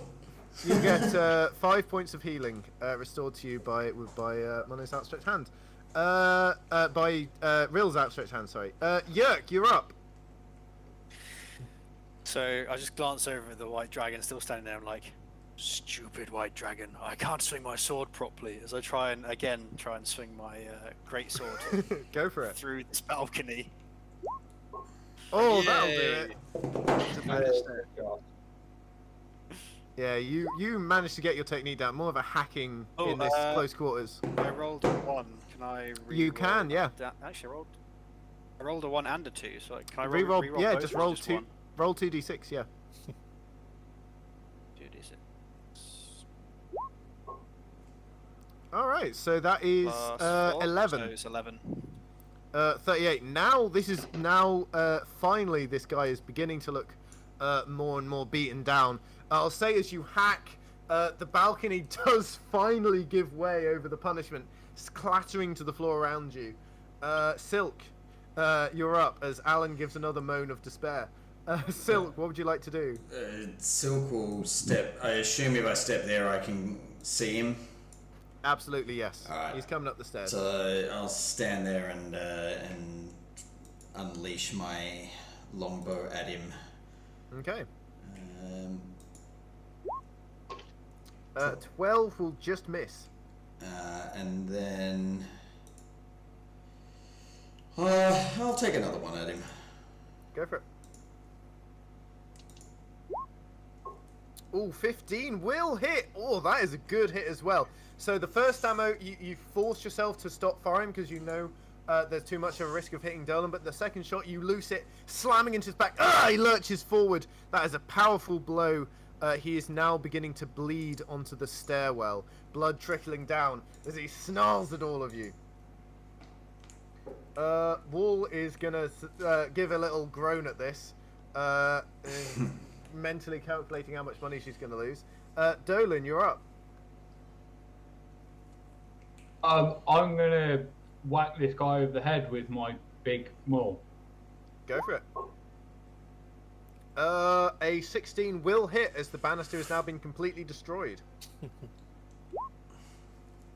For 7 points of bludgeoning damage, you slam it down over his head.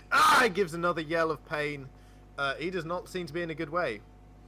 Willow is going to look at you and go, I think I earned my 20 golds. But I guess, and sort of half-heartedly throw a produce flame down there. However, is going to miss, slamming into the stairwell next to you guys, beginning to set alight the remainder of the banister, which now partially blocks Deadeye's retreat. The 2 bandits that remain, three. These 2 are gonna fire up towards one of them's gonna fire. They're both gonna fire up towards Mono.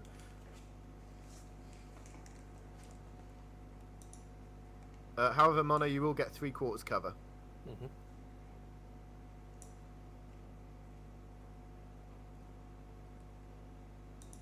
Oh, good job they didn't have advantage. That's a natural 1 and a natural 20. On a natural 1, they shoot up, dislodging a beam that falls on his head, dealing 1d4 points of bludgeoning damage. On my head? No, on his head. On there. Oh, okay. 1d6, sorry. And this actually clean knocks him out cold as he goes, pew, and then the beam just just swings forward like a wrecking ball or a trap out of Home Alone and slams him on the face as he falls over backwards, unconscious. He's gone full Laurel and Hardy. That guy has done 2 natural 1s so far, and they've both involved firing upwards and failing. This guy is going to try and attack Mono as well. That is also going to miss. Pyung! Harmlessly slamming into the ceiling. This guy is going to try and free himself.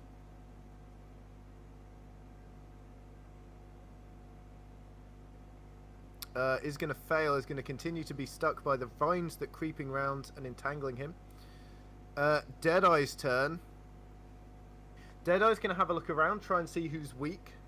Now that the banister's gone, he's more free to attack Mono and Rill. He's going to make one attack against each.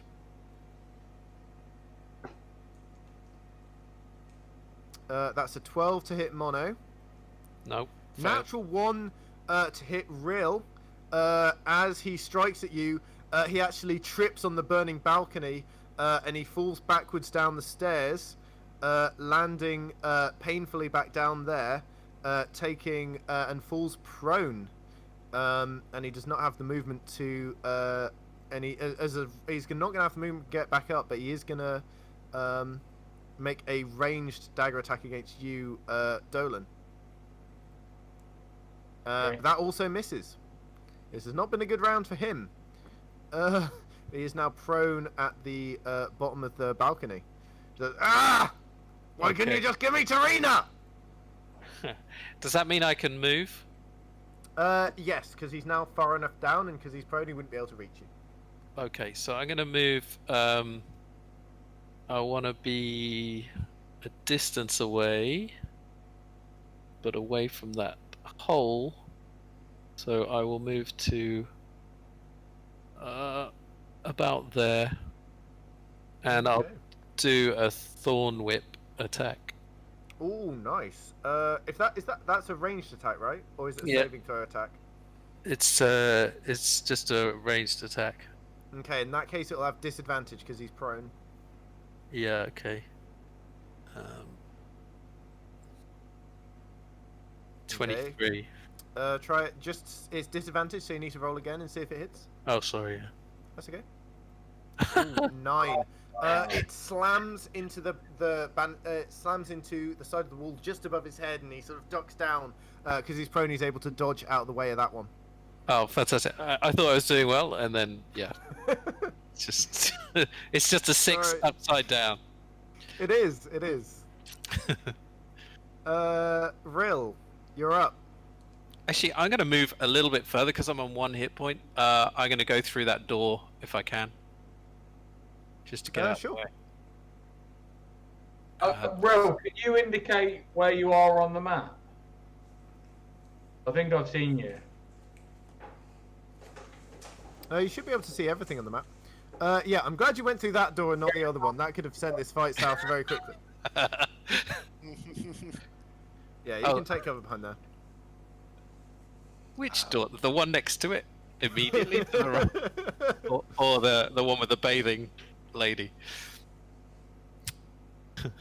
Right. And with that, Rill, the Deadeye does manage to... Actually, he has disadvantage on dex saves because he's prone. So that does hit.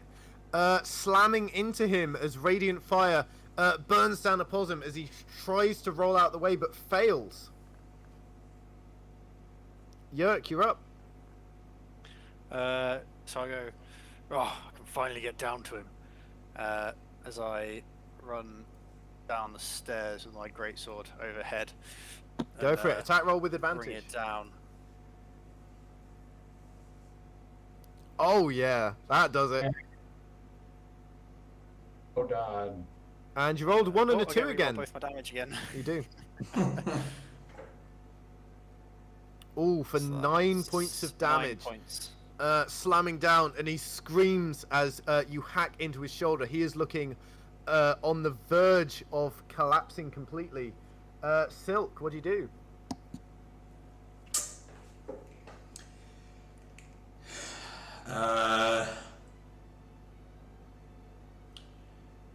He's prone, isn't he? I love this song. Yeah, I'm appreciating it. I feel like they're under a bit of control. I look down. Would this guy have cover if I look down and diagonally down? You've got the high ground, so he won't have cover. Then I'll take an attack at the guy behind him, and I go. Okay, make an attack with advantage. Just yelling out at this weird guy with the eye, going, "You really shouldn't have brought them in here." Ow! He's been stabbed a lot. He is not in a mood for chatting. On a 22 hits, phew, an arrow flies with grace and accuracy through the air, slamming into this guy as he's held down by Mono's vines.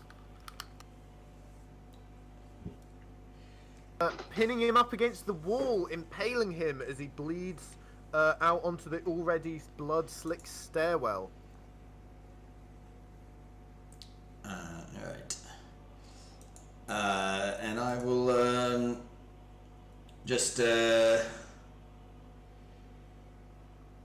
step back away from the hole again. Sure.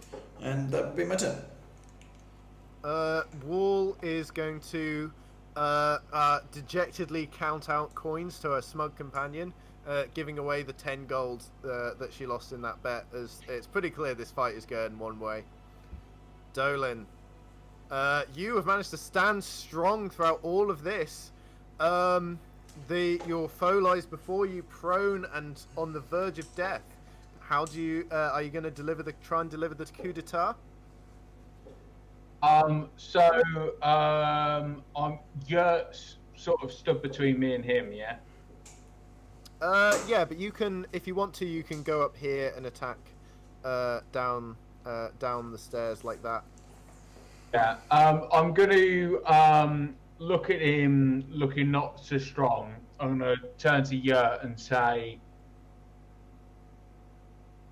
"Finish this. Kill this evil bastard." And then I'm going to move over to Rel, and I'm going to give him 4 points of healing. Okay. You do so, extending a hand and returning the favour to Ril, who just healed you earlier. You now restore him back to vitality. The apothecary is going to call out. Fine. Do you want me to keep fighting? It looks like you got this. Have I earned my money yet? Not in the slightest. Fine. She throws another produce flame. That is going to miss with disadvantage.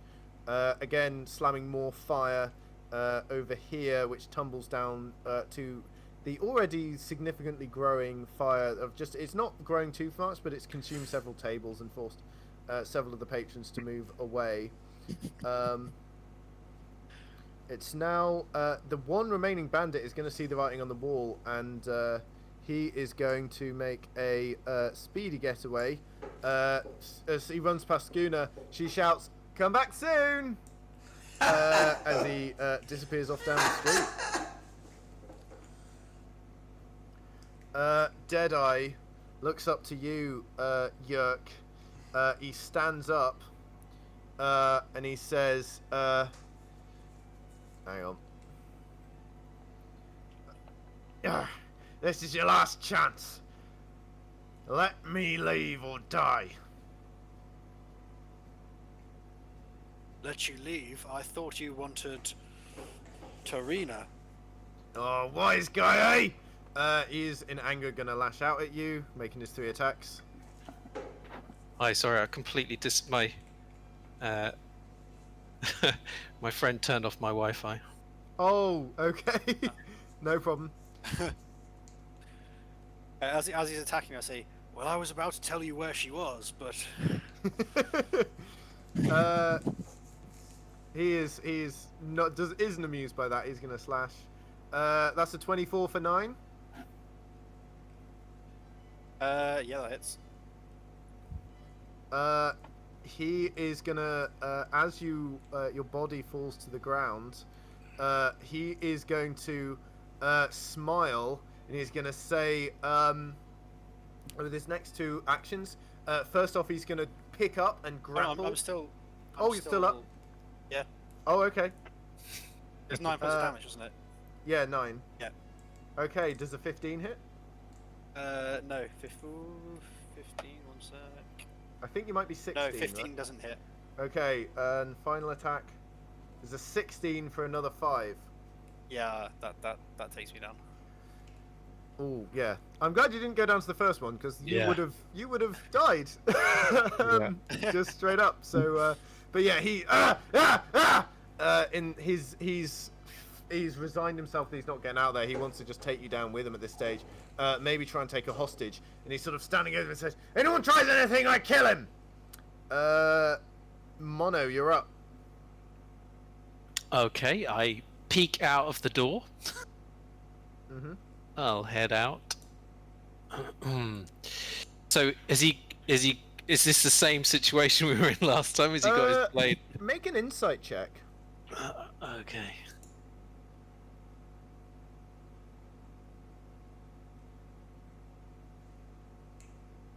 Boom.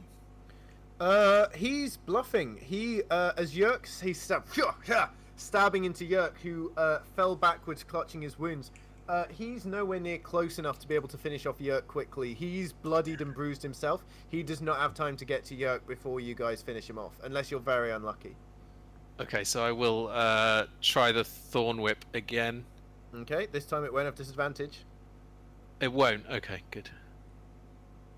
Yeah. Oh yeah, that definitely hits. Okay, and that does.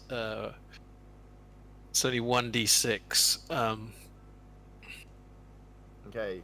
Oh, I was about to say, all you've got to do is not roll a 1.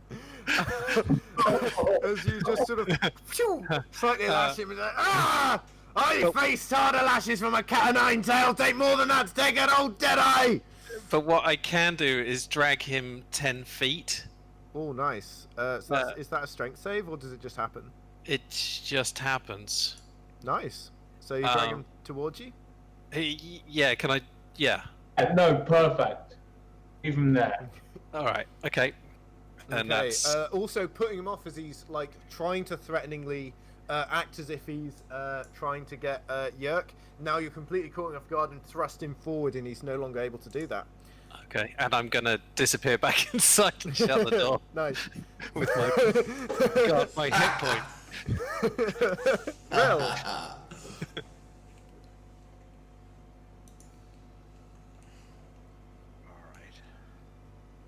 No. Please fail, please fail, please fail. He fails. How do you finish off Deadeye, Rill? Yeah. Deadeye. Divine light coming down from above and just burning him. Ah! He screams out in agony as like a fire rises up from the floor beneath and above him, engulfing him in a column of flame. He stretches out his hand towards you. Diamond, okay! Ah!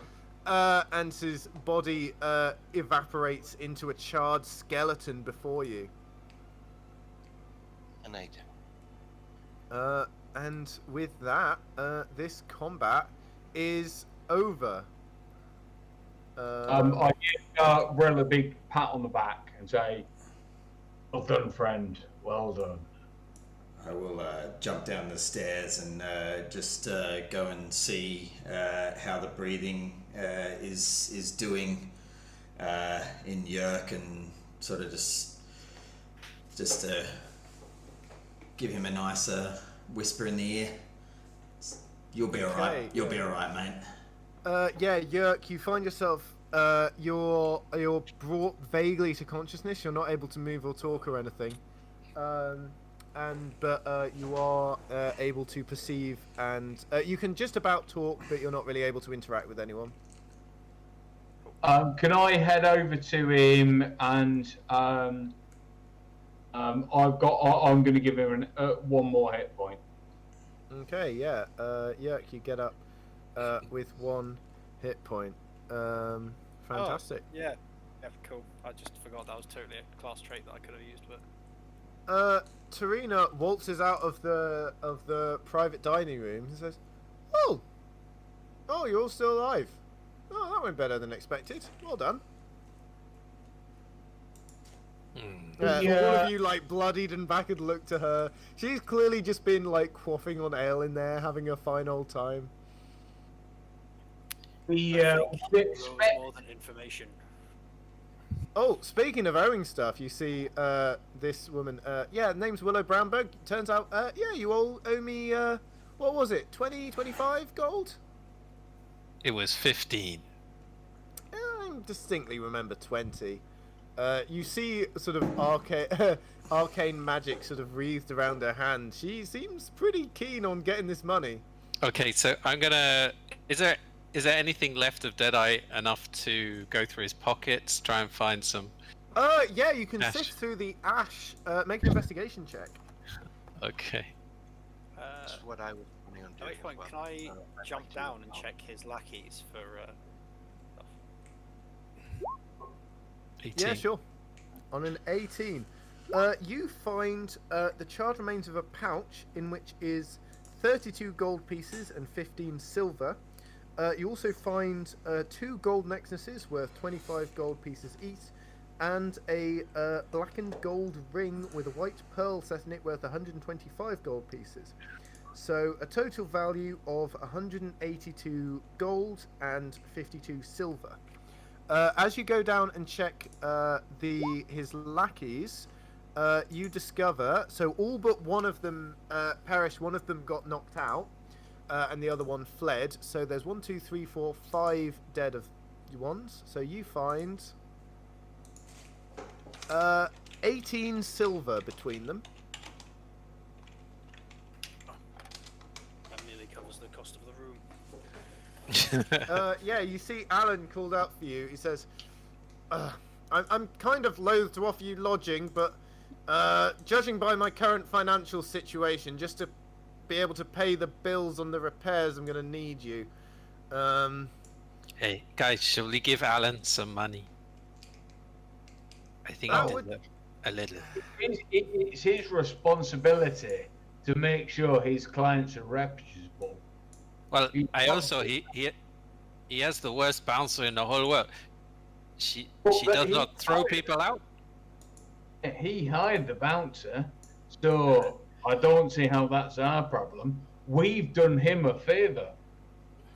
I mean, honestly, he owes us a round of drinks. I like your thinking. Roll persuasion. This is not going to go well. Oh no, it really is. That's perception, so just add your persuasion mod. What would it be if you added your persuasion modifier for that? I'll re-roll So that. you're no, it's fine, because you have +4, so it should have been 22.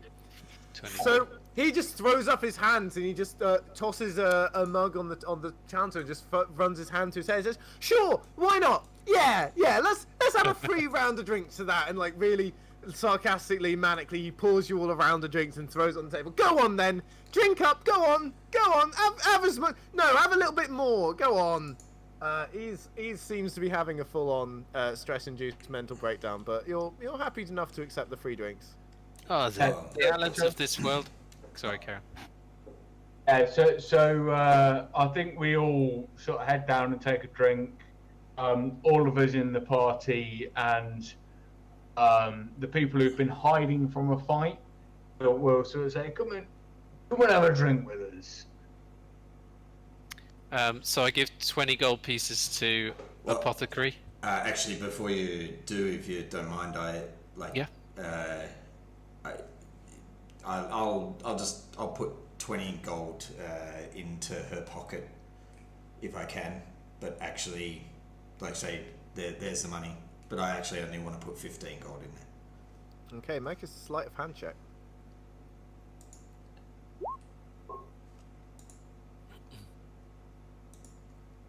Ooh.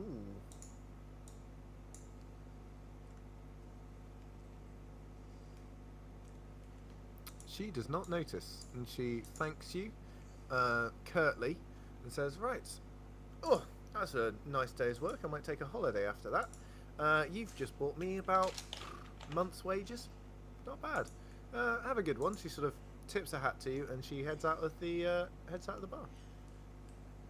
I'd like to pick up the pearl. Oh yeah, sure. And Yeah, so, the pearl's worth 125. would you mind if I get this? I can. Will, go for it, man. If that helps you defeat evil, then by all means keep it. Tuck it away. We'll ask our informant to come and have a drink with us. Sure. Tarina saunters over to you guys, sort of dodging around the hole you've left in the bar, and then comes over downstairs, and going up to the bar with you guys and says, well, you guys sure know how to make a mess of things, eh? Well, seems to be effective. Just glancing at all the dead bodies around, that the bar staff are sort of slowly and dragging outside to be dealt with by the law enforcement later. George, you know how my friends. Oh, sorry. You go. I was just going, a round of shots and beers for my friends here, as I buy their strongest shots of their strongest liquor and mugs of the strongest ale. And a bowl of milk. And a bowl of milk, sure. And are you paying for this by any chance? How much is that in total? 2 silvers for the lot. I'll give you 5. Oh. Well, that'll cover maybe 5 seconds worth of property damage from you this evening, so thanks for that, I guess. And he pockets it as he goes to pour you all a nice round. And Tarina, hey, I wasn't the one who put the hole in the floor. It was that person over there, sitting on your table. Yeah. She calls out, "I'm broke now, thanks to you, idiots." She curses her luck, and as her companion chuckles, stuffing the 10 gold into her pocket. I think I remember paying you 2 gold to fight for us. You did not do much of that. Well, I whacked one guy. I mean, you gave the other 20, so you know what am I supposed to do? She was worth it. You are a lightweight, my friend. Yeah, whatever, fine. She tosses you 2 of the gold pieces back,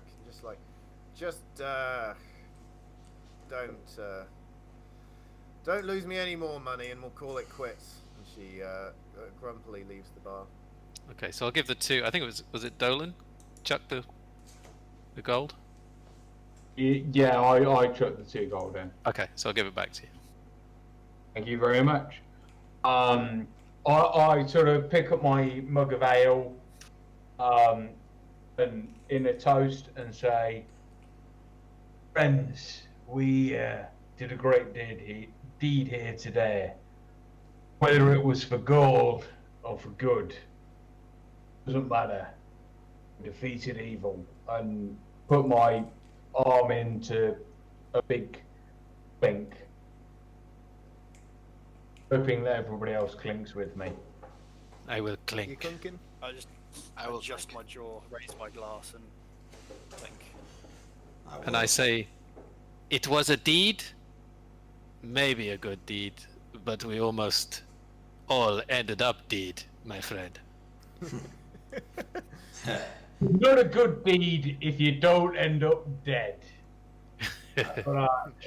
I will tap the I'll tap the beers with the tip of the longbow that I have, not with my actual beer. Yeah, there's still a passed out bandit. There's still a passed out pirate near you guys. He's just slumped over a bar. You see a new patron just walks into the bar, just sort of saying, "Oh, he looks like he's had a bit much, eh?" And walk over there and put the beer in front of him that I have instead. Put it in front of him and go. It looks like we've got 2 informants.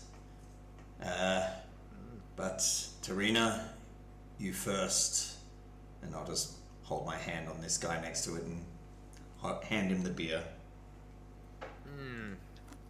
Either you die or you get killed. Up to you. Whatever you fancy. She says, she smiles and says, "No need for that, friends. I'm sure we can work something out. I have the information you need. Now, I understand you want to figure out what's happening with the murders." That would be a start. Been a I want to know more about session. these That fight was demons good. It was dynamic. I really devils which are enjoyed popping up. it. It was like jumping around, and I think Oh, I don't Sylk know gets about to do the things that he wants to do in that fight. Well, in that case, I might So have was 2 bits of information for you. I have it. Well, first off, with regards to your questions with the demons, it wasn't what I was thought I'd be telling you, but I do have it on good authority that there have been some strange things happening around the Low Lantern Tavern. Bunch of seabirds keep turning up dead on the decks, and no one knows why. And then the other thing what you should probably know is that there's a bathhouse a little way north of here, where there have been some very odd comings and goings at all hours of the night, including a big man with strange scars down one side of his face. Interesting. Seen him in here a couple of times, actually. What else do you know about this man? Ooh. Well, I know I wouldn't want to trifle with him. And I think from the way he carries himself, he doesn't look it, but there's something about the way he carries himself that I think he's got noble connections. Most of the worst people have. I'll drink to that. Huh, and that's all the information you're willing to give us after we've gone through all of that. It's all the information I've got. I mean, I've told you what you need to know.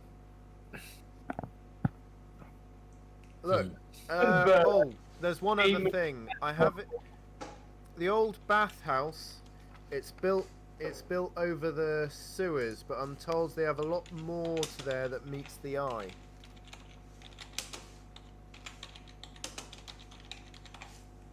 I don't know about the rest, but certainly our good friend Riley could use a bath.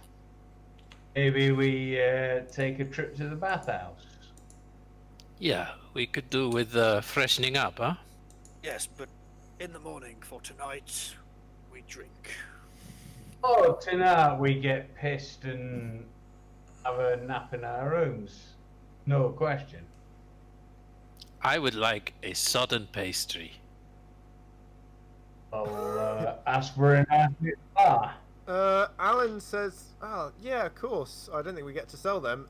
He gets one of the tavern boys to go back behind and bring you out a slightly wet, slightly salty tasting, salty tasting, curled up, like it's almost like a pretzel type thing. It's like woven in around itself. It's like a knot of nice sweet dough, but with a bit of a salty edge to it.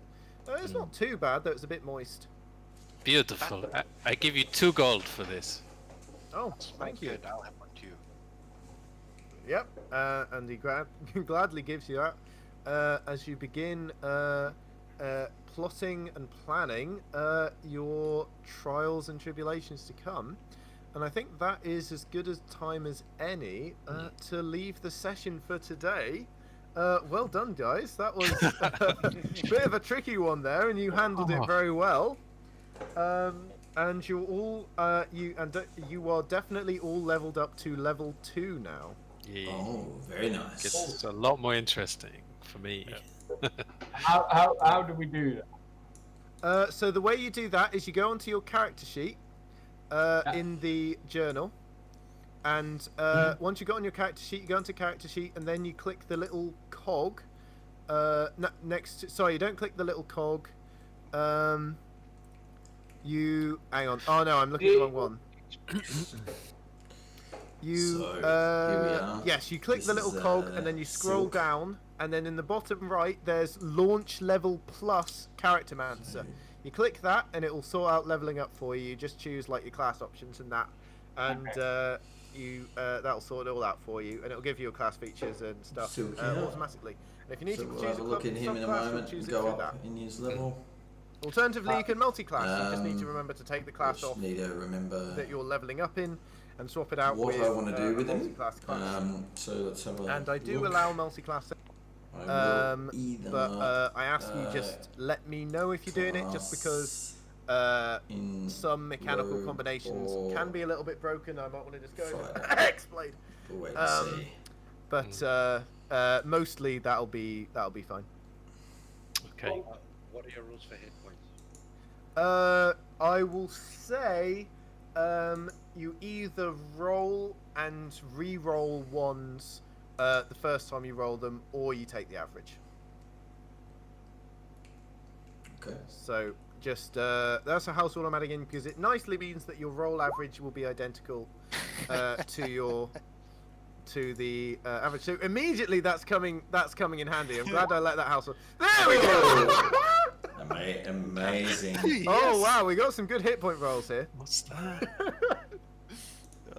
What's the hit points roll? But yeah, if you re-roll ones, the average out does actually come out to exactly half plus 1, I believe, of the maximum, which is what you get when you get the average anyway. So that was good for you. We got some healthy lads. That's telling you that we then immediately an 8 and a 10. I think you need that though, Rill, because I don't think your constitution's very high. Just looking at the loot, I think someone put 22 silver. I think it was 52 silver. So I think you added in the gold. Yes, because there was 8. Because you got 18 from. There was 32 and there was 18. So yeah, it's 50 in total. 50. Okay. 50 silver, and I believe because you're not selling the pearl, another 63 gold. So 63 gold between you, and then a further 50 silver between you. So 10 gold each and 10 silver each, basically. And I paid up 15 for the extra help. Just saying. Okay. Yeah. Take that then. It's fine by me. Yeah. So it'll be 7 gold each and 10 silver. 7 gold each. 10. Oh, did you say it was 182? But the pearl was. The pearl we're using for spell-related purposes. Oh, okay. Well, I'm the one who looted the body, so I don't know if he. Oh, I see. I see what's going on. I'll shut up. Got ya. So 7 gold, 6 silver, or something like that. 7 gold and 10 silver. 7 gold and 10 silver. Also, if you guys, I will be dropping the PayPal link tonight if you want to have a look. Remember, first 3 sessions £1, and then after that you can either do £10 a session or £35 a month. Sounds good. Yep. Cool. Great. Sweet. I'll send you both way. Alright, thank you. Alright, I'll put that under DM info sometime this evening once I've got myself a little bit of a drink and a snack. But yeah, that was a really fun session, guys. Thank you so much for playing. Very cool. That was a blast. Dolan, you're a beast. Dolan did good, yeah. Yeah. I wanna. Oh, one thing I want to start doing is I want to start after every session pointing out the awesome moments that every player had, because I really enjoyed, like Dolan obviously holding the line, Yerk doing some massive stuff, finally getting rid of that bloody banister, doing massive damage with the greatsword, as well as softening up the floor to smash through for your companion.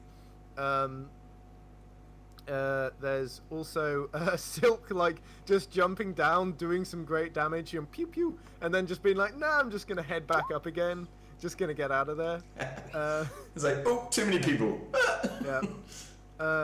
And then Mono as well, with that entangle at the start, locking down almost everyone, and that poor commoner, I might want to add. Yeah, that was my favourite. That was great, and yeah. And then Rill as well, doing really useful healing, shielding, protecting your companions, going down but getting right back up again, and also finding out a lot of useful information about devils and demons on the way.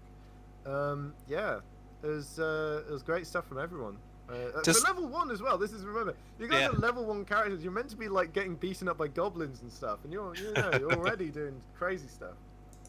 Does the death of the commoner count as like a misdemeanor with our badges? It would count as a I imagine it's sort of like there's a pile of 10 pirate corpses and then 1 commoner, and they're just like, well, you win some, you lose some. Yeah. That woman helped us. She was the one that did the fight. That's true, actually. Yeah, it was she yeah. that did the words of which might be related to the fact that she took off pretty sharpish and didn't Yeah. really stick around. She ain't got no badge.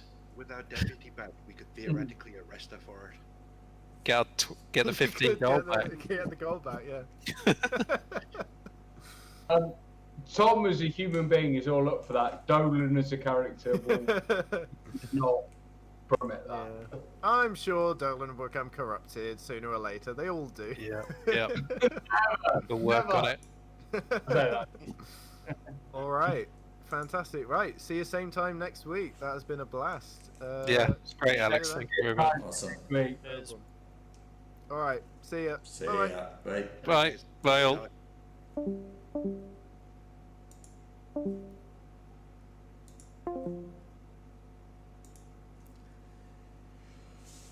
So, long session, awesome session, a lot of fun. As you said, there were really cool moments. I agree. Dolan standing there and just taking a pounding, getting hit, and I mean it was pretty silly in the first place to be there, in the way and not really opening up.